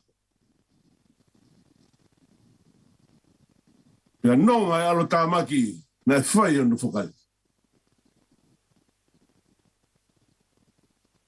He ko ai tawanga e ulwhanua kolonga tata. Pea ko e kea, e tapu wā kea e sola.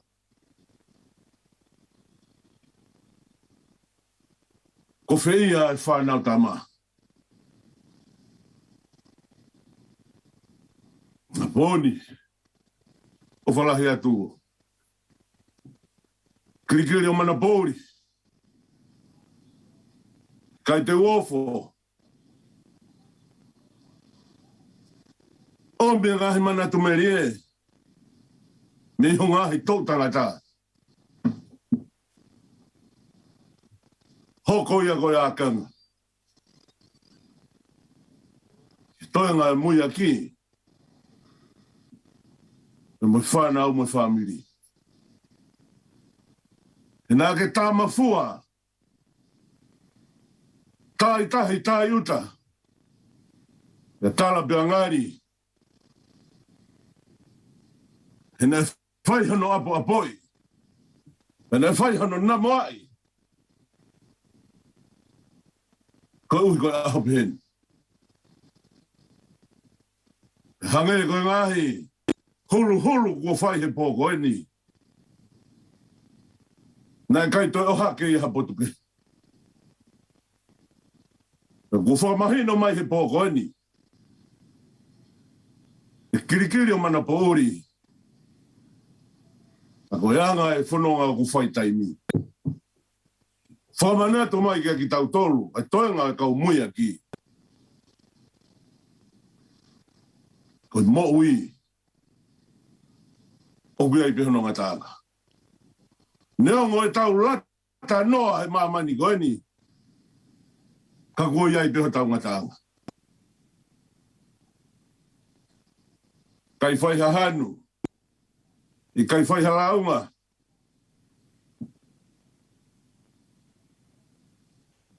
Whaki pehe o tua. Pa kua to'o ave. Nā ne osi whakapapau mai. Kuia i api te tau toi whitau laki. Whawhitai atu. Tātai ki whai whikau.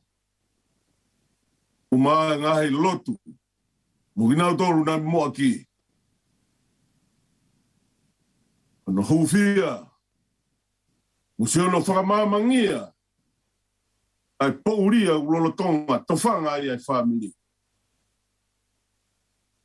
Kai aharea ea moa. Whakatataua aki. Ai o wha. E mo tuku homo ngahi taimi. Ka mo mana tua mai. Ai whamiri tai iloa koe. Whawhitai beki hea tua mafu. Ai kei taula mahao. Whaka, nā. Ai whunga o taimi. Kai lava ngahi whatongia. Oa umai ai ki pōkoe. O whalahi atu kei te koe. Umai whamiri. O whalatu ki he kāi ngalo tū. Neongo tau lolo tonga. Whainga tā ia he haisia o taimi. Ka kohai tene hanga toi veuki. Futu ai mafi. Tau whatongia pe koe taria. Tatau atu. Ngalu tuku e hoku reo.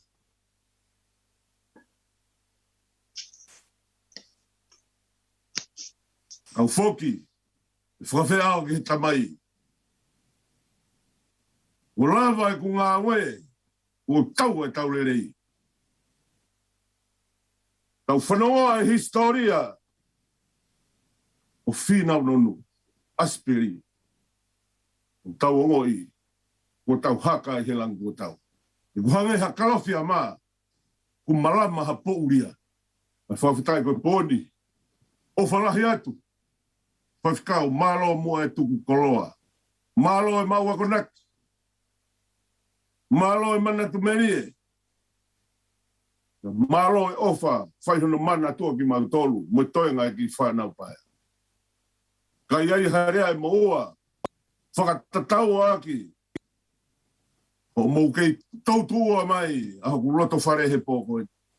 O whalahi atu ka ki mautolu. Iai ha mautono no. Tuke mau hufanga atu he loto. Leu rewa malanga kau tatau atu. Malo opito. Ai efo malo. Pe malo. Toeta. La Ronstoni. Ai. Tawa wholofola ku ke hanga o wahe mai e whanau. ka mai family I fiaf ko ni pe ko hili pe fa ho ko ni te mai anita ke ne omi hata foi hivata mugi fa ha ke family ko tau to kia mai na tau to ke vai wa tau fai loto na tau osi whakamelo pe ane fiafi na o star pe ane fiafi teu mai ho ti teu mai ho kai fiafi o mai ho sipi ka pa ke mokosia fe mau ke fie mari I ho me mai ke tau ngahi fai loto tapua ki moklis ia o fiafi ni I hili pe hiva anita hoko mai rewa a whaiwhikau Soni Lolo, ko whaiwhikau Soni Lolo, ko taha ia ai whanau ako I he ngāwe ko ia Asipeli I mispa I wawau. Ko taule whai ako a Asipeli, ko toki whai ako eni I he wheitu fuolo a taha ene ngāwe whai ako. Na mau whitutaki ki tonga ke o mai ange ene ripoti ene ngāwe ko I he pure anga. Na ki ta ue taha tu wheitu koe, pia tūri me wheitu koe ia. Pia ta ue taha tu me he, pia tūri me wheitu koe. Koe tok wheitu ueni na ngā ue pia ai o au peki ene nofo he ngā ue te kia ke tūri. Pia tau whiawhia whamiri tau mai toko taha I he whanau wako na na wako I mispa I he taimi kona I ke lolotonga ngā ue Asipeli. Pia kune hoko whaiwhikau I he siasi aho whitu I ha honi. Pea ko fia ke kaitaria whaiwhikau Soni Lolo, tene whai mai ai tau whai loto hoko mei Nusila. Ka tukang whangamari ko ni anita, kene omaha tau kui fuhiva, pea toki hoko mai a whaiwhikau Soni Lolo. Ka I hiri koe ai whai loto koe a whaiwhikau Soni Lolo, teu mai ai whanau. Whanau koe ni a Asipeli, tuku atu ho mouki taimi, pau ea hamuki Manapo'uli puko hamuki mea mo fielea mai ai ke family ko taimi pe enia ke vahe mai ai hauki Manapo'uli pe puko hape mea ku ke manatui pe ko ak mo Asipeli tuko atu pe miniti taha ki he miniti ua ai toko taha ko whanau o toko lahi te tau ahoia tatole he poni ka pau rea kotoa whanau. Pea te tau kamata be me he whangamoko puna, pea toki hoko atu ai whanau, pe toki hoko atu ai ene whanau, ke tau whanau ki nau ngahi, Manapo'uli mua nau ngahi tā loto pe, o nau manatu ki he nau tamai ko Asipeli. Malo pitonita.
Alo, maluma tamo e fini family. Ya ko ko be ke u ko bal mal watu nga i tala fatap ka kat ko do be ko i fok. E a fia bo e o i pikia i he fini. Ka e tamo mo e mo tua mo tai loa. Ke u ko mo e kolo ko pa kolo a kiau. E sau ka ma e family e he fini. O lau be ko mo no ba mo tapuak. Whanga marie ko whakoloa ke muntuani. Ki ukau atuai he wah. O e pōpuaki pia mo e manat meri ki he tamai koen. Whakapapalahi atu ki he kau whai whikau ko toa pē. I he uktau kau whandahi e houan. O whalahi atu ki he whawhonga e pekia. Asipeli Finau. Ai nau iloi aki he mei mispa. Ai fitu hiwa ki he walfa. Na e whaiako ai Asipeli te au he kamatai me he class 4 o alwa kai peo au ke form 2 i he walfa pia maulere mai behe ki konferenisi sia ki tonga e lo tonga e baua anga tau i me pia nofo i pia wai. Ka ko e taha pia au he whanau tama.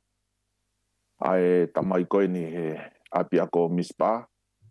He pe koe na e lawi ki ai whaifikau sau. Pia o nofo ai o whakau ki he taimi koe ana e whaiako ai. E tangata koe ni ne aluange koe tangata lah.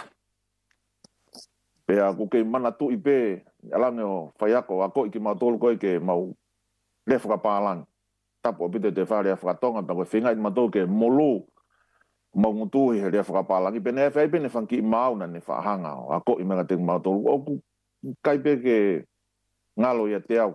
Alake e kua ngore ka pe au hanga ai ange foi mau koe a koe whonga e Asipeli nane. Koe ki foi mau me whaiako koe ni. Koe foi mau nai behe. 6 fresh fish in the basket. Ka koe taimi whoki a koe. no whinga i pia ai ke o mama, alma maari e pe, alwa i ke wawe. Ko whiha pe kake atu whoke anga no pu aki. Ko 6 fresh fish in the basket, 6 fresh fish in the basket. Kai ke, ko ngai manat meri e pe ia pe hange ko e hiwa ko ne, na e hiwa i ko e lotua e iki, ko i tutuku atere. Na mau hiwa i matori mispa ia he taimi ko e. Pau kai ke lo i pe ko mau tona raki hiwa i pe ko ne alange mo i me atere o alango ako ia mau tolu ko no mau hiwa i ai. Ai fo i fast tatau pe whabalangi. Ai ko te whoke mana tu he taimi nei hiwa i ai ko he ko i tutuku atere. Ai lotua e iki. Na mau hiwa ia he Asipeli ko toa pe i mispa. Tako kai ke, tako lau monu mo i tāpua ki e whiwhini whai mau lota ne whiawhi. E ki kai ngalotu pe nau whakahoko mai te o talangi te whai lotu hen. Nau manat meri mai pe ki a Asipeli. Na e kau ki nau tolu he kau whai ako. Na nau wako i a Asipeli pe a ai ni ihi ai na e anko sau o ana. Na lava mai nau tonga hai pe mi mispa pe. Pe a ai ako na ko au pa mo i tonga taha. O mau tauna mau e maka ke hu giai ka na mau sivi pe matoki piura. Ka goia ko e he taimi au Asipeli. Ko manat mere ia ke tangata koen. Kai ke ka tung pe mua ke whai haki tokoni ta me he folofola i he whewhin. Ko e potohi o ku wham ke o ku tuku hukloto ke whai hake wahe i he whewhini. Ko tau whanonga mai he ngahi wahe i he whewhin. Pia ko mahino ka te tau tolu ai tuunga na ia e mo ui ai ta mai koen. Ka ko whito o e whakaukau e whewhin. Pe me he whatsame tolu fitu vese ua tolu ki hono ua nima. Same tolu fitu vese ua tolu ki hono ua nima. Ai au pehe hono whakarea. O ku whakahino hino e sihova ai ngahi laka e tangata lelei pe aku whie maari e ia i hono hala. Neongo e ne tōki lalo e ikai auhaia. He aku poupou hake ia e he nima o sihova. Vesi ua nima nā ku talavou pia ko motu ka teki te ilo e ma oni kori aki pe ko hono hako o ku kore ma whakaukau e whewhini o pe he ko e amanaki i he uhonga o e whaingata a ke tau lotu e lau maari e maani oni ka bao nea taimi na mau whie mauai ai whakanonga o e taimini pia mau lotu atu e nonga e a whiona ai ko mama o ia he tata e atamai o e tangata. Ke whamalumalu angia e aptanga mama koe. Ai ui tōu ka maafo ke whanau o mohanga lei polo ki nau tolu he aho e whaingata a koe whanau paia. Ka aku ikai au pito ke iai ha paia he kaupa me a whiona.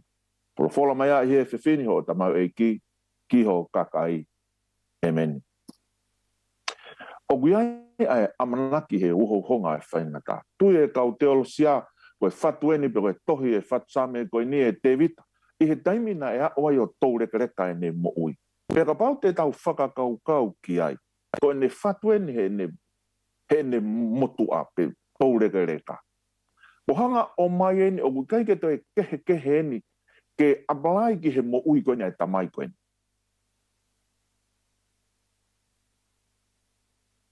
Na aku talavou, pia koe ni kua motua. Ka aku teki ilo ai ma oni kuori aki, pia ko hono hako kore ma.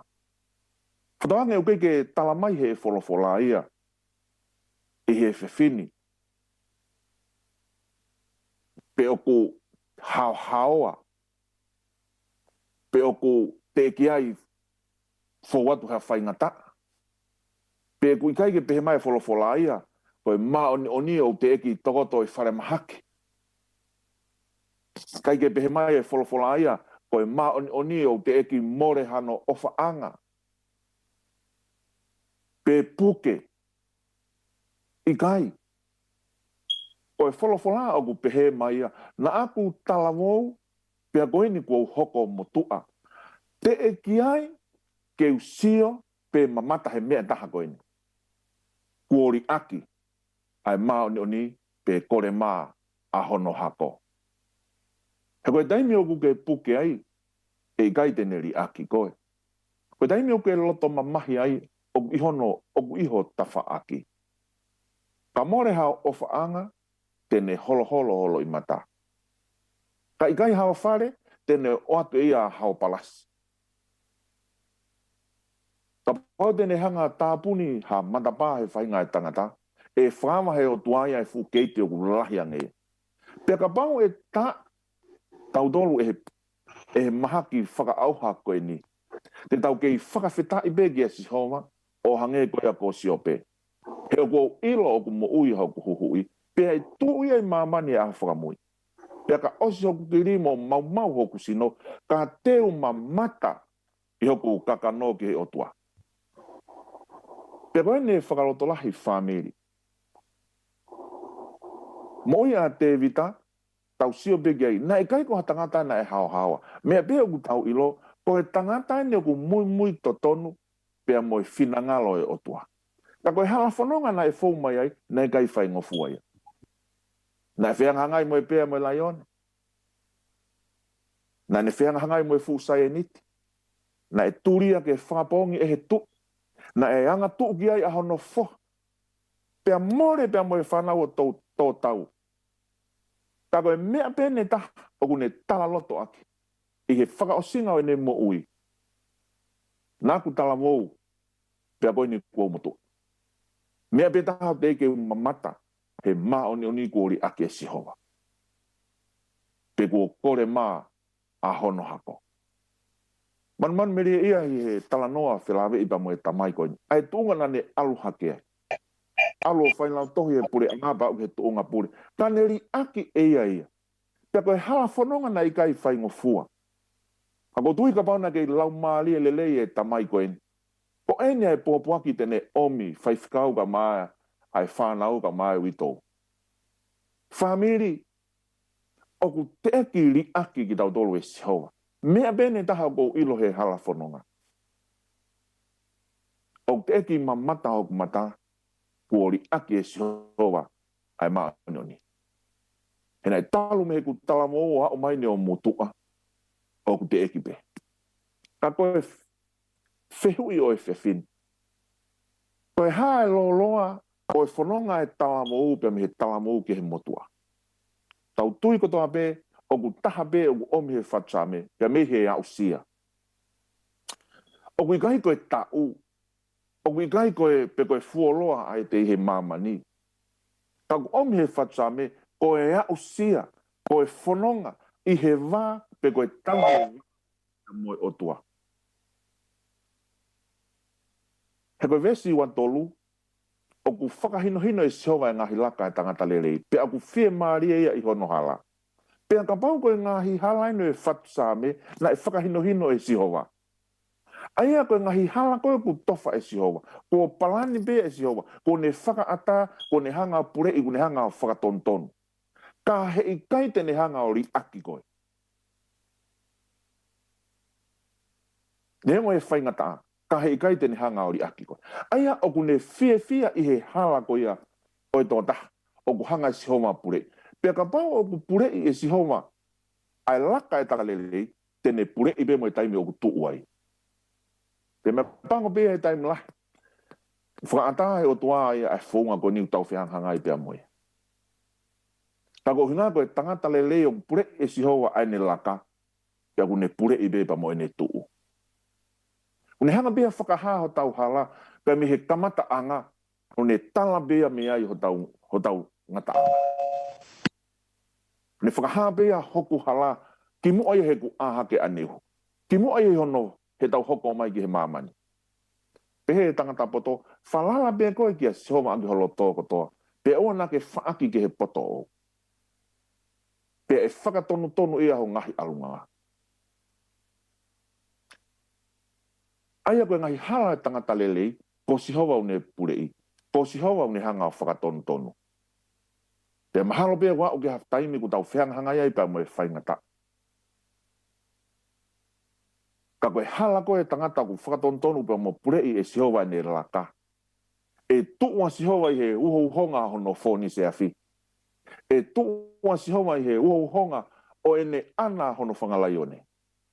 E tuua sihowa i he uho-uhonga ho taimi koe au ke nofo blisone ai. E tuua sihowa i he uho-uhonga o mahaki whakaoha. Io, pia tua sihowa he uohonga e mate. Pe e wame pe tuai o hange pe koe nai hoko ia Lazalosi. He ku pehe, ai tangata o ku whakatontonu e sihowa ahono hala. Koe lau ia e whatame. He na aku talawau pia koe ni kua motua. Ka aku te eki sio ki he mao ni kōri aki. Pe kore mā ahono hako. Mea banga mea koe toko lahi o mamani kuna whaka ikai e o tua he ahoni. Kai kena loto ke hanga he o tua o tofa ai hala pe whakahino hino. Sai, hau kia taime ko pehe o tua pe i hendoloen. Tukua tueni. Penau tu e tangi be sisu e tokon mai. Mesi ua wha, neongo ne tō ki lalo e i kai auhaia. He o ku pou hake ia e he nima o sihova. Lawe kai palo fitako Isaia ni mahi wawe suraki. O ku i kai no e nima o sihova ke nai whawha mo ihata. Neongo e whetaulaki pia mo e whaingata. Neongo e matangi. Pe neongo e mahaki whakauha. E kai auhaia he tō hake sihova aki hono nima. O ku pehe ai laka ai tangata koe o ku whakahinohino e sihowa ne ngahi laka. O koe ke pehe mai ia e hao he whaingata a. Ka kono iku angaen. Neongo ne tō e kai auhaia. Te koe ne amanaki whakamonu ia. Lami kai kau whaiwhikau ki moa. Koe mohe pe he poupou hake ia e sihowa. O ngā he kone la kāpea mo hono hala, na e pure ia e sihowa mo ne hanga o whakatonton. O koe kei ha tua tamaki. O tui koe whakaloto lahi a whamiri, e ulu motua ka mā, ui tōu ka mā, whaiwhikau, mo toi ngā e whamiri. E neongo ka whakapo uri, e neongo e whaingata a. Ka kune awhio i pe ia i he uhohonga e whaingata a. Mo e pouri tu o tau i ai whamiri, ta kune awhioi, tene mau pe ea ai whawhitai. Ta mau au e whaingata āpo e mahaki whakauha koe ni, tene kei mau pe ea ai whawhitai. Pe au pe ai ke he pōpō uri koe ni uha koe, kua ta tau mai e tamai koe ni, o kune awhioi pe, tene mau pe ea ai tau whawhitai mo e tau loto. Koe hao uhinga, he koe hala e tangata, lele o tofa ia e siho. Peka pau e tō ia i kai auhai ai, he ku poupou hake e siho.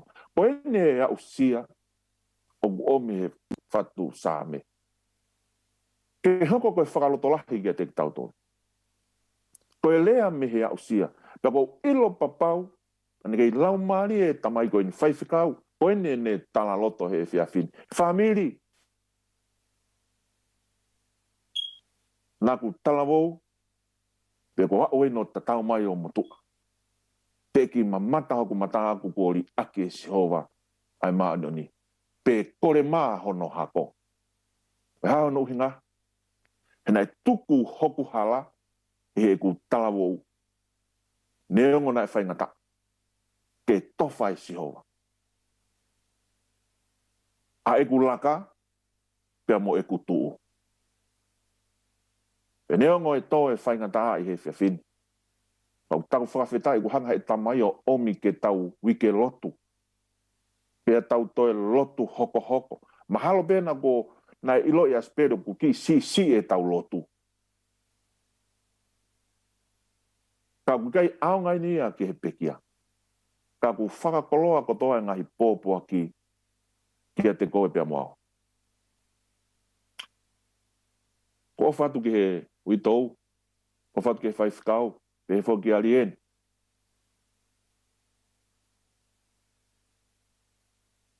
Pe he whoki toenga e whamiri. Apau te tau nofo ke tau tāna ki tu onga pe tau manatu ki he ngahi ulunganga leleina e whakahoko, e he tamai koen. Ko tui ko wau ki he tuunga koeni i he ahoni. Kana e tae oa e ku nofo. I he malu o e whaiako koe.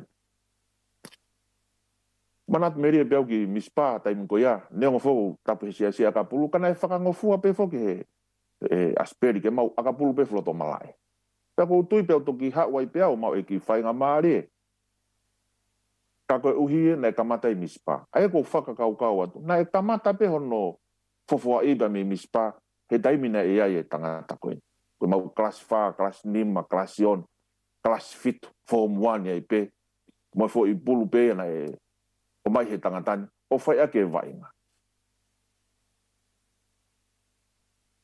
Pera pau na ke lau mari ai tamai ko ko fe puki ha me. O whaka mo oni ai lau ko ne fatu sa me. Ko ni ai rea tuku mo ta tau mai ai tamai ko ni family. Tuku ho halagi a Sihova. Te ke fia pe ko he halate ne tofa. Ka pau te ke to e ikai te ke auhai. Ko ha no uhinga. Nā ku talamo, koe ni ko wao tō tau o tatau mai. Te eki mamata hoku mata, kuori aki he o tua e maanoni. Pe kore maa hono hako. Tanga pe whamini ki hoko, ai whakau kau ni koe whakaloto lahi ka te tau tolu hono kotoa. Te ukai e palo mesi mai o tua e whaingo fua. Pe kai te tau whetau laki pia moe, whainga taa koe ni, hange utau i he nei i he whewhini. Ikai palo mesi pehe ai otua. Ko ne palo mesi he ikai te uri aki koe. Oku ne afioi tene mau bea e whakawhitai i he ua honga e whaingata. Pea ko ene amanaki. Ko e amanaki anga Asipeli ko Sihova. O tofa e Sihova e hala i tangata lele.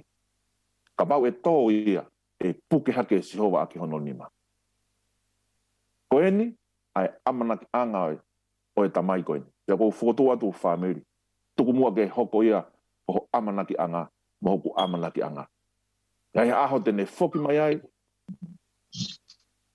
tene hanga whanguna ai e tamai ko eni. Ka ukuku ia hea tau ofa ki ai, tuku mua ke tau teu i ki tau tolu he ahoni. Tuku mua ke hoko a Sihova, ke ne pure i ho o laka he taimin. Tuku ki ai ke ne hanga taki. Fotu utu ho laka, fotu utu mo ho tu. Pe ka pau te tato, te ne hanga hapai ha koe pe amau.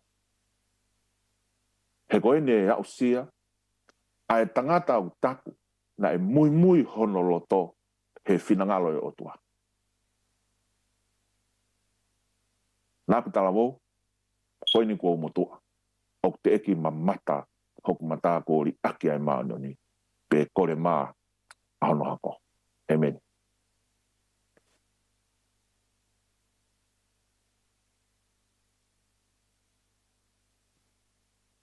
Se me befe ficau. Iyo, e tau lotu. E o tua mafi un lau, mau lau monu mo lau tā puake. Unga ko e mau talanoa mo manat merie, ki he tamai kana e hui e he afiona. Ke hoko ko e whai ako ki a te mau tolu eke o mau lawenga monu ai. Nane fou he halana i kai ke whaingo fua. Kana ne si tua kotoa me ai eke. Nane si tua kotoa iba me ngahi maari e koe ni. Ko hinga pe ke ata ahono waa bea moe afiona. Eki koe whakaukau kune hanga whamao popa ki mau tolu i he whewhini. Ko ne omia e whainga maari e te mau tolu. Oku mo ui motoe. Ke mau whetukutuku atu. Ho mau hala te kaki ki a te koe. Tuku ke hanga whai ho mau whotutu. Tataki ane e mau laka. Kai tuku ke aho. Te mau toi wheiloa ki ai. Te moe tamai koe. Egi o mau whia mau e nonga e awhion. Pa malmalu e ulumotua. Ma ai witou pa moe toi ngai whanau. Mau whakamo onu ko toa pe he whia whini eke e wholofola e awhion. O ulele ane e mau i he whareo e mamahi. Te mau i ha whareo kai katoa. Pea ku makatu unga behe e mau kau whakataha e. Pone tatau mai eke. Ka wea e ngahi ulunga ngai ai tamai koe. Ke mau komunia koe mata ikolo. O wai ene ngahi tāku, ngahi ako naki. O wai ene ngahi tukutuku lau mea, eiki. Koe mau lotu ia. O wai na angatahe. Na ngalo be i he mau tuku ia ki hono whare kere kere. Kai tuku ke mau komunia ngahi mata ikolonga ko ia eiki. Ke hange be o mo uipe i he mau whiohi. Ege o mau lotu atu ngā koe whanau me nau ngahi fōtu utu hono katoa te. Lolotonga e whakataputapui. Ke whakahoko aki ia e whakabapa whaosi ki he tamai koe. O mau momoia atu kia te koe. Whai mai ahono whakakaukaua. Ia ke whaka o mo whakakato eki. Ui ngā he ku whekama ke whakaukau pia puputu. Kai lolotonga e whai ngata a. O kuia ia e amanaki. O kuigai koe ngata a ngā en. O mawai e mau amanaki ki tua whai toka. Ui ngā he na e whiri he tamai koe ni. Ai awhiona ke hoko koe koe tā ki hala. E ki tukuaha o nonga peha mō whie maari e. Ke whakamalumalu aki e whamirin. He kehe whanonga i he apongpongi. He kua more tamai pa mi hono tuunga. Maulotu atu eiki, ke te aha tahaia ke ne lama o whetongi e tuunga. Oe tamai koe. Whetongi tuunga a koe. He koe koe lelei taha. Pea ka mau koe. Wai e amanaki ia ka teke mau tolu. Mau whiloaki. I he aho teke whoki mai ai. Pea moe tamai ofa koe. Whakaua mo whakato e maulotu eki pia ke whamoremore mau tō nonu. Tau mai a he toenga e polo kalama mau whia he pō koeni. Pori koto aine hua whapeho alo ka ko mau Manapo'uli. Amen. Amen. Malo pito whawikau. Whawhia tua puna rei. Nonu ka takimua ka ke tari mai ae whailotu koe ni malo.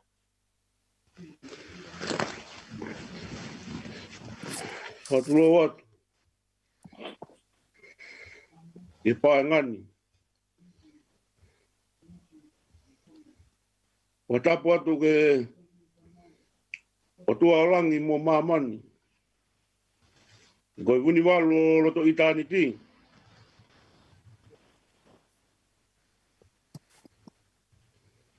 E whatapu atu ke whanau eiki. Hamata apure. A o te whakatapu. Ke whahu. E ke unumotu a. Si iwi tau. E ke whanau paha.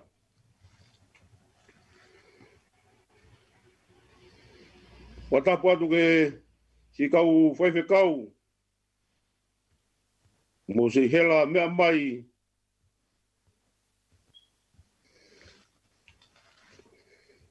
I mea whaka eki masiwani.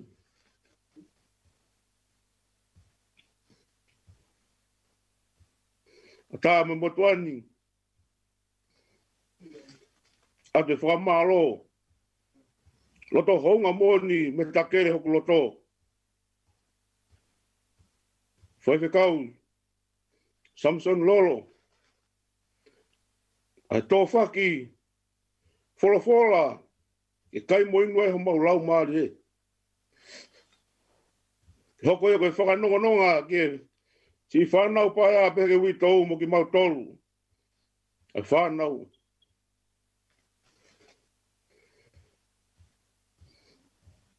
Ko to'o e si a kau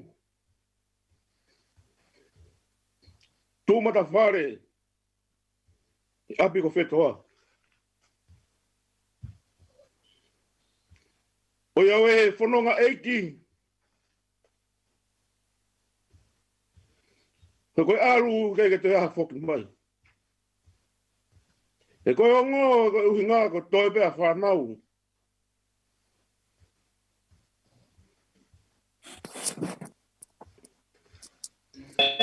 Eke malawa. Eke mautolu. E koe poto pēa ni mui. Ke a te whakamalo. Loto honga moni ka te koe whakau. O hela mea mai. Ngā ko mea wha eiki, masiwani. Ko ongo ea ko lota whare. Neonga wha masiwa ke whamiri. Ko whakakolo ai ki langa. Hoko e whola o ke tōkaki. E Vea Finau. O e wai whakanonga ia ki hoku loto mamai. Me tāta ala a hoku loto. E kua to'o hoku whalala anga. Tātu e tala munu atu whaiwhakau. Ke whetuna. Me fua whatongia. E lotu maa ni o nea o tua. O whake ate o tua hima mahaloi. Whatongia aku o. Whai e ui unga koe. Pureanga langi. O whatu ke he family. O whatu whoki ke pāangani. Aki mō taulu kungu. Musi hela mea mai. Ki hoko ka whakanonga ko loto mamahi. Alu e pōni ano alunga. Vai whakaheke e whola uia. Awa hoko mō mea mai. Koe vai whakanonga. I si uitau me whanau. Mo ki mau tolu. Ngai kupu whela lawe I hono kotoa pe. O tae. Tangatani. Ngai mea hono kotoa pe. Ma hoko koe ako naki ka teng mau tolu. Nongo koe hala ku papa. Hikai ke a taha te haami ai. Ta koe kuongo I. Koe ngako ke lawa whai whatongia tangata e ki. Wha more ala whai whakau. Oa na ngata he. Olo tua mai ki whanau paia. Mo witou.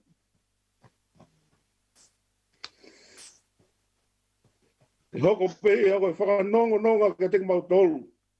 E oa ke whakaheke heka.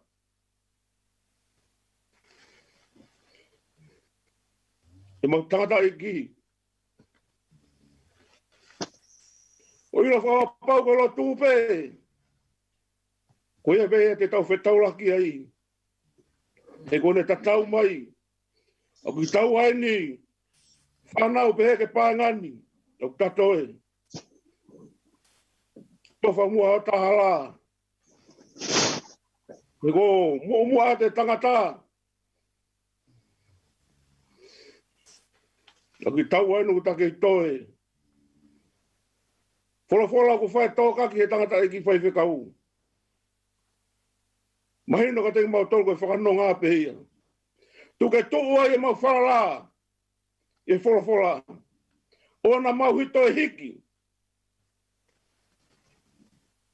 O fola pe koe whakanonga te mau tolu. Ai ha. Tō whatongia e motu andi. Mai hei, ka lava whatongia, whaka more I ange au.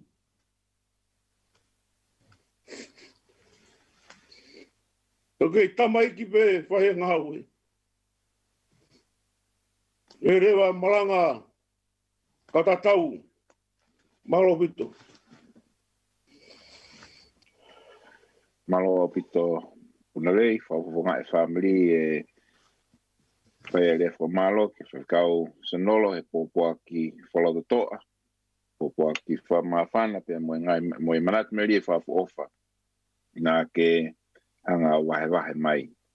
Nau manatu rei pe tau kei tupuha kei mispa na e o mai he siasi e ngahe fu I pulu soka. Pulu fu poto pe ke wa inga aki. Toki alo Asipeli Vea kumi mai fu I pulu akapulu. O mai o whai ake wa inga koe a tama hena e whai ake na hena mai pe pulu soka hena ke e fie wa inga taha ia na wa inga pū pe ki nao tolu mo pe toki alo lewa Asipeli Vea o mai foi pulu aka pulu o toki kamata aki ai vainga ai whaiwhikau. Pana ea upe whaiwhikau ke tumu ai akapulu i tonga whafufunga i o tau whanua. Kau honga pita ka te kumatoro whaiwhikau ho kau mai i he Vea Finau mo o mai e Manapo'uli i he tau taimin ko ia nai ke kau ki ngau e whatahai i mispa. Ko e tuka he tainimi hangene ulam kia nei family ko e ki taimi ko ni ko tuku ia ki he whanau mo whangamopuna ka paupe e iai ha ni hi te nau roto toa ke nau tū mai o hu mai o whaihanau ki Manapo'uli pe kua ki whakamatara no pe whewa aku pe mo e nau taimi pa mo e nau kui ka pe kua nau tātaiki ka ku whawhewhia whoki i he Vea Finau whaoware e ku kau mai heni i he e tau a pō koi a oi pō ni sione likio pia mo moa likio ko e ongo tamaiki ko ni ko e ongo fuha ia o ofe fine lahi taha o Asipeli. Ka kuone hiki atu i Hawaii. Pea kutukanga pe ki he ongo taha i he ongo tarawou koe ni ki na inutus me beki na ua. I he family pea te mahalo ko toki mamata na akuia he toko wako ni pe koe na toki kau mai eni i he mea a family. Ka kumau talitali rei loua ki moua ki he family i he Vea Finau. Ka wau pe eha taha ia te moua fi ki wharea mai pe, tala mai pe kumu whewhe.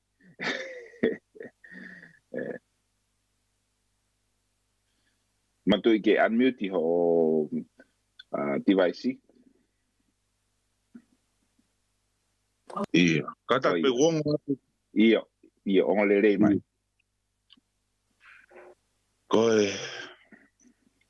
Ko le bege whamalu atu nai whata. Pea, ngai whata pōnu katoa ki. Whale o iki.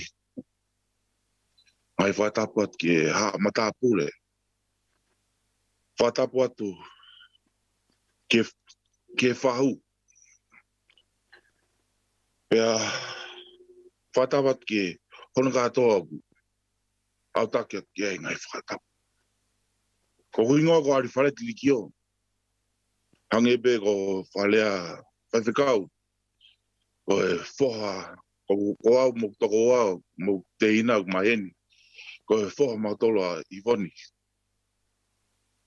Ko e anga ki tala noa ki a Asipeli. Na ke ki ia fu wheuhi loloa be wheuhi na e lahi mo Asipeli. Ka mea bego i lo, o whine e kina mate o whake Asipeli. E mautupu ake, o mea bego mana tui koe. O whaena ne whakumi mau be, ane whamili. Ane tamai. O mana tui ne e, motua ko tau kolo. Na mau whaalo ewa ki ai. O tau kolo na matui ko toke tā. Pea, e taimta tau pe, o inga ko mai tāra noani, e na e, fōtupu e whia lahi. Ia mau tolu, i mau tupu ake, mau sieke, mau whine e ki, i ene whia, ke kau ia whainga whiohi, pe mo e whamili hane tamai. Whaiwhaenge pe, pea, mau lava o whetalaki mo Asipeli. Nai lava ane Asipeli o mau whiohi ki Texas. Pea, i he taimi ko ia ne lo tonga lele u wako high school. Pena whia lahi e aloangi tangata i ki, o kau ia mau tolu. Ena e lava e whiohi, leleina e lava. Koe ngai ahoni, koe tau whatataha mai koe ni koe ngā peko. Te wholau e tangata. Pea ko mea peko matui ko. Ko Asipeli ka tangata mari. Tangata whia mau koe. Pea ko whamalo atu i he mominiti ko ni ko whamalo lahe ki whamili hono katoa hono ki Manatui mai Aki mautolu ki whanawa I voni. Pe tam tatau whamalo ki a Auntie Lenny. E ne whamana tu I maupege. Whakawat mo mautolu. O whalahi atu sau. Tataki e. Voni mo e. Aki hunu katoa e family. Me ka waki aki mautolu I voni. Ai mau fia. O hina mau kau e toto mau inga. O Asipeli Finau. E taim tatau. Ai tau mo ui. Ke kau pe. Mo ngahi. Mo lea wha mui na ulawa lea mo Asipeli. Ai mau inga e kaua kraise tau mo ui. E kai tea mea mau inga. O e kaua e hao anga e tau ngai mo ui. O tau ngai whenga hono koto. Mo whamalo mo kolori e koto pe. Ai e ki pe ia. Kataki wha mo Ka ie. Mo miniti katoa ko ni. Ak whamalo. Ko inga ko Asipeli Finau. Mo ene. Whatatai ma tau tolu ngai. Po whakoloria ko ni. E neongo be tau wāmama o. Kau tau ngoi be tau taha be. I whamana tulere ki Asipeli. E tanta tau be. E kau e ki. E tau whama vai whai. Ai ku kole whamore more. Pe wanga whewhe. Si le atu me ta whakea I voni. Ka koe. Molo atu pe. Ai ni mui. O whalai atu ke toinga whamiri. Mea ki mautolu. Hono katoa ki whanau I voni. Nengo be o ki hen. He kapana ke moi mau whine e ki. Mahalo te mau hijack hawhakapuna. O whenga tu pe neongo tapu e alu atu. O whalai atu ke toinga whamiri. Lewe malanga tua o whatu. Alo au pito moa. Ria whamawhana. Whawhewhia au pito e homukau mai. Ki he whai he ka homokui ka koe mau tamai. Pea whawha ofa au pito horea. Iro pea ku te kei ki tupake koia e nake ki tupake koia I tonga. Ka kuke hanga o a ko I mai e kakaita ai ni hito lahi. Hau mei tonga ue hewe re whakatonga he hewe re whakapalan. Whawha ofa au pito horea mai pea whawhiawhia. Ai lava ke mamata tu ai family ki he whanau a I voni. Mahalo au pito. E rana. Tahine a family. E whiehu mai o whai hawhirea.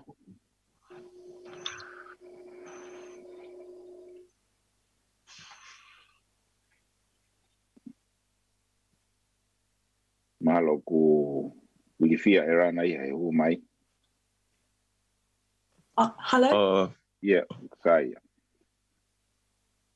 Ai ke ngari ku lahi mea ko nai I whitoa. Yeah. Hear me? Yeah, we can hear you. Oh, sorry about that. I was on mute. Sorry. Hi guys. My name's Lana. Erana. I'm Bamini's daughter. I'm going to say something really short and sweet in English because apart from my cousin, my Tongan isn't as good as his. I told my dad I didn't want to say anything on this tribute because I didn't want to cry on Zoom. But I thought I'd come on and say just like, Papa Asipeli was, an incredible man to talk to. I always saw him whenever he came to New Zealand and there was never a dull moment with that man. He'd always be popping jokes here and there. Auntie Liani would always say that I'm hoko to her in Dalavo and Atamailele, but then Papa would always be like, no. He'd always say that I'm hoko to him, koia wo hoko ki ai. And sometimes I think that is true. What do I say? There's too many memories with Papa for me to even bring up one that stands above all of them. And I just wish that he was still here so we could make more memories, He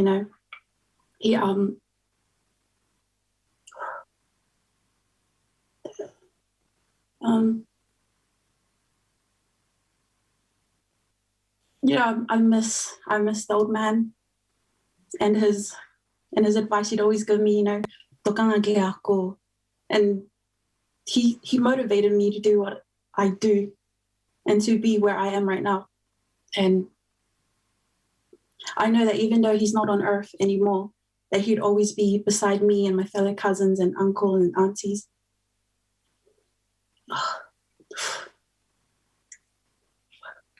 He's loved by many people, Everyone that meets him falls in love with him instantly. And who can blame you? His good looks is just charming. I'm going to really miss Papa, but I know that he will always be here in our hearts and in our prayers. Yeah. I know Papa can hear me probably right now and probably telling me to speak in Tongan, but sorry. Ko mate he ofa ki he kui koeni. And I love you, Papa. I miss you, and I wish I could see you one more time. Malo pito. Malo pito, Lana.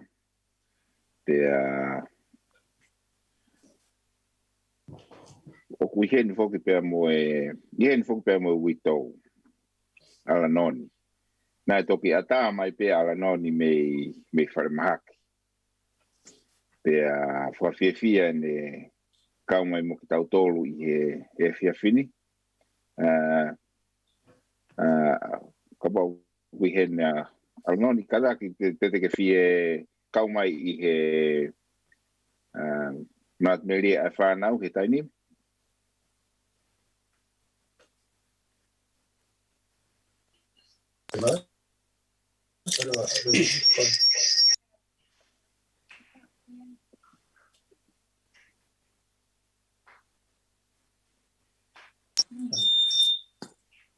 Yure? Iya. Kore ke pakamaru atu he ngahi ta apa koto ape. O tau ke takua he ngahi peohi anga pen. Ka ata mua mo o ka whainga maari koeni. Ke whai ai haki Manapo'uli o whakatatau. Ka moe polo kalama ko whokotutu ke he piapi koeni. Ko uhia, ko tau pekia. Ka ki mua ke hoko atu. O kuau to mua whakaapa-apalahi. Ke he kautu ki mua ko tō peo tamayo eki koeni. Asipeli Vea Finau Nonu. Mo mea menu sila. Mo tapa ke ko tō pe. Ke awat. Ai ki whakaapa. Ma ke he mehe peituni. Ko uhia. Ko tamayo eki koeni ne pai peohi. Ke tau whango fulutupu nopo mari. Ya kua uia eki. Ke tamayo eki koeni. Lahi mea ke pai ke manatu ki he tamayo eki. Ya kou tuyo pia lahi me ngai me tanga me kau tu mou ngā Asipeli ke whanongo. Ka kona osi mea I peia eki nā tolu talu mei tu ai atu. Ko e ku pia paka matala pe a mea mahu inga taha ko eni. O kutu ia he historia o e apiako nai tala noa kia Sonia ni nai.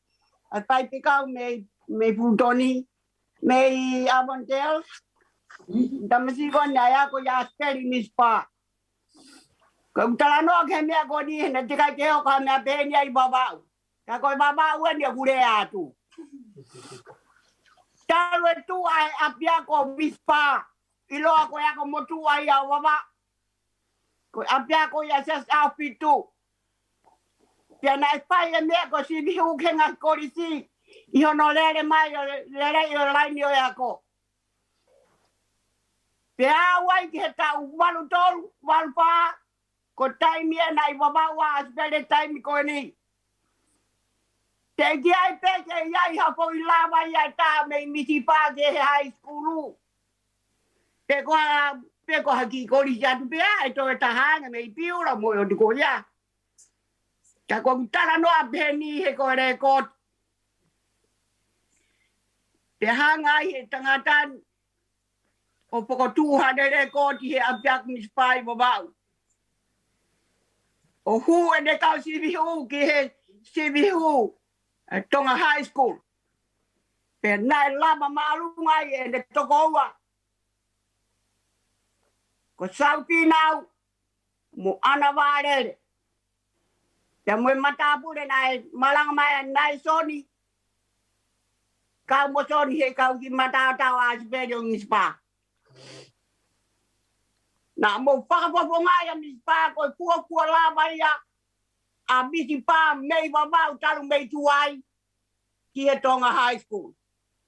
Pe ko mea pea ko fie koki au te ai. A ko I taimi na hanga he siana o wei.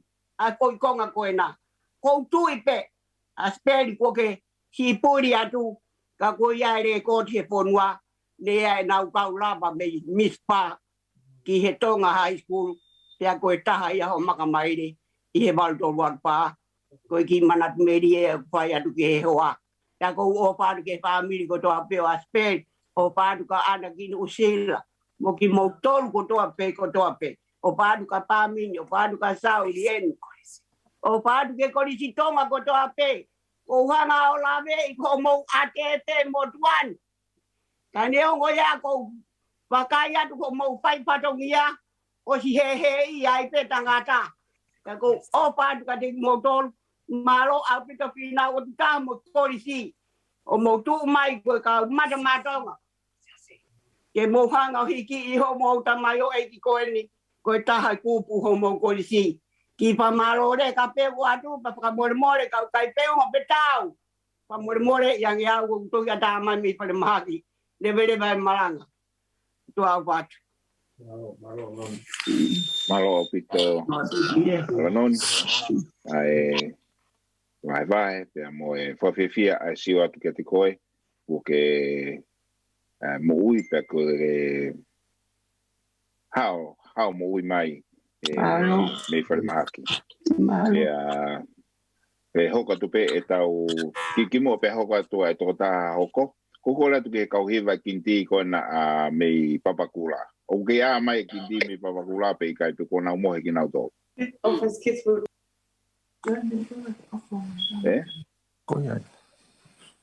o ke a mai kau hiva me papakula Io, hu mai e kau hiwa me papakula pe to hoka te manat meri ko ni ai wambo puna. Sao ngana kau hiwa ko he tongi ke o to I. He tongi ke u ke na hiwa mai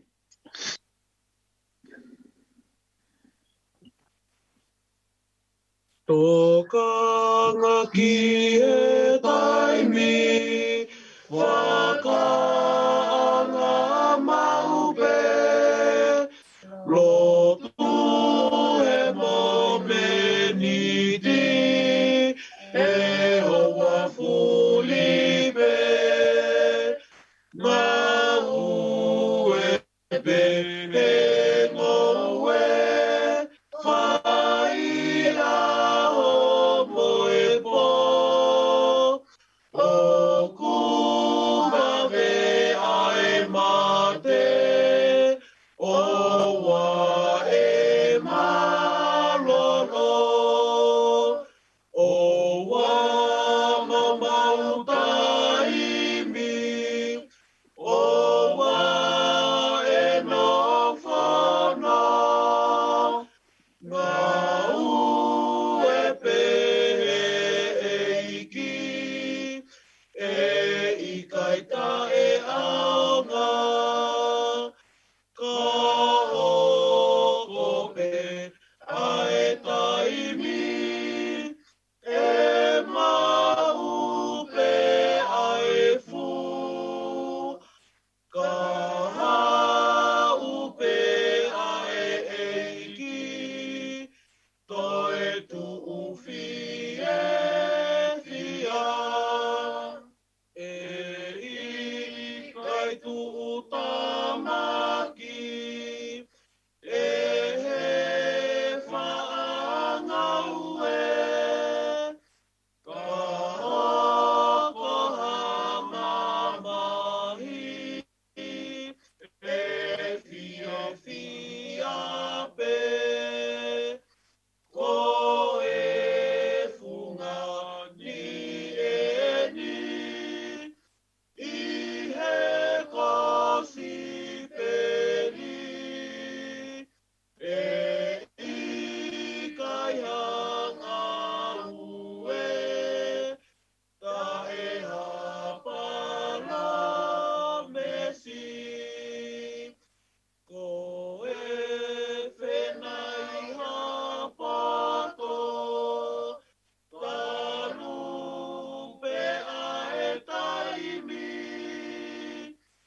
malo pito ki he kauhiwa koe ni mei papakura.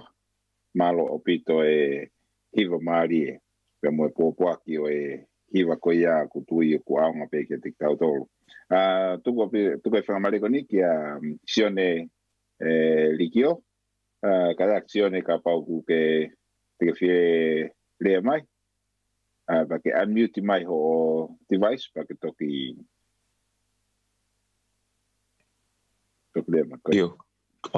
O kuongo lele at pika moto. Io. Okay. Io. Malo pito. Whakatulo at pe ki he whahu pe whoki he hoi ki moe whangamakopuna. Whakatapu atu ki he unumotua pe whoki he whare ai kautara iki. Oku ai te whakatapu ki he whamiria no katoa wito ala noni malo pito si. Awa mai tau whakataha mai he poni mahu inga koe ni. Nengo ko mautoni Amerika ko mau i he tainimi o mei hawhe ai hiwa he taimi aku. Ka kusai beia he ko tahaina taimi ke te pongpongia kau whakataha i he whakamalo mo whakawhetai. Whiwhia ke tau whakataha mo e whamiri. He te keke u whetau laku mo ki motoru no toa pe. Ka ku a whalahia ki hea anon pe ki he whanau ono katoa. Pe whoki whamiri ono katoa pe ko o whalahia ka motoru. Koe ku kihingoa, ko sione riki o, koe whika ua o mi he whanau kona iwoni. Pea kumau toko nima, ai he koe uruaki e na alifalet ke lei moa riki o. Na mau sui whanongo ki ai he lea na os whakahako atu. Pea ko au koe whika ua, ko sione au, koe whika tolu, ko haumono riki o ia. Ku tala mai ni ofa mene si poto ni ai. Mo malia leka, oku ko whika whae, ko nangi ngoko maria leka, oku lolo tonga whenga e ta whaki whakatoki tā. Pea ko e si itaha mea mautoru, ko iwan si, ku no whatu ia mo ne whamiri LA mo e mau tangata eki.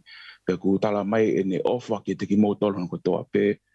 Pea whamiri mau, o kai ki ha, ko tui kai ki ha lei, he mangahi lea koe no os whakahako ata mi mua. Maria pita hono whakahoko mo e pōpōk mo whawhai, o ku mau whai he pōni, o ku hoi ai ongo i maa whana, mo e ongo i whia e tau whehui koe no tau whai. O ku waipe angai manatu me rie e time si koe na mau whehui mo Asipeli. Pea i time koe na mau whakataha ai, nai tike ki ko poto he mea koe lotu.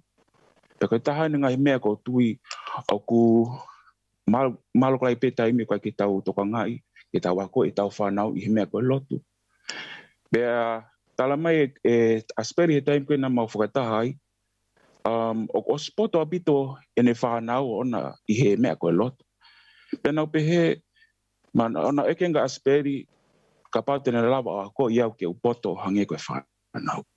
Ke u ilo e mea koe lotu. Pea, nai kai ke ne whakamatala, kana ne ai mai ke hanga o ngawe aki. Ai ako naki koe ne whenga i ke ne whuaki ma ako. Pea whai pe taimi mau whamiri, mau whawhai i he pouri. O vale pe ai taimi i kamata koe mau wako lotu na kai o lava o lotu. Whai pe alu pe o vale pe ko lava ko lea ai noa. Pe hangi pe koe lea ai toi tapu. Pe ko fie lahi i he ofa lahi ai o tua ko ne whaki whainga maari e maki mau tolo ko toa pe. Pe neonga na kai lahi mau taimi mo Asipeli kana e merie pe fie. Pe ko ngahi mea hono ko toa pena neo mai ma aku ko ki piki mau ki e hangi peke tala mai ai toi tapu. Ki tau wako ki tau whanau, he taimi ki nau ke iki ai. Pe ko taimi te nau ma wahi me te tau tolu e kei nofo pe ako naki. Kei nofo pe ai mama ko iai mo ki nau tolu ke hulungi ai e nau whanonga o nau whenga ke whai. Pe ko o whalahi ake te ki mo tolu ko toa, o whalahi ake te koe pahu, fo i tala vo pita hono fo anga o falai ki te koe ulmatua famili nga toa ho eiki a ki motono ko toa pek mo si lawa mai ki e po ko ni mau inga pita e tau whakataha koe ni pe a whabeke i he kahau ko atama e mea ko toa ke tau siofaki ke tau whiohi pe ke tau toe ke lahiang e tau manat merie e tau whiohi koe taimi e whaki mai o tua o whapeki ai. Pea ma koe ki lea pea, pea whakamahalo lai e te si whainga mari ko mo whaki ma aku, o whalahi ka motolo no ko toa pe lewe malanga tawa. Malo o pito sione, pea whawhiwhia pito whanonga tua whamiri ki te koe, whaitau pikina koe he o tua, pea mōna pito lau ke o pe tuku e lotu kai whai mau pe mahalo e taim koni tuku a rinsi ki ne whai hane ki lea umai a rinsi o ki lea pe a hoko mai a junior wawe pe malo. Hello everyone. I'm sorry my Tongan is not very good. It's my Tongan is limited to smiling and waving. So for those that might not understand me, please know that after everything I say, the main point is that you are loved and that we are connected because of Asipeli and that we are family because of Asipeli. To represent my side of Beli's beautiful network is I'm the daughter of Vea Finau, and I'll be representing on behalf of me and my brother, Tyrone. And to share some things about Gramps, we will be here another 2 weeks again. And that will be just going over stories from his laughter to his jokes to his knowledge. But there's 2 lessons that I have always held close to my heart from him. And the first one is humbleness. He is a man who has lived humble means for as long as I've ever known him. He ensured that humbleness was not ever shamed, but was a reflection of grace, and shared whatever greatness or gifts that he had with those around him. And that was just a second nature to him. If there was an opportunity to give or to gift, that man would do it. He would be creative. He thought out of the box and how can he give love the furthest way possible? And humbleness, I believe, from him was a lesson in how to be effective and how to be efficient. He was a man that when you live in a humble condition, you learn what's important. And he was a man that knew food was important. And people need food before they want to worry about anything else. And so when he left that legacy of providing food for his community, in his small little community, that sent a ripple effect that made waves. And his legacy I can see in my own father up here with the Bay Food Pantry. That legacy is shared in so much more beyond just the Tongan community. And there are people out here who would never know that this all started from the most humble man who knew the value of food and knew the value of community. The second lesson that I learned from my grandfather is pride. He was a man that was proud of his humble beginnings. He was a man that was proud to have me in his home when my parents couldn't look after me. He was a man that was proud to have me stand up and say Bible verses in front of the church, to memorize these verses and share them out. And he proudly doted on that knowledge. And those skills I carry on in my everyday life from my work to my home, because he instilled in me the path of righteousness. And though there are times I have departed from that path of righteousness, because in my childhood, he had written that in my heart and taught me the ways of God, I can't leave them. They are bound to me like a stone, and that is because of my grandfather. And I know for a fact that there are so many here tonight because of that same impact he has made. And I just want to say, it is so beautiful to see how wonderful and how beautiful a family I belong to, because I am descendant of Asipeli Finau.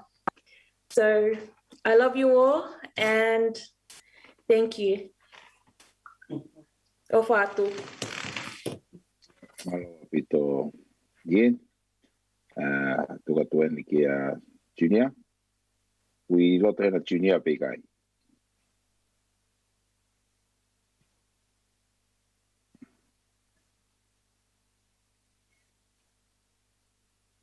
Unmute mai ho telefoni Junior. Oh ngot iya. Iya. Sai fatapot ke ngahi fatap ku tope ku afake timo e teu. Fatapot ke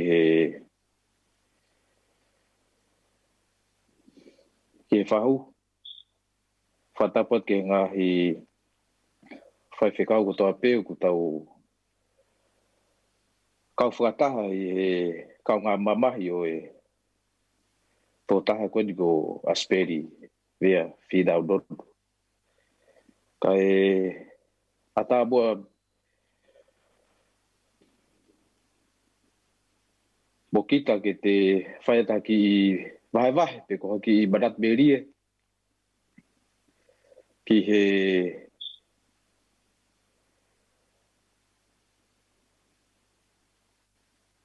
tamai ofa koni.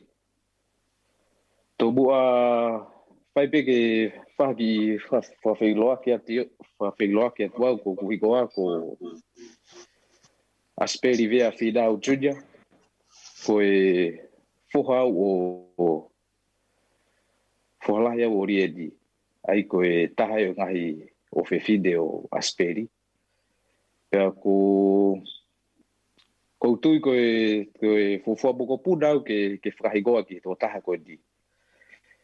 Talu ku tupu ko mo ku whawhehu ia ba upe ko ha dai o ku whakahigoa iau ki he motua koe ni.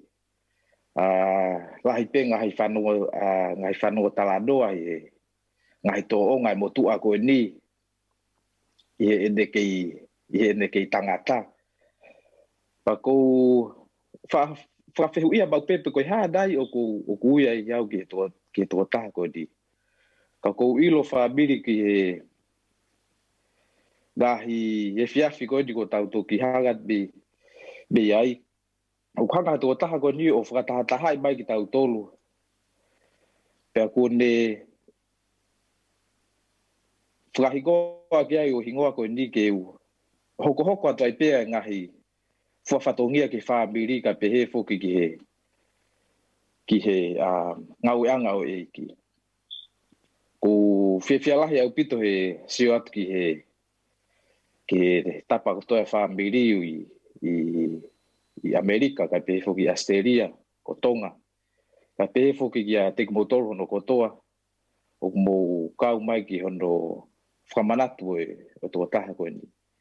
O maua o whalahi atu ki a teki motoro hono kotoa. Ko whiawhialahi au pito o kuanga tō taha koe ni o whakatahatahai mai ki tau tolu ke tau toe uia ngahi whamiri hena o ku kaikeu, te kaikeu halawei ko whiawhia au pito he ngahi mea peheni ke tau whiohi ai. Ko koe ke teha mea ko tokanga ki ai ko maua pita o whalahe ka te motoro hono kotoa ko ia peki Manat Merie ko a whātu. Malo Pito Junior.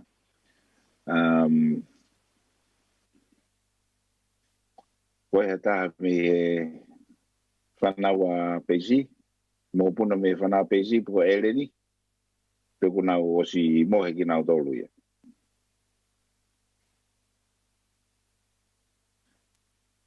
Okay. Tau kogo atu ki tau tolu ke whanau.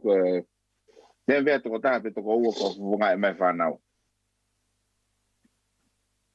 Tu ke pe ko pate ke fufiere au pito pe koe pe ki toko mai e koe haku sirini ka whahu mai koe ki rea.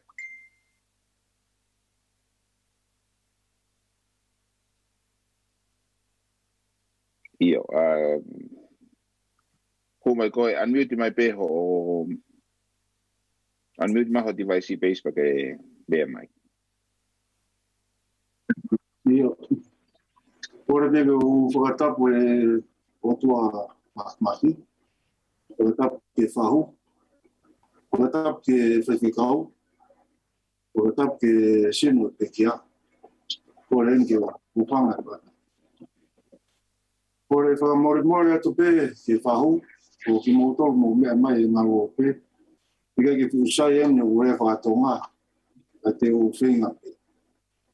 Mea na u whamanatu i me tangata iki. A pao te ke whehu ki parataisi, pao pe ke poto. Te ke poto e rea whakatonga, te koe rea ea ngā rea ki parataisi. Koi ai, tolo atu pe, au ki hao atu, ke whai haku ki whakahaha pe me korokola, ma ki Manapo'uli ki oku tangata iki. Koku ingoa ko peisi, e ko perisi. O sisi taha au e whanawa Asipeli Vea Nonu.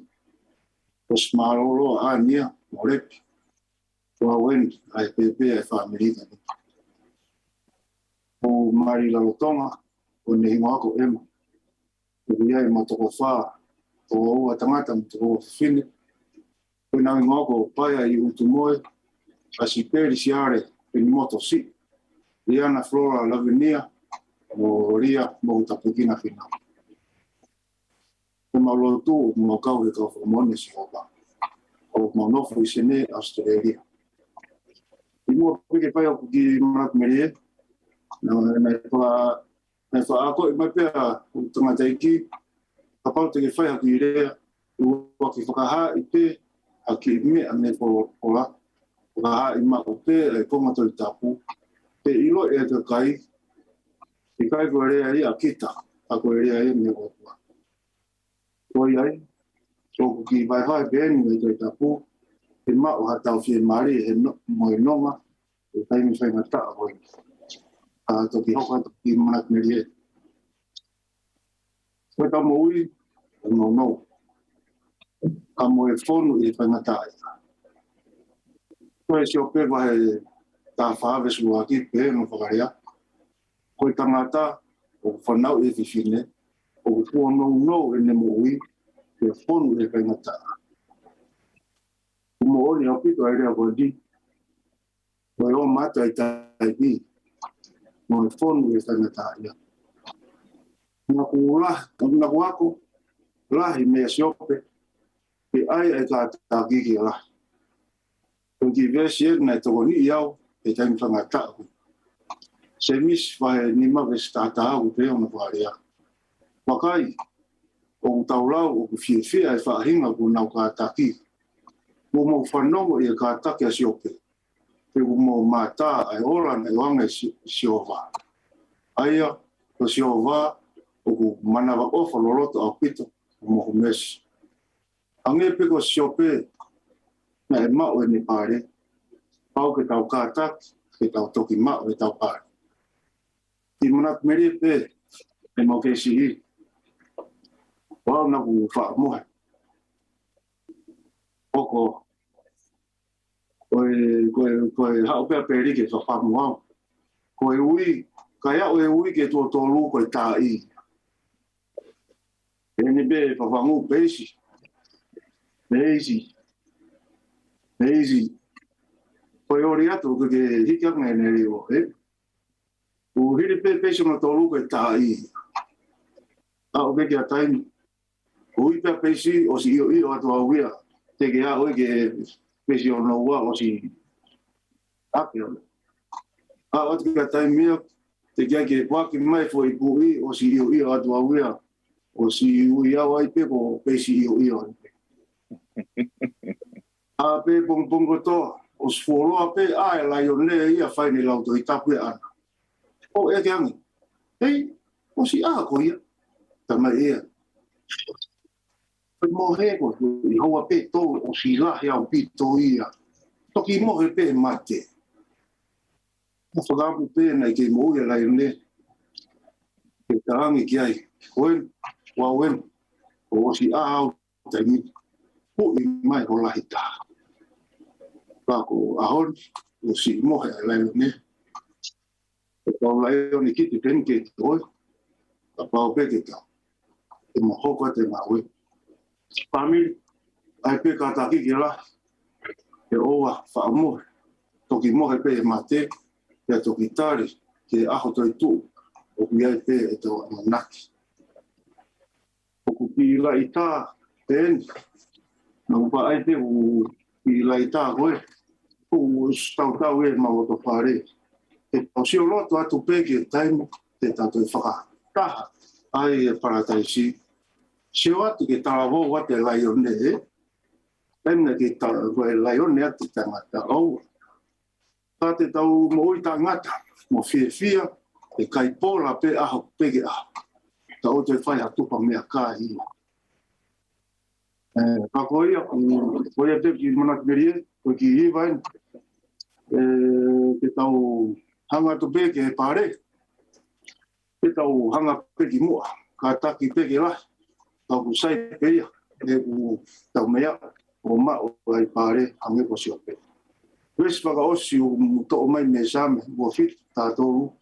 Ta fa leon fa le o pena ku me ai pa pauna e kai tu te o sio ke le reo si ho va e fonua o ka mo ui amana ki asio lo to e malo hi lo to io amana ki sio le son le ta hai no ma me peri to kanga ke lo tu o me ma hunga ta ha ia te ai pe ke laioni e pe I me koto. Malo apita family ka ki hiwat ma whanau.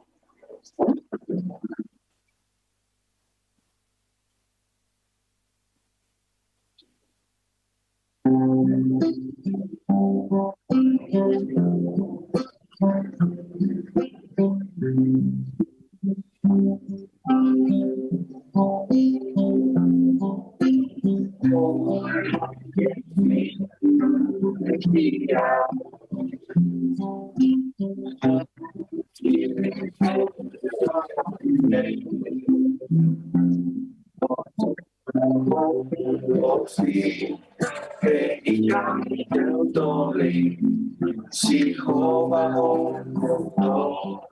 cogli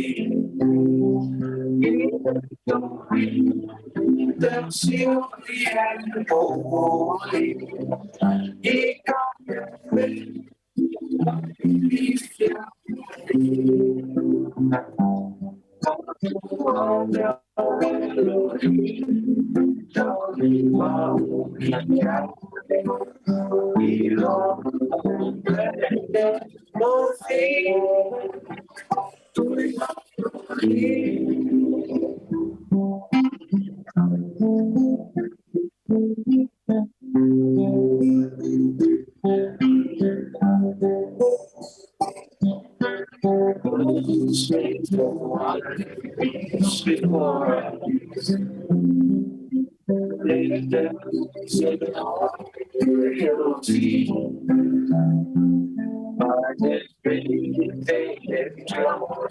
The future is assured.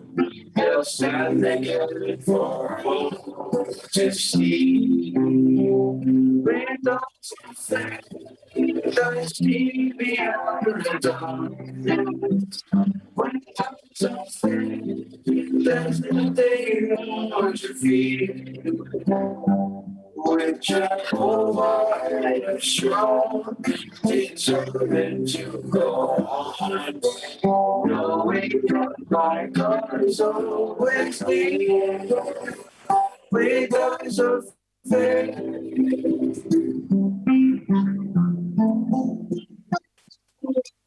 Oh, with faith, I can move a mountain. With eyes of faith, I won't be sure.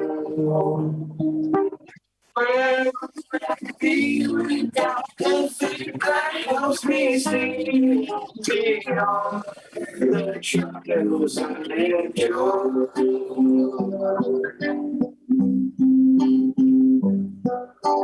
I need God, just reach out. God, it's all for me. I need to be strong. I know it won't be long till Jehovah brings his victory.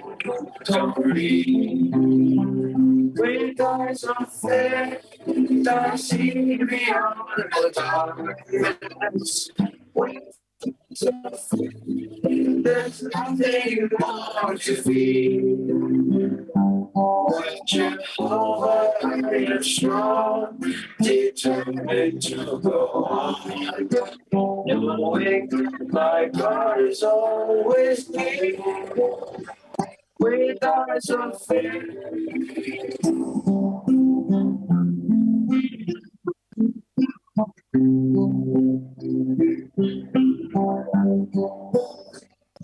With eyes of faith.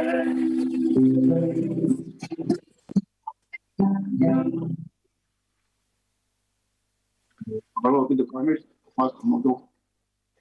Malo pito peisi pe o fatu ia koe pe foki ki e si whanau. Pe tau haupe ki a tau ki mat me lia whaos pe me inlei. O pau ku kei i lotoni pe a inlei. Koe hiri pe a mat me lia kona inlei te tau arulewa ki e whai lotu hoko e whai mai e whai whikau fine te au pa. Te a motolu ku Gagi mo ilo a whewhikau whine te apa, ko whewhikau e ni Asipeli. Pea koe te ne whai mai a e whai lotu hoko. Pea toi pea tau whai lotu e taha. O toi tau whai lotu e taha i he tua koe o City Van Whine.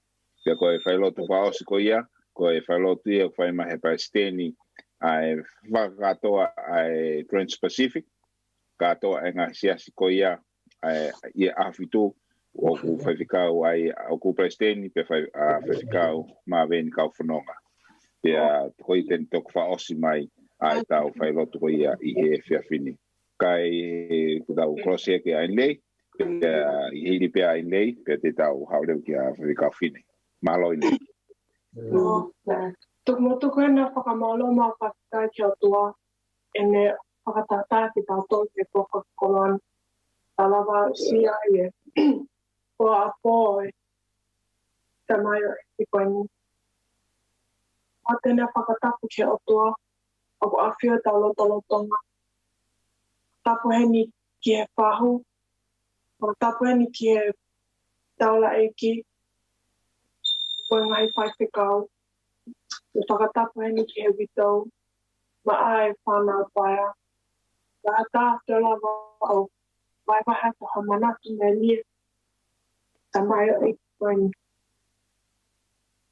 Family koe ta ahi neo o te asamo ke ka. Ko puna o alaki. Tamo Asipeli Vea. Talo e ku hau me nusila e wapeta ahi wa.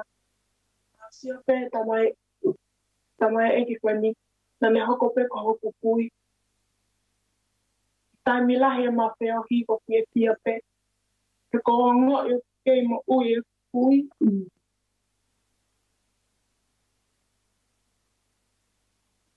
Pene lau mali e, te motu aini na e loka pia pia.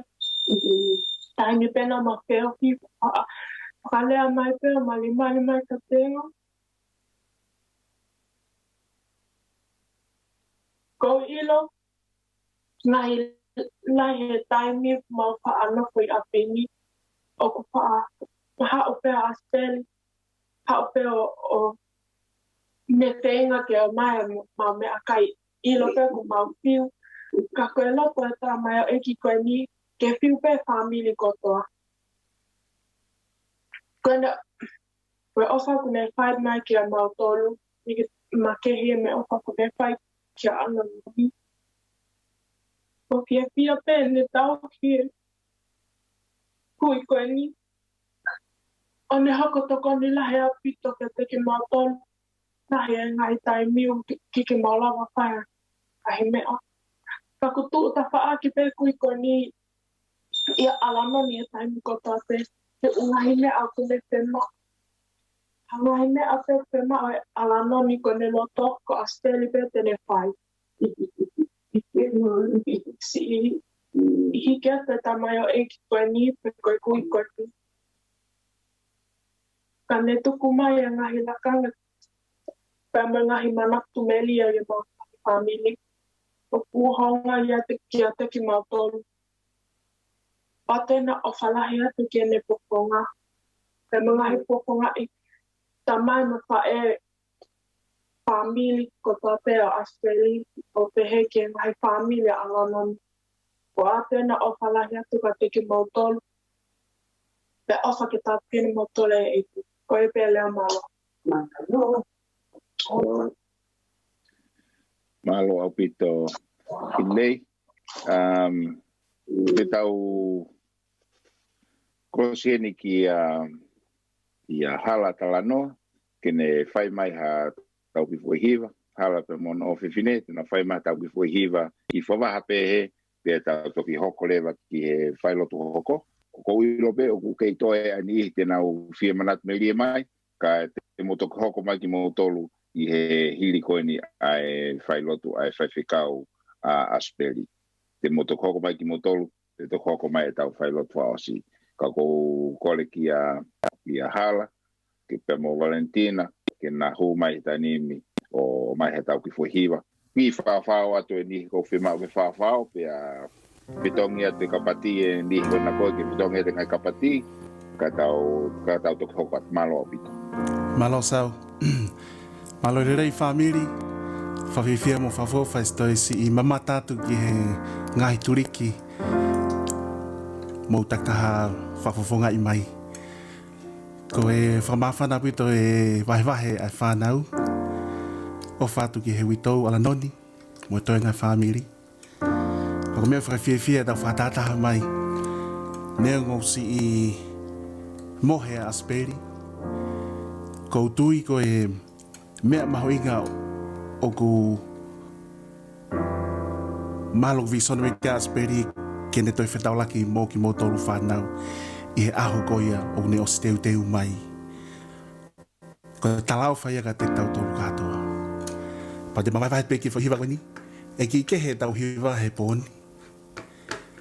O ngā ulahi o mausio he hiwa. Ke u whakawhia te ke mou hiwa mai ke tau hiwa he ki whai koresi koini. Ko e palomesi, maho inga ma talau wha, what a day that will be. Ko e maolotu ia ke te mō tolu, witau mo whanau. Wharolahi ia mō whanonga whai pirigimi e māma koe ni. Tau hiwa mai. There is coming a day when no heartache shall come, no more tears in the sky, no more tears to dim the eye. All is peace forevermore on that happy golden shore. What a day, glorious day that will be. What a day that will be when my Jesus I shall see, when I look upon his face, the one who saved me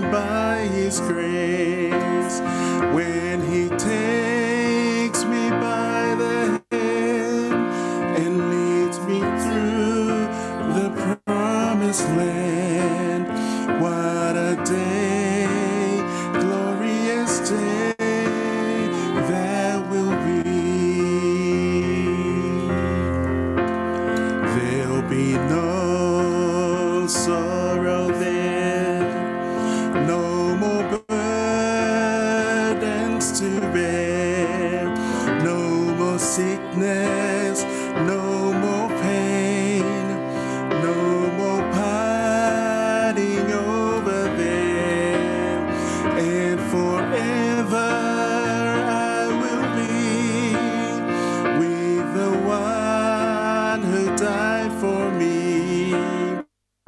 What a day, glorious day that will be. Here my family. What a day that will be when my Jesus I shall see. When I look upon his face, the one who saved me by his grace, when he takes me by the hand and leads me through the promised land. What a day, glorious day that will be.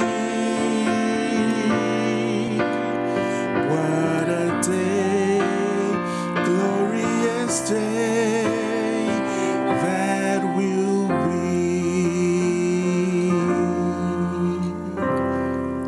O fato. Malo pito Ala, malo pito Valentina, da tu pangia fai fine, kene fai mai tau fai lotu ai fini. Malo pito fai Tupe ke u whakatapu ki he otua, o kune a whio i he ono taloni, bea o whakatapu heni ki a Hawaii, bea mo haa tau whanua. Whakatapu heni ki he Palestinio e Unioni o Pasifiki, maweni ka whanonga, bea pehe ki haa taula eiki. Bea o whatapu heni ki he tau mua ai tahine whaho e pekia o ku whatapu heni ki he ulmotua. Pea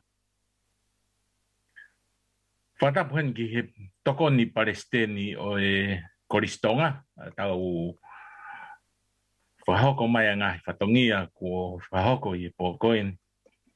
Whatapu heni ki he witou ala noni. Pehe ki a pāmini sau pia mo e toenga o e whanau paea. Pea uia e whakaapa mawahe heni ki he pekia. Asipeli Vea Finau Nonu. Ai Wiheni he fiafkoini hange ko e lau ai whaifikau sau. Ko e whaifikau au ai pekia Kilikili o Manapo'uli. Pea ko fia ke u whaipeha talatala noa i he fiafini mo ha ki folofolo. Ko wilo ku lahi ngahi folofola ko tau whanongoa i he pōkoini pea amanaki ke omi e he Palestini ai pōpoaki whakaosi o e pōni. Ka teu ki talatala noa tu peha manatmerie ki he tamao eiki ki he pekia pea moha ki vesi. Ka e toku ki tuku e malanga whakaosi ke whakahoko pe i he Palestini. Oku ia ongo i mooni i he mōre atu ai tamau eiki koeni.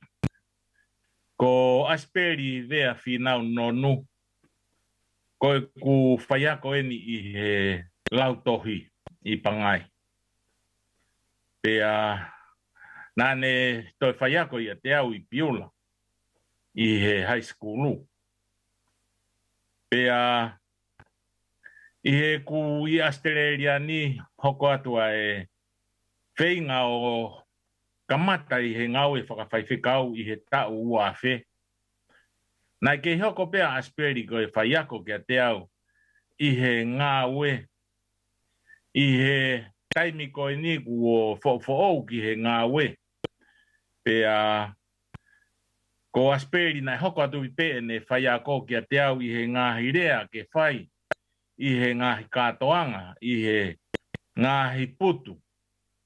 Pea ka paurewa ko uwhie mau ke whaha ngāhi tohi, whakaafe ki ha malanga whaka evangelio pe ko ha polokalama ai siasi, o ku kore ki Asipeli ke whai e tohi, pea ko iloi na e tokoni pea mo o alanoni he whai tohi. Pea au toki whakamooni pe i he tohi ko ia, ke whai ai whakaafe ki he ngāhi polokalama ai siasi. Pea nā wako lahi pea me i he tangata koeni, neongo o ku niaia e lawe i ai whihokotaki whakatoto pepea mo Asipeli. Kanai hange pea ko hatamai kia te au. Neongo koe whai ako ia kia te au. I he mei kotoa o e ku mo ui mei he ako lautohi pea mo e high school pea au mai ki he ngā ue. Kana ku wako lahi pea mei a Asipeli ai mea ko e rea moko moko. Te eke u whanongo ke Asipeli o kune rea ita. Pea ko tōtaha ko ni poto i rea. Pea ulahi ai ngahi mea ia na tau whanongoa ane nai. O whikau aki pea mo e tamau eiki ko ni pea mo e ne ngā ue lahi. Pea ko e taimi whakaosi na mawhetauraki ai pea mo Asipeli i he pohono tolu o ani. Ai puto ani. Nā ku wa atu ki a Asipeli. O ma whelongo aki ai i he aho ko ia pea koe ma whelongo aki whakaosi pe ia. Pea o manatu pe ki he tangata koe ni, koe tangata ngā ue. Pea na e ngā ue pe, mo whai whatongia a Asipeli ki he siasi, ki he family, ki he whanua, ki he community, ki he koristutuku. O au ki he taimi na e tari ai ai ui, mei he eiki. E toia ngā ue wahe taha tolu, ves tolu o no. Pe e wholofola koe laue nia ai tohi tapu, whakamatala e apostolo, kia te vita. Pe e wholofola. He kua hiri e whai a te vita, i hono kuonga ki he whinangalo o tua, na e mohe ia. Koutu koe vesi koe ni te tauhanga o tuku ia ki he tamai koeni, ki he kui koeni, ki he whaiwhekau whakakolo koeni, ko e tuonga ane, ko e toko ua, ko e whamiri, ko e huse pāniti. Te tauhanga o to'o ai vesi ko ni o pehe.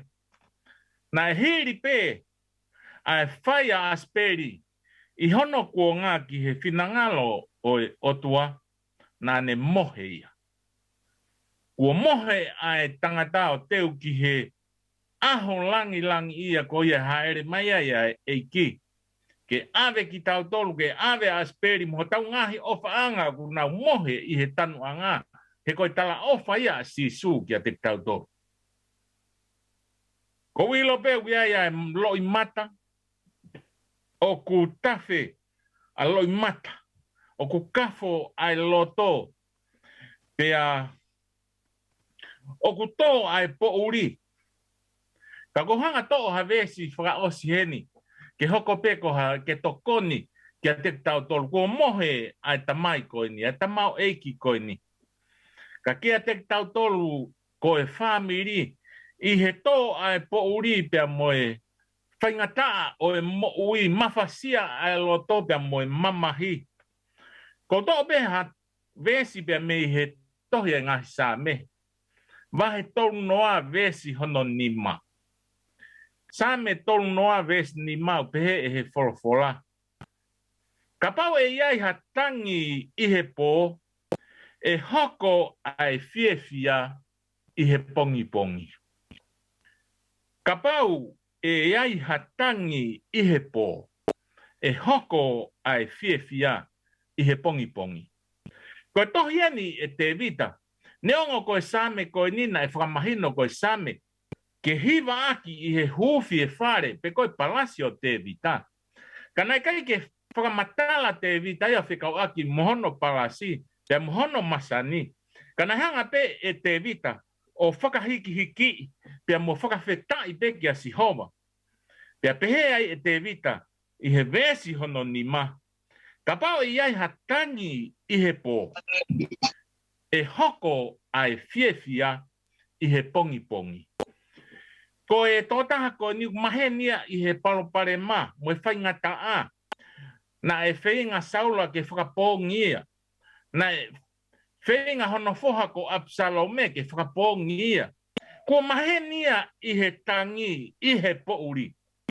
Kau talamai e he tangata tohi sa me, talamai e te vita ke te tautolu. E family, ka pao I ai hatangi I he po, e iai ai fia ia I he pongi pongi. Wea pongi pongi utala ofa e he otua, e foki mai ai me he langi, pe te ne ui ki hono ngahi ofa anga ke nau tō mai, pe te nau alhaki o whakawhetaulaki ki he otua I he ata, pe te nau nofo tae ngatai I he pure anga o kune teu teu. Ko ilo pe wiaia e mamahi, o wiaia e whai ngata a, mafasia ai loto, kafo ai mo ui. Talamai e whorofora, talamai he tangata tohi sa me. Ka pau e iai hatangi I he po, e hoko ai fiefia I he pongi pongi. Kuwame ke tawa u ki he pongi pongi ko ia tala ofa e sisu. E hoko ai fiefia ko e aho ia o e wheiloaki. Ko e aho ia o e sio kia sisu ko e aho ia o e mau o e mo ui tae ngata te tau aluhake pe te tau o ki he wani pe mo sisu mo tau ngahi o whaanga ku nau mohe I he ngahi tanu anga pe te tau nofo tae ngata I pe mo sihova pe tau loto e o tua mafi mau whakamalo ia whainga maari mau kau I he pōkoini ke vahe I he whaingata I he tauwhao tō ki he whamiri. Neongo guia ia e kafo ai mo ui bea ku tawhea lo I mata. Ka mau kumi pe kia te koe he ko koe pe hau mea ia no ngā bea mo I whie maari e. Tala he tangata tohi sa me ka ia e tangi I he pō. E ia e fia I he aho. E o tua, o mau hanga atu ki he aho koe ni. Ke haa ere mai ai he pongi pongi ko ia. Ke whakotu ho mau ngahi o whaanga unau mohe I he tanu anga. Ke ririu ho mau sino auhani ke ha sino fo pia ke are ki mau tolu ki he apia ke teu teu. Ke mau nofo ta e ngata I pia mo koe. Ka he lolotonga a e mau tatari e o tua. Ke kau mua I he witou pia mo e whanau paea pia mo e toenga o e whamiri. Ke omi pea e nonga pia mo e whie maari e. He kokoe pea omi me ai.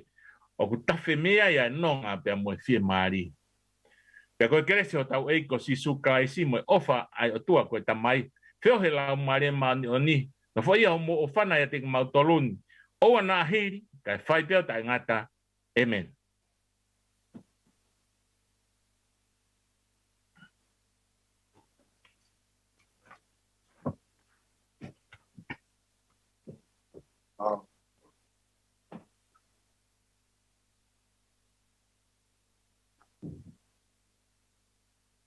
O pito whawhikau.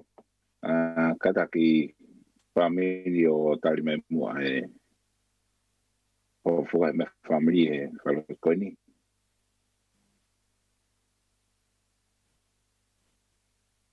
Kore peke u malu watu e talafata. Ko ka kui he whaingani. Ka e whatulo wat ki whahu. Ka e ma Kilikili o Manapo'uli Vea pehe ki he uitau ka e ma si ka inga no kotoa pe. Whatapuat ki he kau whaifkau. U mou kei nofo ia mai whaingani. He whakawhea o whakaoski he tamai e koi ni. O ko whakawhitai mau pe ki he o tua. He kei maua whainga maari he ke whaia whatongia. Pea ko ulau koloa he tāpuaku ne tuku o tau inasia e whakanau wa ki tau tolu. A e po whakakoloa koe ni nenga o tau whetau he mamahi ka koe whina ngalo o ia ke tau whai pe. Ai ngalo e ko ia. Pea ko o ngoi au pito e ku whiawhia. Pea mo e ku whawhetai ki he eiki. Koe uhi au tau whanau hanga tonu pea me he whaifkau. A Asipeli e whaifkau whine. O ku kai ke sola e whituuna ke roto whare koen. Pea nā ke whai ho tauhi i he ngahi aho katoa pe o e mo ui. Pea ko ulau ko lava hau patongi a ku au ki he whakaosinga e mo ui. E tangata i ki o ke i tuu pe ke whakakakato whatongi e whakamalo atu he wholofola. Whakakoloa. O ke vahe. Kai umaa lotu lelei ko ke whai. I kai ko hange ko lea ni ulave kia ni nai ko maheni hore o. Pe ko ke whianga i pea mo e whamiri koe ni. Pea ko whakafonga atu o whalahi. Ke te koe, pea me he whahu ka umaa e witou. Ka umaa si whanau. Tawange mo e ki. Kene kei tuka i pea tāpua ke whituna. He teu e whatongia whakaheke heka ho sipi. Ka koe mau whakaeiki. E vlewe malanga ka tau atu. Malo o pito whikau pāmini pia malo o pito whikau sili vei fine. Ai whai mai a whai lotu ko ia whalau mari ma whaloto toa ma ai whamiri. Malo pe ko tolahi a te kumotolu kumo mea i ko Asipeli pia mo alanoni. Ko na ki ngau e whakaosina e whakalere, ko e whakalere e nau ki i charity. Pea o i lotoni, ko tui pio ke i lotoni, ai tō tahara e kau me mipa, na nau kaunga kau whataha pea mo yongo mātuani e whakalere o ki i charity ko e ni ko whawhe i a kalatiola ke ne kapau ke i lotoni. Kene hiu mai o whaipiane ki i manatu merie, no pe ki he ki charity ko ni mo ki vai vai mai ngahi lerei ngahi ngau ni na fai hili ko lolotonga ko ia e nau ke ngau e whata kada pe kalatiola o ku ke i lodon pe hu mai o vai vai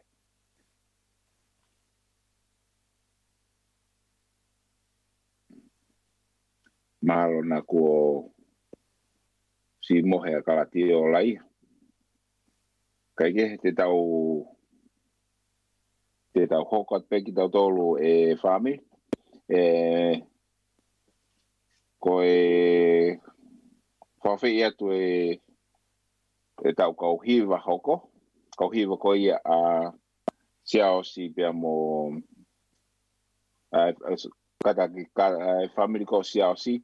Na whai mai ha tau po hiwa i taha. Pea te tau alo lewa ki he tau whailotu whao si ko pea mo whaifikau mā veni kau whanonga. Malo pito kau pito.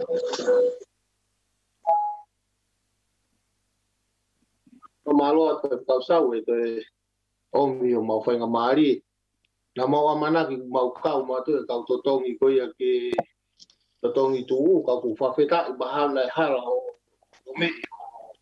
On pinta ka mau to ha atu ni pin pa fidai la Asipeli mau fala ya tu no fofo porque same te mau same ai que same pio que pa core que tau ki vai a ni ya foi boni o fa manatu ma mau tolu que o pena mau han e ui mai ai que mau ai moui o fala ya tu o fofonga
Lotu e o tua mafio ku afio i he langa. Kei ki e mau fiu hono takua ho huafa maoni oni. Mo e whakatau wholofola ki afiona. I he mau iloi a e maoni oni e wholofola o mana ke mau lau. Ka mo i tūnga wia e mau moui. Pakoia e tamai mau kore tamai ho lau maari e maanioni. Ke hanga whamama ke tamai ho mau atamai ke mahino ki mautolu o ngai whotutu ke mau moui. Patu ke hoko e lau wholofola o e hoa koe ni ke neo mai ha mau whawhia maari e mau whanonga. E hange koe lau e sāme ke mau whia maari e pe eiki i o ngai tūtūni. Whai tāpuile ke mautolu tamai he whiawhini tamai pa mo e lau wholofola. E wake mau lotu hafa maari no si suklais ka ko mau whamoui e meni. Whatulu atu pa mo e hawhanga. Tapu ki he awhio e o tua mawhi i he langi lau. Ka pehe ki hono alo i hono tō matau. Tapu he lau maari e maunioni o ku awhio he tau lotolotonga. Tapu atu ki he whanau mo whakamopuna hou eiki. Ta moha matapure. Whatapu ki he pekia. Kilikili o Manapo'uli o Epai he whakalakapa. Tapu atu ki a whewhekau Stephen Finne. Whewhekau e pekia. Pea pehe ki he kautaula eiki o ki he parepare eiki ni. Tapu atu ki he whahu. Tapu ki he ulmotua. Patapat ke he tokon Palestine ko istuku ai kolistonga pa pehe ki he kau kolistutuku katoa. Patapat ki he witou pa pehe ki he whaiwhekau sau mo e whamiri hano katoa. Ka kukore peke uhiri whatongi atu he talakakato e whanua mo lotu. E talangata e te au whaikitua mamau ka e whahoko atu a hoto whatongia i he ia fiafi whakakoroa koe ni. Patu e kua whalahi ki he witou, pa pehe ki he si whamiri. Si o mou whea ao mo e tau whalahi o kuto i ho moloto whare. O lotu ia ke o mai e o tua e whanonga ho mou whawhia maarie, pa mou whawhia fiai.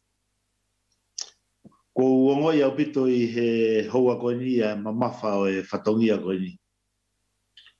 I au whapapalahi ki he kau taula iki. Ne nau fua whatongia ki mua. Pea whamawhana ngahi wahe o e wholofola e otua i he whiawhini. Pea ku mou hiki a e whai whatongia ki he langi lau. Te ongoi a te tai malawa ke whahoko e whatongia ke turi e peau kua mou tā. Kaki ngata e o ko ongoi a te si whamatala e whaiwhekau me Amerika ki hanau ngai tauna nau i he koristonga ai. Peau lavei, koe ngai tau koe ia, o te ke whaere e au ia ke mama koe ni. Pea hange ku ngari talahu i a e whahoko whatongia o e whiawhini. Ka kou kore peke u hufanga tupe i he lotu. Ko ilona e o mai a e whatongia ke whaosia e koe lotu e whiawhini. O wikai koe uhinga koe ki motuani ka koe uhinga koe whatongia o ku hirifaki e siasi moku.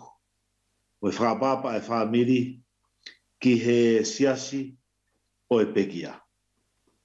Pea, kai ki ai ha te fu ilolahe ki teia ki he tangata koe ni hange ne u lawe ki ai. Fu keisi au pita uia ke mau hake ai tangatani hene ke ngau i tonga. Whahoko ne ngau anai i tonga tapu o kei takai haulau ia i motu. Pea u toki hauau ki motulahi ku o si hike ki a seria. Au Maria e holoholo merie a hono tala i he ngahi wahe o e whiawhini. Ka kou Mare ia pe I he whakaosinga o e mo'ui e tangata koni. O whatatau ki he whailoto whakaosi o e whiawhini. He koe whakaosinga ha whainga mea koe mea o mahuinga. Koe mea ia koe o ku lau. I he malai o spoti, o saipe ka pau e tuai o kamata a koe. O saipe ka pau te ke whika fitu, whika walu, I he lolotonga e loba. Ka koe whakaosi koe o e loba koe mea ia ku mahuinga. Koe ke mahuinga e kamata atu e wainga ka pau ku lere mua e kai o e wha e taha. Koe mea ia ku mahuinga koe whakaosi. Pea o tatau pe, pea moe moui e tangata. Koe mea ia o ku lau, wai ai I kuanga, ai whakaosi. Koe moui ia o lahi hono ngahi tutu ni, pea te tau whai e ngahi whiri e halafononga, pea neongo pe na e whewhe e ta whiri I e halafononga, koe whiri whakaosi o ku mahu inga taha. Lau kia e tohi a tangata malanga wa e whitu pa mo vesano walu. O ku lelei hake a I kuanga o ha mea I hono kamataanga. Pea ku lelei lahi a ia o ku loto whakata ki ia te ia o ku loto fie lahi. Tangata potou ne talamai tau tolu koe kamataanga o wikai ke fu mahuinga koe mea o ku mahuinga taha koe whakaosi. Pea kou maari ia he ngahi talanoa o e tangatani. Pea te u whamoni pe he pōni ko tangatani. Ne whakaosi e ne mo ui pea mo sisu kalaisi. Pea koe whiria o totonu ke tau mua ki ai. Lau mahe whakau me Amerika e tohi a whakahawa he tawha. Ma mo e vese ono taha tolu. O pe he tangata tohi a whakaha o ku monu ia a ia o ku pekia I he eiki. He ko ki nau tolu ia e ha ere mahata o I whamui o ave ki he api te tau nofo ta ngatai. A ia koe whamatala ia koe a sere whakaha o ku monu ia a ia koe o ku whakaosi ane mo ui pea moe eiki. Ai mahu inga o e whakaosi ane mo ui pea moe eiki. Ako naka si suklaisi he tohi a maake wa he walu pa mo vesi hono tolu ono. I he ne nai ki he ne kauwhanongo I he aho ko ia. Nā toho aki e nau mo ui he ngahi u mea mama koe ni ka kai ke nau maua e pureanga langi. Ia wholwhola ia si su koe hāhono aunga ka pau te ke maua mama ni kotoa. Ka ke whakaosi aki o wi kai ke maua e o tua. Ka ke toa I mihe pureanga langi. Koe hāhono aunga. Tuha ngā ue wahi wanoa pa mo vesa no wawha. Pehe tangata tohi. Ka o wi kai we I ai au. Pe o wi kai foki te ulau koe mea mahu inga ke te au e ku moui. Ka e kehe ke u whakaosi I he fia e ku moui he mama koe ni. Ka koe whakaosi fia koe ni ai tangata tohi a ngā ue. Koe ne whakaamu ke whakaosi e ne moui pe mo sisu kalaisi. Na e au sia e Asipeli Finau ia ai kuangalerei. Ka koe whehui koe ke ki taua I he ahoni. Koe au koe ke whakaosi o e ta moui e whe nai taua. Te ta whakaosi nai pia moe eiki ko sisu klaisi ke whakaosi lerei e ta moui pe iaia a manaki lerei ke ta moui. Koe pole foki ki he moui e tangata. Koe tae I loa o e whanonga anga. Koe tae I loa o tau ngata anga. Koe mate ia, koe mea ia o ku pau ia.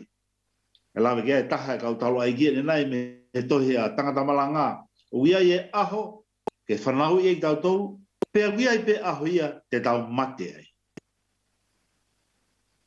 Aia, koe mate ia, I he mou ia koe ni ia, koe mea ia o ku pau ia. E hoko ia, o ka pau e ke I tolo ia I pe, ai to e foki me koe a sisu ki he mama koe ni. Lau kia tohi a lo mama heo no pa mo vese no watolu.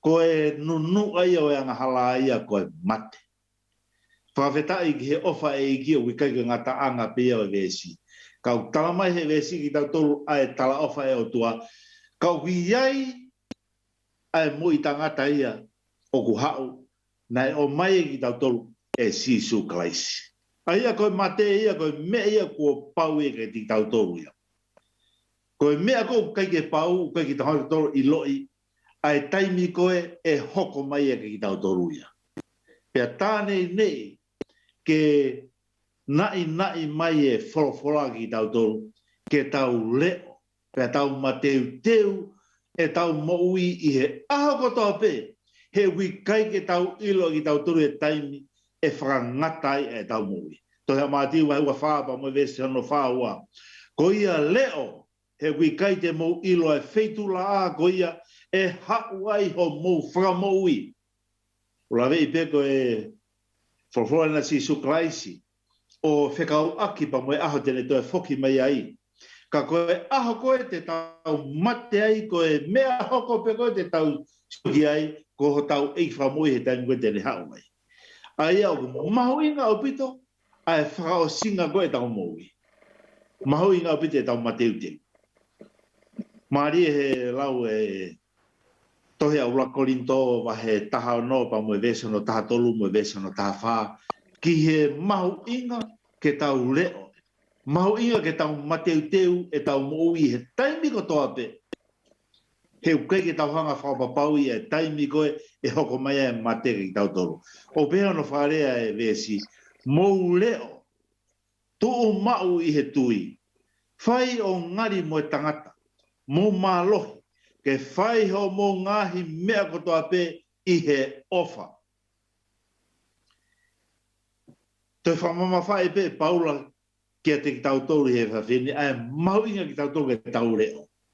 Pea hokata paula ne hanga o whamatalai me ki tau tolu, ai whaunga koe e malawai ke tau mateu teu, ke ta whai ai koe ai reo. Uruaki, tamai paula ki tau tolu, tuu mau i he tui ki he otua. Tuu mau i he wholofola e otua. Koe ngahi tala ofa o mai ki tau tolu he otua, mwene ngahi whaino ino, koe ngahi whaino hino o ku pau. Koe taimi o mamahi foki o taimi au wha, tauhanga whawhehu i ai e wholofola e otua. Tauhanga whawhehu i ai a ngai tūtūni maaneo ne otua ke tau moui. Koe haha no hinga o hoko ai e mea koe ni ke ki tau tolu. Koe haha no hinga o hoko ai he taimi koe ni. Ha no inga o to ai sio ki he ngahi u fatongia le lei o kune hanga whakahoko e whaamiri pe a moe siasi. Ha no inga o ave ai. Nai ma paula o ua nā hoko ngahi u mea koe ke ne hanga to ai a e tau tui pe a mehe eiki. Tuu mau i he tui i a sisu klaisi. Ia e himi o ko manako ai e himi a e tau siasi e. I motua, whika uangi au whātolu. He whauhiwa, e fuoloa whewhe ho o nofo eiki. Vai aho mauloto i ho tuai mai. E hoko sia whenai ho haere mai. Ke mau ki mautolu ki ho pure anga. Tangata whauhiwa ko niu ne hanga o hake a ngahi. Launga me he loto e kaukaristiani he taimi lah o hoko mai a mamahi. He koe ngai tala ofa koe ni kou tau tuu ki ai e toi whoki mai a si suklaisi. Koe ngai tala ofa na e tala e tau whanga kui. Pea tala he tau whanga tamai. Pea tau talaki e ngai tala ofa koe he ahoni. Pea e hokot he tau whanau. Pea taimi lahi u tau whahanga whakawheuia e hoko a whē mai e ngai tala ofa koe ni eiki. Pea konaki a paula ki tau tolu he whiasini, tuu mau ho mou tui he eiki. Koe ngahi tala ofa koe ngahi tala ofa o ku pau. E hoko pe he taimi to tonu e whakahoko he otua. Oua nā hoko e ngahi mamahi he mama koe ni ke ne hanga to'o ai e tau tui me he otua. Pauti ke hanga lau e ngahi whamatala sisu, i he taimi na e hoko mai e ngahi mamahi. Koe ne rea mauia ke whakamnonga, mo whawhia maria i ngau tolko u mamahi, ke mou tui ki otua. se ne vai ta fa ve rock mo tolu na lau he fai se kau ki mo e taimi na fa hoko ngai si su klais ke ne kawa ko nga ko vave pe ai osi e taimi mo na tolu loto mama he kawa ko nga ka ko folo ya si su o na mama he mo loto ka mo tui ke te tu o mau i ho mo tui ke ku ngahi tala fa mo ngai folo taimi na fa no ngai si su klais ke ngongo ko ia o e malolo ki o fefine o sailosi ko e folo ko si su ke tamai ko ni o te ke mana waheka ke tui mai ke te au.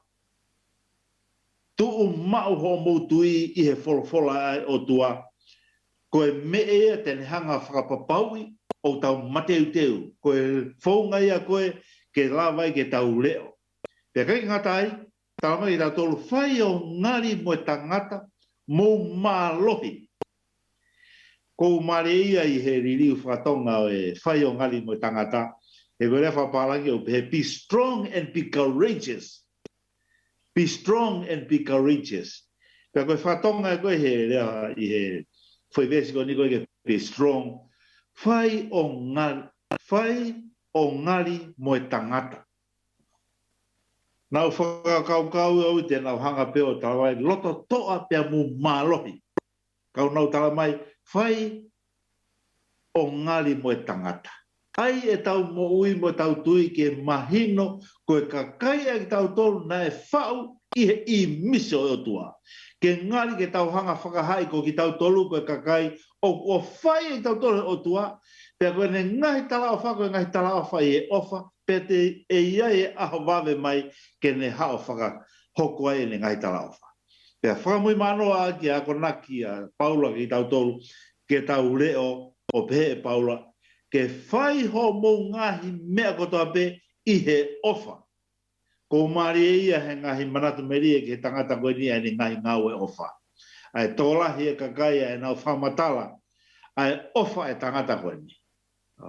Whaumui manoa e tau ki programa he whiawhini. Ai na ki project ki whaosi. Koe ki project i he ofa. Na iei mana o ofa. Koe tangata nia. Koe tangata na ne hanga to e ngahi ako naki koe me fofola ke leo maupe. Ai e ne moui. Ke mateu maupe e ne moui. Ke whaka osi e ne moui mo sisu klais. Toi whakahawa he tolu. Ka moe vesi hono tolu. Koia ke mana tui. Pena e whewhe ia e anga o mu mau o mu whanongo. Pea ke kuku mau mo whakatomala. Koia ka pau e ikai te ke leo te uhau ke te koe o hange ha kai haa pe i kai te ke ilo e feitula o e ku hau ke te koe. Toi whamamawhai ai pehe toi ha whakahaa ke tau tau ai fie mau ke tau reo pa ke tau mateu teu i he taimo toa pe. Pa ke hanga whatonga e kamata e laua te vesi o niu tala mai mana tui ai ngahi ako naki e tangata koe ni na ne o mai ke tau toru pa koe ako naki a sare whakahaa kuku ke maui he te hanga toko nia mou tolu i ho mou reo. I ho mou mateu teu i he aha kotoa pe he wikai ke tau ilo e taimi o e ngatanga.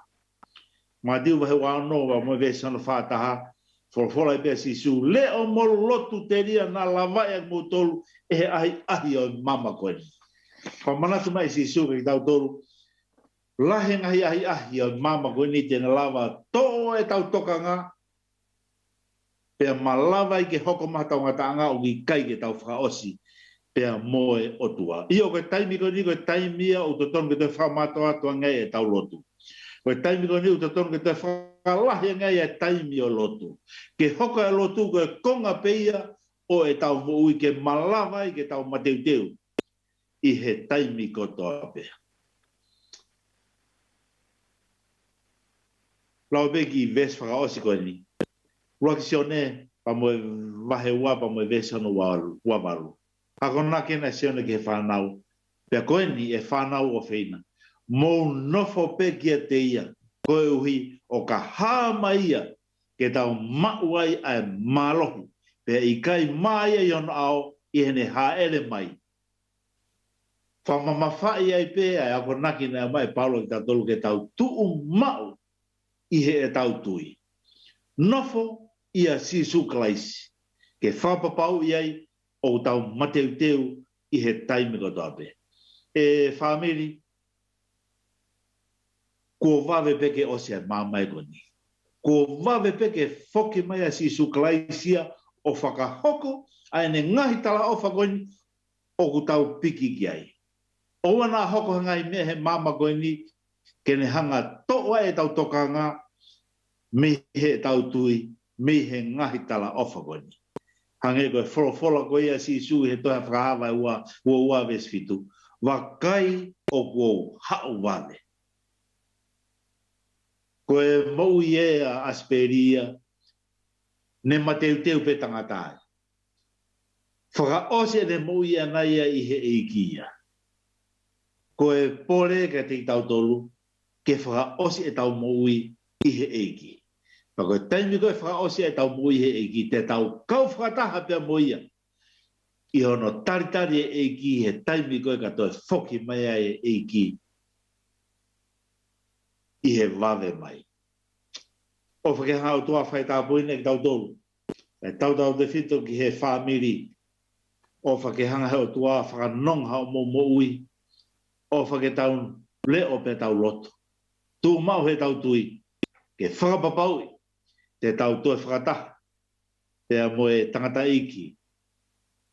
Ko Asipeli Finau i he taimi ka toi whoke mai ai a sisu kalaisi ki he mama koni. E tau lotu. E o tua mafio ku a fio i e langi. Koe alifa koe pe moe o meka. Nā ke i he kamataanga o e mau whakatahani. Pe au mau fie mau ke mau whakaosi pe moe a fiona. Whamalo mo tamai ai a fio lau maria o mau haonga. Whamalo mo tamai koe ngahi wholofola mo ui. Ko ke hanga ko ne kina ki mau toru i he e fiafi koni. O ne hanga o mai ki mautolu ai amanaki le rei. Ne hanga o mai ki mautolu ai whakanonga. Ka koe ako naki whakaosi o ki hanga o mai ki mautolu he pōni. Ke whakapapaui o ku whakaosi le rei a e mau moui i he mama koni. Whawhetai tamai ki he ora lau maari e mau neoni he ne ngau i he moui ai tangata i ki koni. Mau whakapapaui tamai nai whakaosi e ne moui pea moe afiona. Pea koe uhinga e ne whamoui, ai whaose ne moui pea moe afiona o wiai a manaki le rei. I he taimi e toi whoki mai ho alo ki he mama koni, e kau ia, ia te kinau tolu e toi uihake, ke na uhaka no fo ia e pureanga, ta ngata o ke hanga te ui. Koe mau lotu e tamai, ke mau kau kotoa, i he mui mui, i he tāsi pinga nā ne hanga whai, ke mau leo, pea mau lotu, ke whapapau i o mau mateu teu i he taimi ko toape. Ka hoko mai ho mau aho, o whakoe aho ko ia, o mau hao. Come and sit right here. O tua ko mau papai hea ke ai witou, mo e whanau, mo e whamiri ki a fiona. Ke ki hanga whaita puini ki nau tolu, whanonga pa ke whawhie maari ki nau tolu. Whakakato ange tamai e ngahi mea, o ku whie mau ke whakakato. Ako e teu a tamai ke whahekeka, e wholau, e tangata i kini tamai, o mau kore tamaha lau maare ke ne hanga o whakakato, e ngahi mea o whia mau, pa tuku ke hoko e ngahi programa koe ako, ngahi programa o ku whonu tāpua ki tamai. Koe hea ngahi umea tamai o tonu ke whakau, he lotu vai vai, o kore tamai ho lau maare ke ne hanga whakau i e tamai. Pa ke tarenge mau ngahi lotu tamai o whakatatau ki ho alofa. Ko e klesi ai o tua koe tamai pa moe ofa e alo. Ko e whiaho e lau maari e. E no fua ho mo ofa i he whare mamahini. Ko i kei ki ngata pe i he pon ka e whai atu ki tā niti. I a sisu krais ko mau whamo ui. Amen. Amen. Malo au bito. Tuku pe mua ke whakatulo watu mo e whakausinga lotu o i pōkoi. E tapu atu ki haa katoa o whaihunu whakatapua.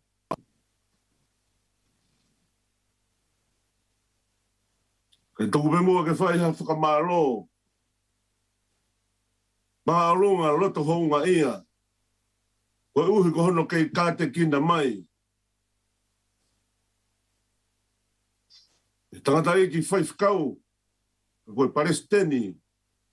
Mawini kau whanonga. O whai hono whakalava-lava. Hono whakaosi-osi. Whakamā opo-opo e ngā ue. O e āwhia. Whakaosi o e tangata ko. Asipeli Finau Nonu he pōkoi. E hange koe ngahi lotu ko tau whanongoa. O kuongo e māwae. O kuuhu. He kuranga e mamahi. Funga whetoa. Koe māwae ia kuhoku. Funga makahopo. Koe māwae kuhoku.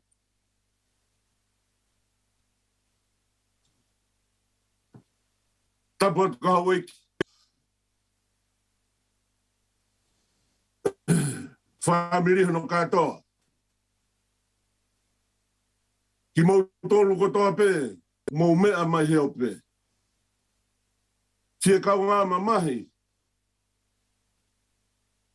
Fie kau ngā pi ki uma. O wahe atu ho mau whainga tāi. O whalahi atu kina ki mau tolu. Whatapa atu ke si alano ni. Mui whanau. Tak mo wahe atu. Tahi nego ana mo ngā tonga.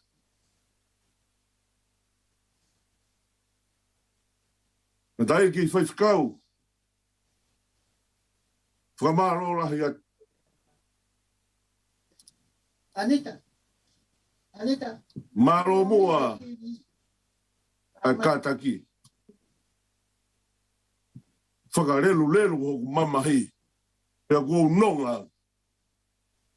Talu mehe kamata hao mai ki whakaosinga. Wau whie maari.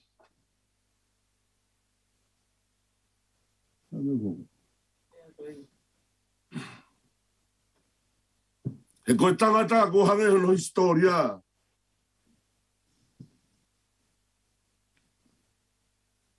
Alai sia, alai kolong. Tangata nā ni whukabare honi tō onga. Fie lau he nai whiri peke lahi. Pe au mi peke taki. Kei hoko koe whai taki anga e ki mui. Mo ki mau tolu koe neu kei toi. Kai lawa hano whakatataua, tamasi Asipeli. Whakafōtunga, mo ngahi tō onga.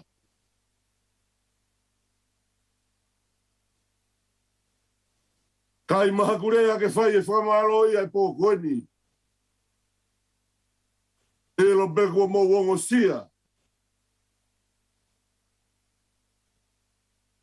Uhange koe lau, ai rea taka ho tau ki whanua tupu a ngā. Koe mea whakabare he anga ka koe maheni. Kau ngā ngā oe, kau ngā whai whekau, kau ngā fua whatangia. I he whanua pe mo lotu māmo maoni o nea o tua. Ho mo wa whea mai. Whai hono taurani i atu. Ai waka. U whulau tae ka pasa. O whalahi atu ka ki mau tolu. Mālo e fue sia ngahi whatongia. E hange koe ngahi whola he pō koeni. Ua whai e whie maari e ai. Mo whamiri hono katoa. Nō ngā pakua maa e loa. Ma tawhi e ongo sia. Osi mo tengi hia. E kua maheno. Ai whanonga ku whai. Ua whai e te waki. Koe aha koe na apong. Mea pe kua ngoko koe maa vai. Tau mai ni e toi whai hawhisi o whaki. Tau mai ni e toi whai hawhiki te ngati. E ange mai koe tari whorau. Koe alu pe kai toi ha. Whawhita. Ua iai ho tau api. Nā e o si palau mesi mai. Whai e toa merie. Ke tau toku whitau laki ai. Malo au pito e ke iuma mai e ngahi whatou ia. Wahe atu o whaingata ia. Si i e kurea, si i e kuwha malo. Ofa au whatoko mo whai he pōkoe. Mo si ano awhia mai. Talu me ane fiafi. A weni ki he hengini. O mo kei tautua pe. Mo molokaki mai. Ai whakawhia maari e. Omi. Mo ngahi holu. Ke whaka māmangia aki. Ai toinga whanonga u whai. Me taimi ki i tani. O whalahi atu ki whaituona. O whalahi atu ki kāinga. Tapa kotoa pe. A ua tu ki ai e ofa. I heo pe. Ki mautolu kotoa ku meu. Kei awhia mai e poni he whamini. I whai e tau whakapapa whakaosi. Whakamāwai.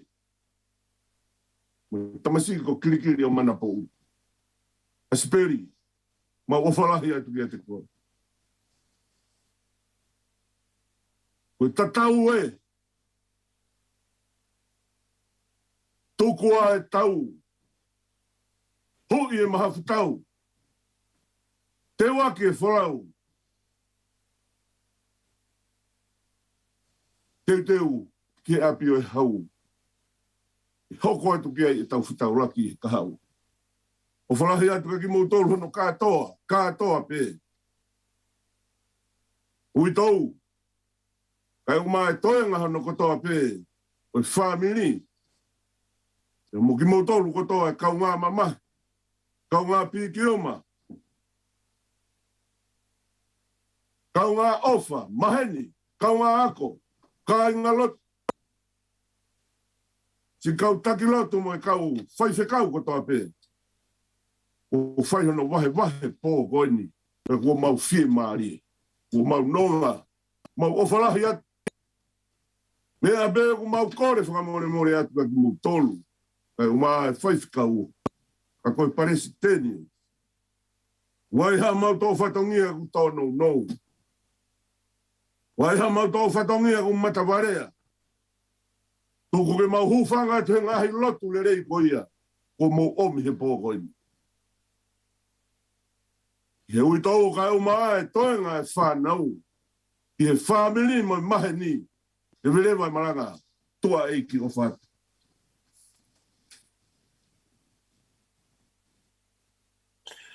Fo malo o pito ki he whalotu whaosi me he Palestini, ma ven ki whikau ma veni kauwhanonga. Pea pehe ki he rea wha malo whawhunga i atu e family, kua whai mai e sekonaia. Pea family ko e ngatanga ia o e tau ngahi i whailotu ko ia ne whotuutuu i he whiawhini. Pena ia ve mga i whailotu na e toki tala mai pe. Kai ke, ko whakamalo lahi atu ki a teki mō tolu. Ho mō no fo i mai e tau ngahi whailotu. Talu pe me he kamata o au mai i he whaka o singa. Pea whamalo foki ki a teki mō tolu kona kua kamata ke hengi hau mō wheitu u. Whikau me i kare, so sonatane vunlewa. O kune kei kau mai pe i he whawhi ao o e ngahi whailotu koia o e whiawhini. O poni pe ku whamalo lahi atu ki a teki mō tolu. Pe pehe whoki ki he toenga i ngahi whamiri o mō kau mai mō kei no fo i mai ai tau wha whamiri. Pea hange koia neu whamanatu atu ko e tau wha o singaen. Pea e wha heka lewa, ko ki whanonongo pe koe ki a pongpongi, e wha heka e tau wha eiki, I he hoko koia ai hongo fulu. Ai koe ki mua he hongo fulu te whai ai e kamatai ai teu o e ngahi mea ki he live stream. Pea hei kai ke whai ha Zoom I he whai koe ai wha aiki, lawa peke mo mea mai ki ai I he live stream ai Tonga Vision. Pe koe pes koe a Paula Moi, ka pau kui kai ke aha Facebook, e lawa peke ke mea mai ki ai, mata mai ki ai I he YouTube. E kamata ia I hongo fulu koe a Australia ni, ka mahalo koe taha aua ia a Nusila, pe mo fisi, pe a koe hoko ia a taha I Tonga. E kamata tuai ai live stream ko ia o e whae heka ai tau whaiki. Pe I he fiafi pe koe a pongpongi. Kamata I he fitu, te whok mai pe ai family. Ka ata pe ki ataha ke whihu mai, whai pe hatau ki wha family I he fiafi koe a pongpongi, he hoko ai fitu. Whai pe hatau ki whiohi pōtolu pe I he paenga pe koe ni. I he pare pe koe nu tawanga maheni ki ai pe ko ata pe ki hata o whihu mai ke kau mai I he ngai wha whamiri koe ia.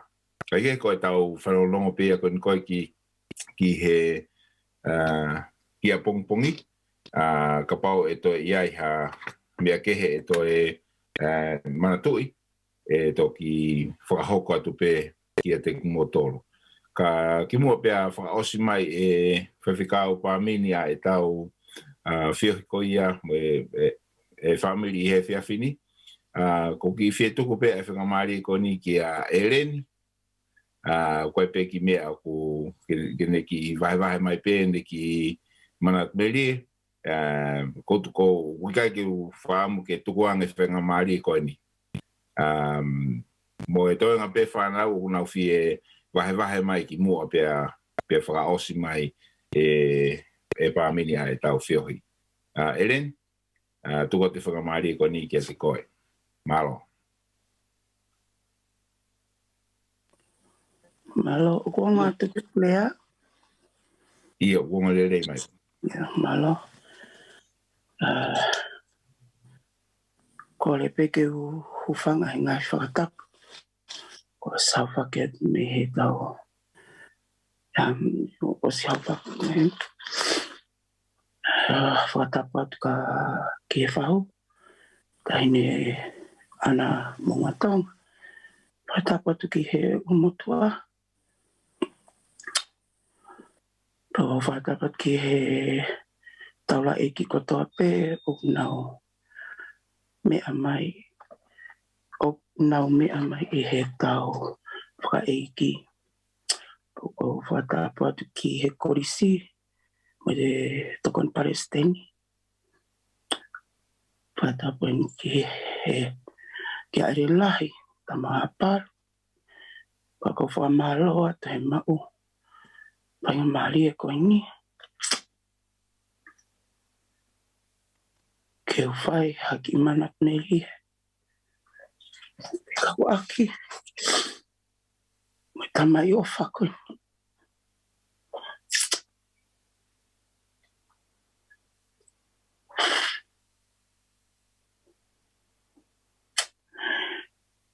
Na e ai, koe mauto whanau, mautoko la.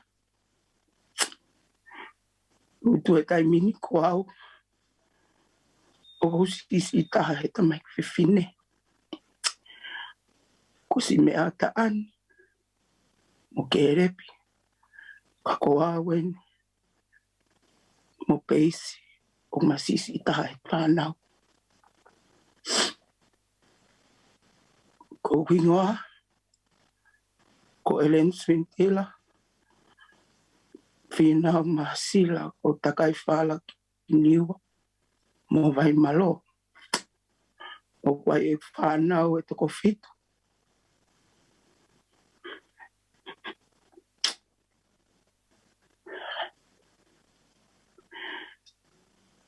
Na ia e malanga mari e. Ai mai, ai hoa. E kutoko walahi. Ai maka. Pehema e maka. Ko au, na e fika uwaki. He whanga mari. Ai whanau. Ka mau ka ataki pe whanau lala. Keu ki I hao hake he. E ko au ne fika uwaki he kau tamai. Ki whakakata pe. O te mau ita.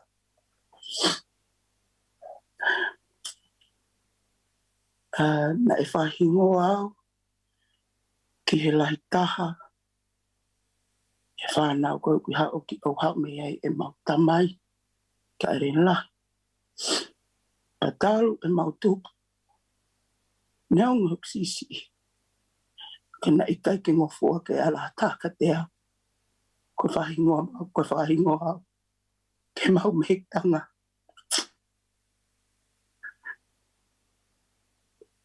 Pau talahu. Ke toi e ku haa kuangan e ko. Ne whai ke tamai lalahi. Ka koe ku hao. Ko e mau tamai.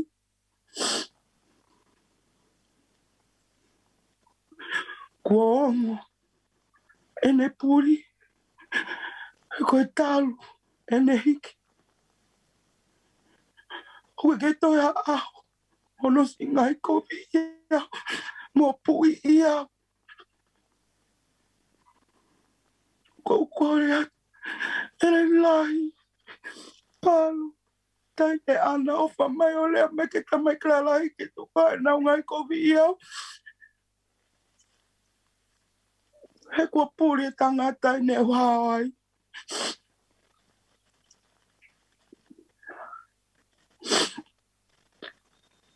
Ko mana meri ke tamai. Ko ne ofe ki whanau. Ko mau tamai toko lahi e ne whangamoko puna. Ko ki whanau ne hela ia lai tahai. Ko lau ke koloa. Monu e ki whanau. Ne ea e nau taim lahi mo e mau tamai. Ki waha I hala ko e anoni mo peri. Me he api ko anoni mo peri. Ke api.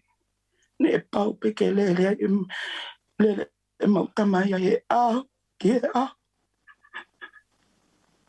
Ko mika I osi wike e uani. E ne puri. O ke toi asi mai.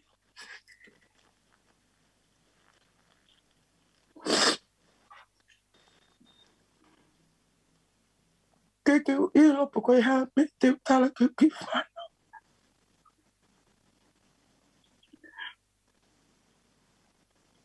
Ko whakamalo. He kuma o e tamai. E ofa. E kaha ko toa pe. O whamalo at whamiri. Toku ilo ne ai lahi whamiri e mau tamai. O mau kāta ki pe. Neonga pe uha I pirea. Ka ne I kei ki o lawa. Ke tuku e whamari e koe ni. Ke ao. E mahalo.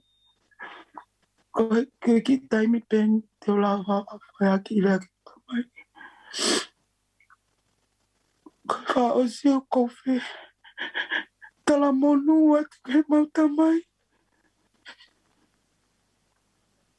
Dad. Asipeli.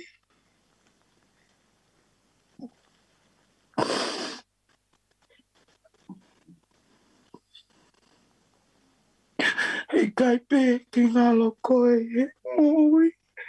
Maki mui e koe mui e ki whanau. Tuk Ko ofalaya kakoi. I'm gonna cherish every moment, Dad. I'm so lucky to have a dad like you. Te wā hofolau.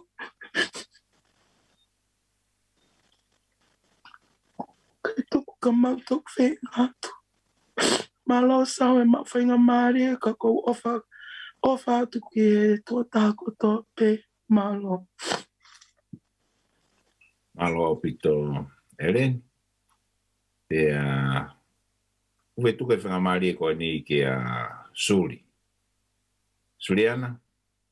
Te ke fie wahe mai ha o manatu ki he te taimna mo whio hiai.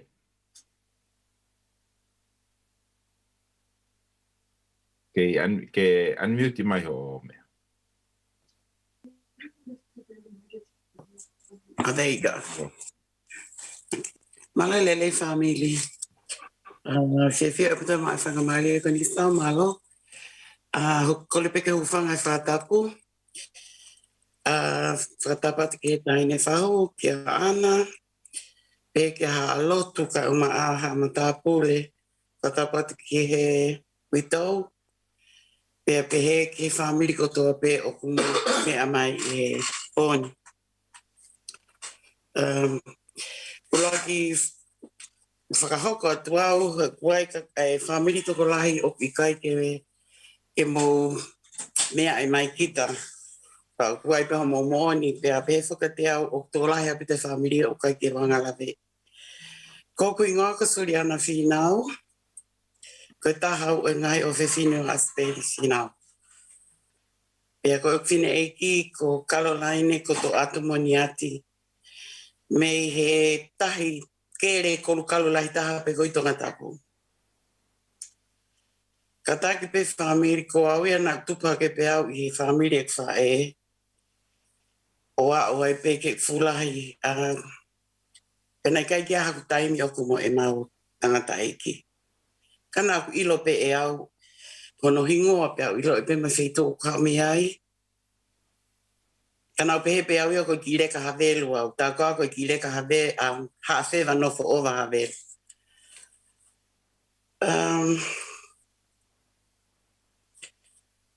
Nau whasio pe ke tangata e ki e ne whaorangi o ahiangi kai ke fu maupe, kai ke hona ilo paka hana uhinga, kai ke he mea ia he wholoa. Ko sio whamui ke kuta mai i tonga mahalo ko ta uhiwa, pe ta hongo wholo. Pea mauhiki mai ki heni e wahongo wholo ki Nosilani. Ua awhe taha walu, nai maloloa ai hoa o whahu o ana ponga e tonga. O haua e tangata iki ki Nosilani.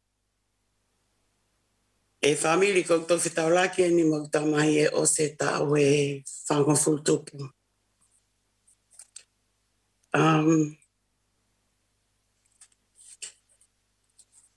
Pe tama pa mini o whai putu, pe a tamai ke walatu ki he whai lotu.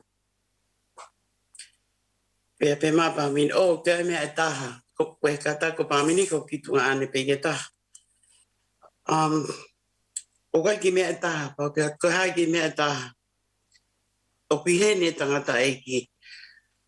O koutuko ni o whakaukau pe to iai nai hafo i uhinga taha ke patka pa mini te toi poa ki atu e whai lotu. Ka mahana e mea peke hoko ke alu ke whailoa ki moi tamai he o sene fu uta ulahi. E ianga koko e ku whakaukau mo e kuongo i. Niongo e futa ulahi e ku tae whesofaki mo tamai. Ka ko taimi gani nai sio mai ka te au piata pāmini e Asipeli ko Suliana. Nai oho mai tamai gani o whaafea te au. Neo koe osane, ka ulahi e mawhai puri ngaki. Eo pehe o ku ngalo au i ai. Ana e kai.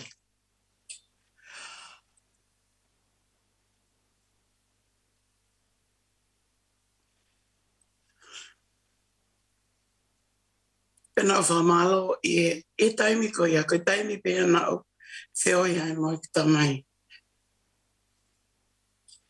Kai ako na whako mai ko iki.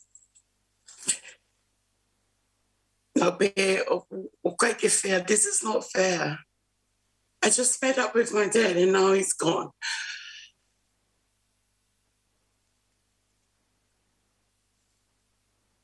Kai ke pure ke ai. Ta ko whamalo, ko whitalaki mo ku whantuane, mo ku whantokoa.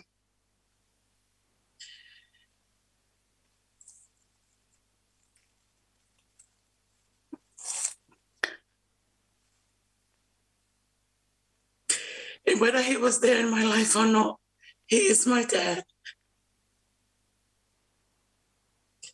Au tala toko ofa ke tamai. Ka au popoa ke toko kifoa o tō tāpe o Christopher. And he said, he sent his love. And he said, rest well, Grandpa.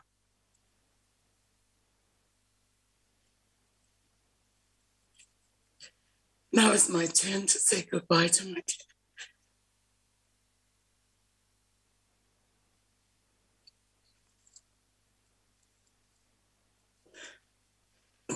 To my father, fly high,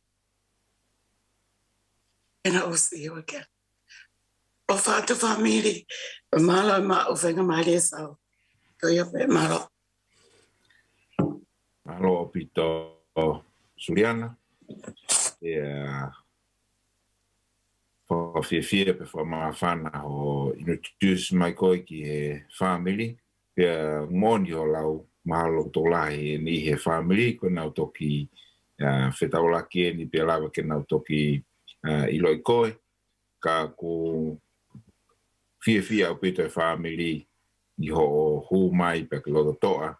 Te ke wahe mai neonga ki taimi no nā mo whetaulaki ai pea mo Asipeli.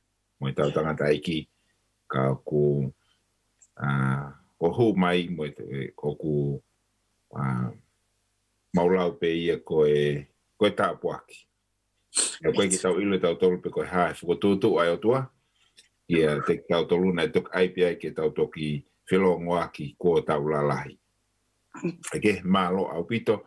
O kutai taha e whanau ku whia wahe mai. Kai pia tau tukulewa ki a Pāmini.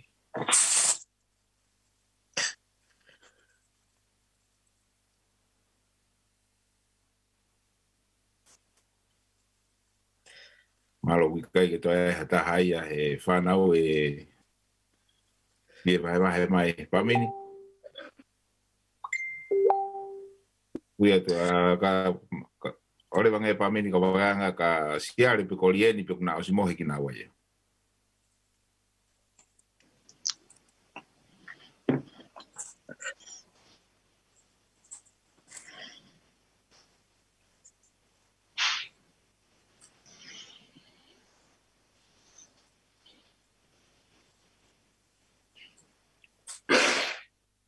Okay. Humai koe Pāmini. Malo. Alo le family. Ia.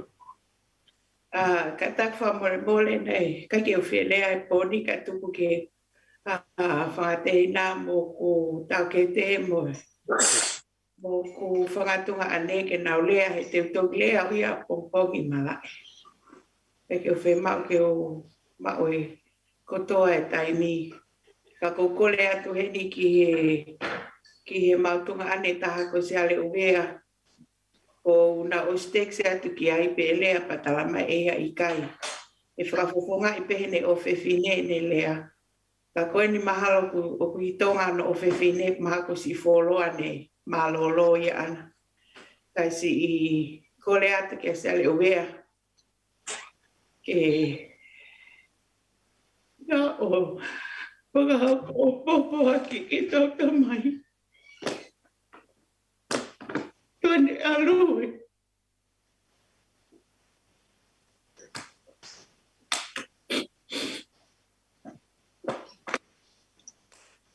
Oi la pea whangata agasiale. Ia o lea mai.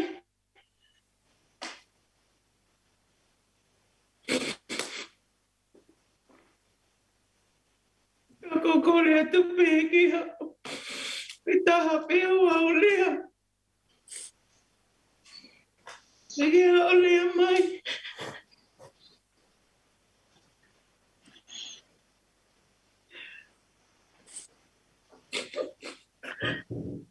Malo family ko o fatu.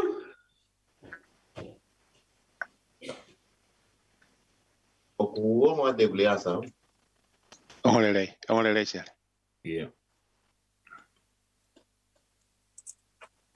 Malo e tau mao e fia fini family. E kai ke uloto ke taki e pōni ke fufuoloa he ku. Oloa e mea da hene whahu minu sila. O kai ke whi mau ke whakao mo sia. Tō lahe kau eiki māmā kuna mea mai i e paenga koe ni i he whiawhini pia ko whaapa lahi au pito kia ki nau tōru. Wike ne ua se nau whakao mo sia.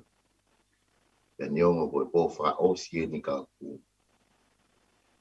I kai ke uloto ke whakao mo sia ki nau tōru koe kai mau inga ki nau tōru. Iau. Kore pe ke uwhanga i ngai whatapu whao whakia tu pia me he. Paenga koe ni, ata ke whakahoko ata i motu ani. Ko ki ngoa ko siare Vea Finau, taha e whanau a Asipeli.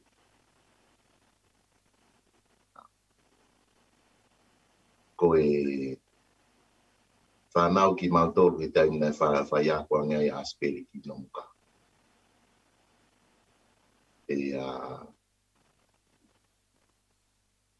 Nei umantu i pe ku KCCE ma wha alki ewa. Alki nomuka. Pe folau mai a Asipeli ki Asipeli ani kai ki toi wheloaki au mui taula. Iau tuku hake ai pe au i tonga. Iau ki pe moi whamiri mau whae. Toko ki mao whainga maari, dele mai ai ki Asipeli ani. No fo pe emosione vei koso mo ke repi. Tena toki ave au ki walo sio ke Asipeli. Ta ulahi ia, ko toki alo sio ka Asipeli, ko osi e kuako.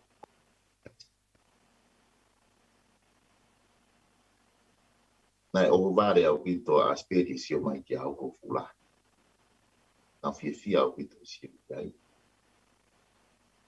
Pe ne ha o be mo foki, ha o be mo foki. Ai ke lahi na tai ka koe, tai lahi na ha wa ki hen bai ai. Ai ngai aho na ma alwa he ni ngā we na wha u te lori. Ia ma wha tala noa i e no. Tala noa ki ngai mea lahi whikau a pepea mo e mo ui. E mana ko Asipeli ke whanongo ki ngai tala noa ko whahanga whakahoko ni ki ai. Kau aki pia mo e mo ui lele.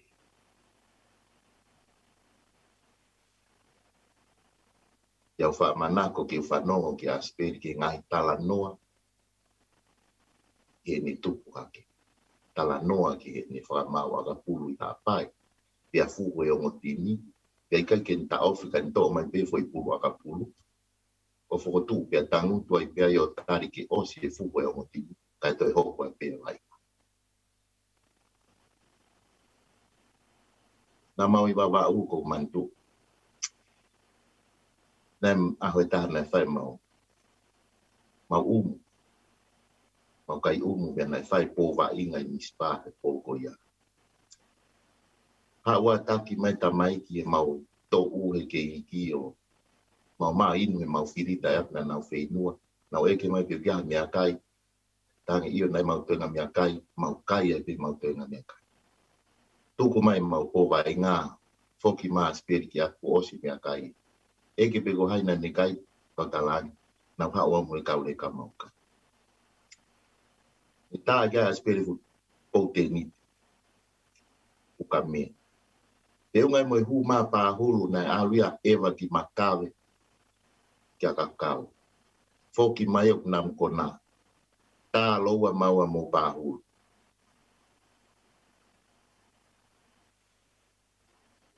ko e ako e Manapo'uli i he ngahi mea ke na kutupu hake ko e he manofo i mispa na epe mapala po he mau loto whai ako ia Asipeli he mea ko he fika na kai te ulawa e a whai wai ko e ako ko ta piu pau ke tae Asipeli o foi ulu ake ta sta pe lulu kono ako ia ki mauto pe a hawa pai pe ai e ku mo ui ako i he whaunga keke. Pe a niongo e mau mama kaita. Ka koe taim ko toa pene mau whetaulaki ai koe taim ni whawhiawhia ki ai. Pea ko whiawhia pena iai taim na mau whiawhia ai pe mo Asipeli. Ko ilo nai hoko Asipeli koe tāpuaki i kakai toko la au pito. Ko ilo nai hoko Asipeli koe pole anga a hono family e ne tupu hake i hawhila. Ko ilo nai hoko Asipeli koe takimua i he kau koristu tuku. Te mangai wheitu ke. Pea ko whiawhia ke o kau ngā kau whakataha pia mo ki nau tōru. Nau whakamalo ia. Ai hoko a Asipeli koe tāpuaki ki e ngau mokui. Ko pea mawai atia koe e Asipeli Vea Finau Nonu. E tawhini. Mea pango ko whaitutoni ai. Koronaka ki tau lawa ki tau whelongoa. Ta ko o whalahi atia ki koe. Malo e whakahoko whaitongi. Ko ke lawa ia tau vilei. Agua malolo ka ua ko tau whetau laki ni po. O whalahi atia koe ana mo ngato. Malo si ni kataki. O whatia ki motolo e kau whaiwhikau pe ki toi ngai whamiri. Malo mua si tokoni e tapa ko toa pe.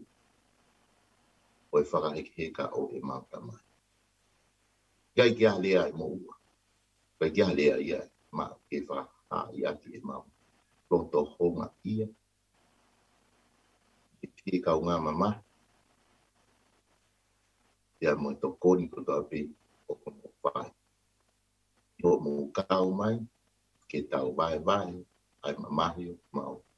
Lolotonga to whangai. A hoi.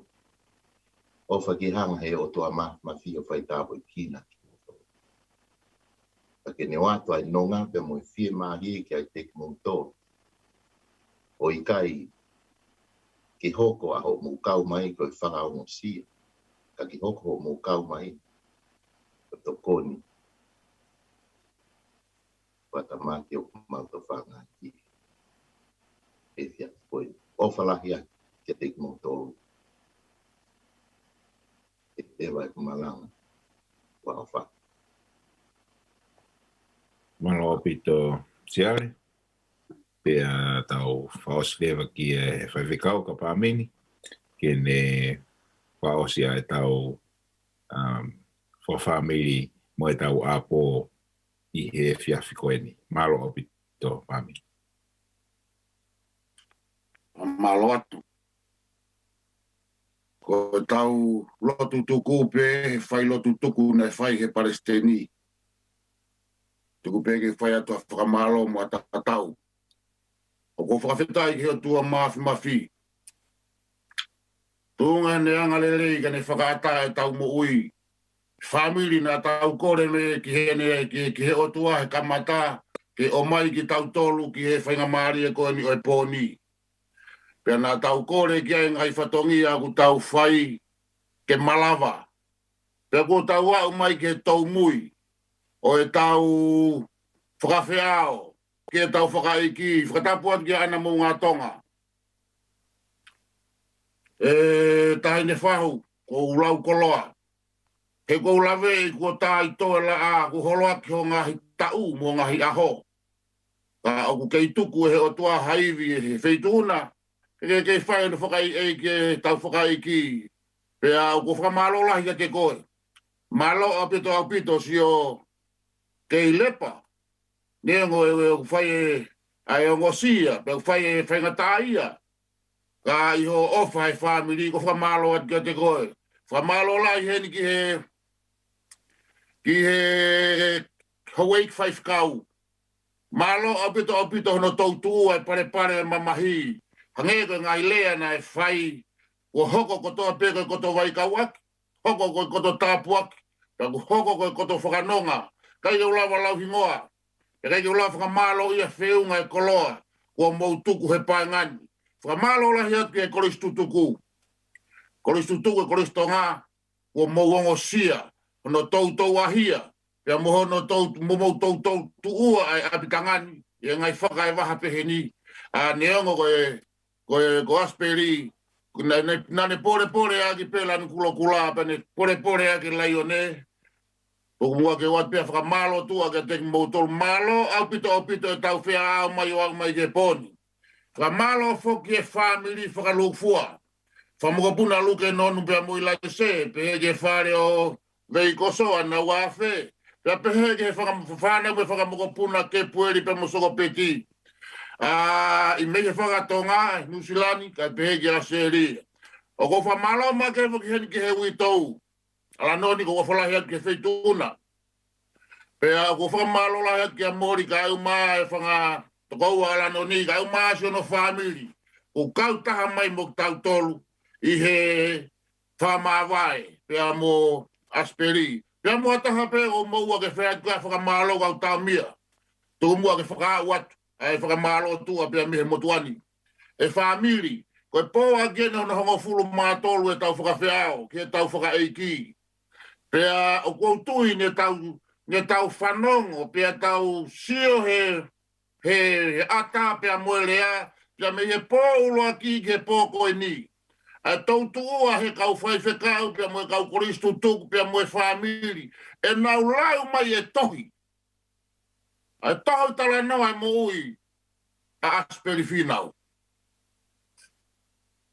Ai tohu tala noa kai a apostolo ko Paulane tohi korinto. Koki mau tolu koe mau ngahi tohi ia. Ko tohi ho mau loto. Koe ngahi tohi a kalaisia ki mau tolu. Ko tohi i kai a ke mata o e peni kai he lau maari e. Tau tuina, tau maari e ia pe holo e tau nofo. He ngai manatu meri e nai whai he kau whaif kau. Pea koe koto meri a ngai a wholau whai he matapuren. Whai Asipeli. He kune tuku mai konga ne mo wige tau whioi moia.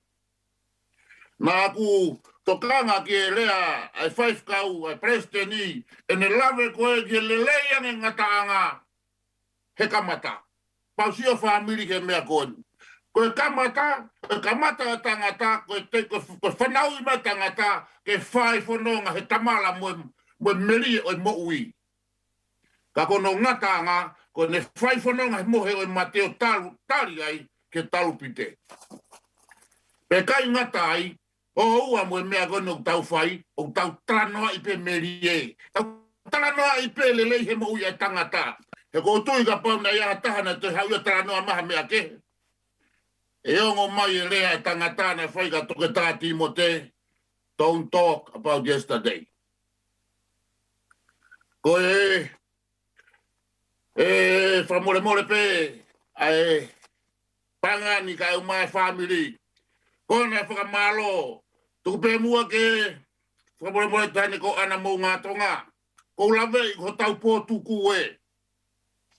Tū ke wanga whakatete atu he whalamao Tasmani. Hataki i tatau.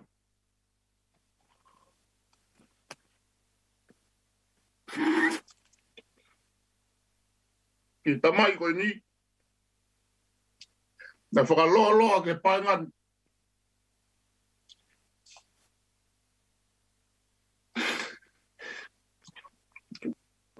Sa me hima maful mataha. Koi agu nofo. He toito yanga o erioni. E mohe he malu malu o sātai.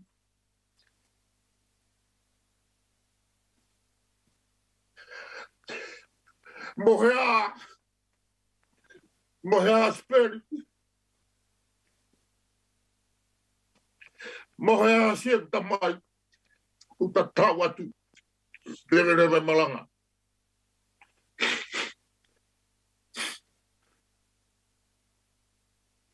Malo opito family, pea malo opito family. Ko e ngaranga ia o e tau whawhiao whai I he poni, ka te tau toki whatahataha mai a pongpongi, I he hoko e ngofulu a Australia, I he hoko ai tahau a New Zealand, pea mo he hoko ai taha a Tonga, pea mo fisi, ke whai a no whai ke heka, o tau whai ki kau whamaloa, malo whai whikau, Sidi wen fine te aupa, o kei kau mai, ka pe whoki ki he ka whikau mi Amerika, pea mo tolu katoa malo o pito whaho, o kei kātaki, I ka ke no fo I mai e tau pahenga koe ni. Pea peke te mo tolu malo o pito, a ki mo tolu ne whai a te whakahoa, ke mo tari tau ngahi whai lotu, wha malo lahi atu kia te mo tolu, ko mo whahoko mai ai tau whatongia ko ia. Pehe ki he kolistu tuku, ni he kolistu tuku, unau ke iheni, ni he unau kau whataha pe nanau whinga aku whataha pe mo Asipeli Vea Nonu, he nau charity, unau ke ilotoni, maa lo lahi atu kia te mo tolu, hono kotoa. Manatui, ko pongpongi, ke mo mamata I he owa whaiki I he Tonga Vision, ko YouTube a Paula moi. Na whai ku ke whenga mai ki ke huma he Zoom, ka te ke Zoom toko taha pe koe. E te mau I he live stream a ki mau tolu ia. Toki huma ki he Zoom he hoko ai fitu. Hoko ai fitu e fiafi, kataki. I he hoko ai ono e fiafi, tau taimianga maheni, ke whai ai tau kamatai ai tau ki whailotu, pōtolu pe tau toki mātuku lewa me he paenga koe ni. Ko ia pe family, o ofalahi atu, ia te kumotolu hono kotoa mo mea tua wha.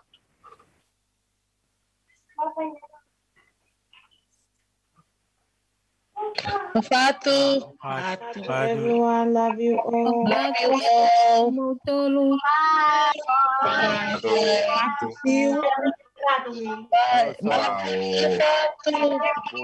Ai hamuti. Ulia, alo kumote. Iyo, malo. Oflaya. Malo. Ulia. Hai, palika. Osolita e no foi mai ko kama. Malo Eleni Meitonga. Malo tahine Ana. Bye. Everyone, you know. Malo blaga tau whatongia e pōni. Pase ko.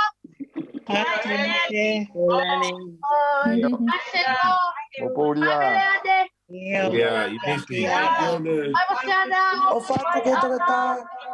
Ofatu. Malo Moses. Malo Sano Tawiba. Ofatu Leni. Satu.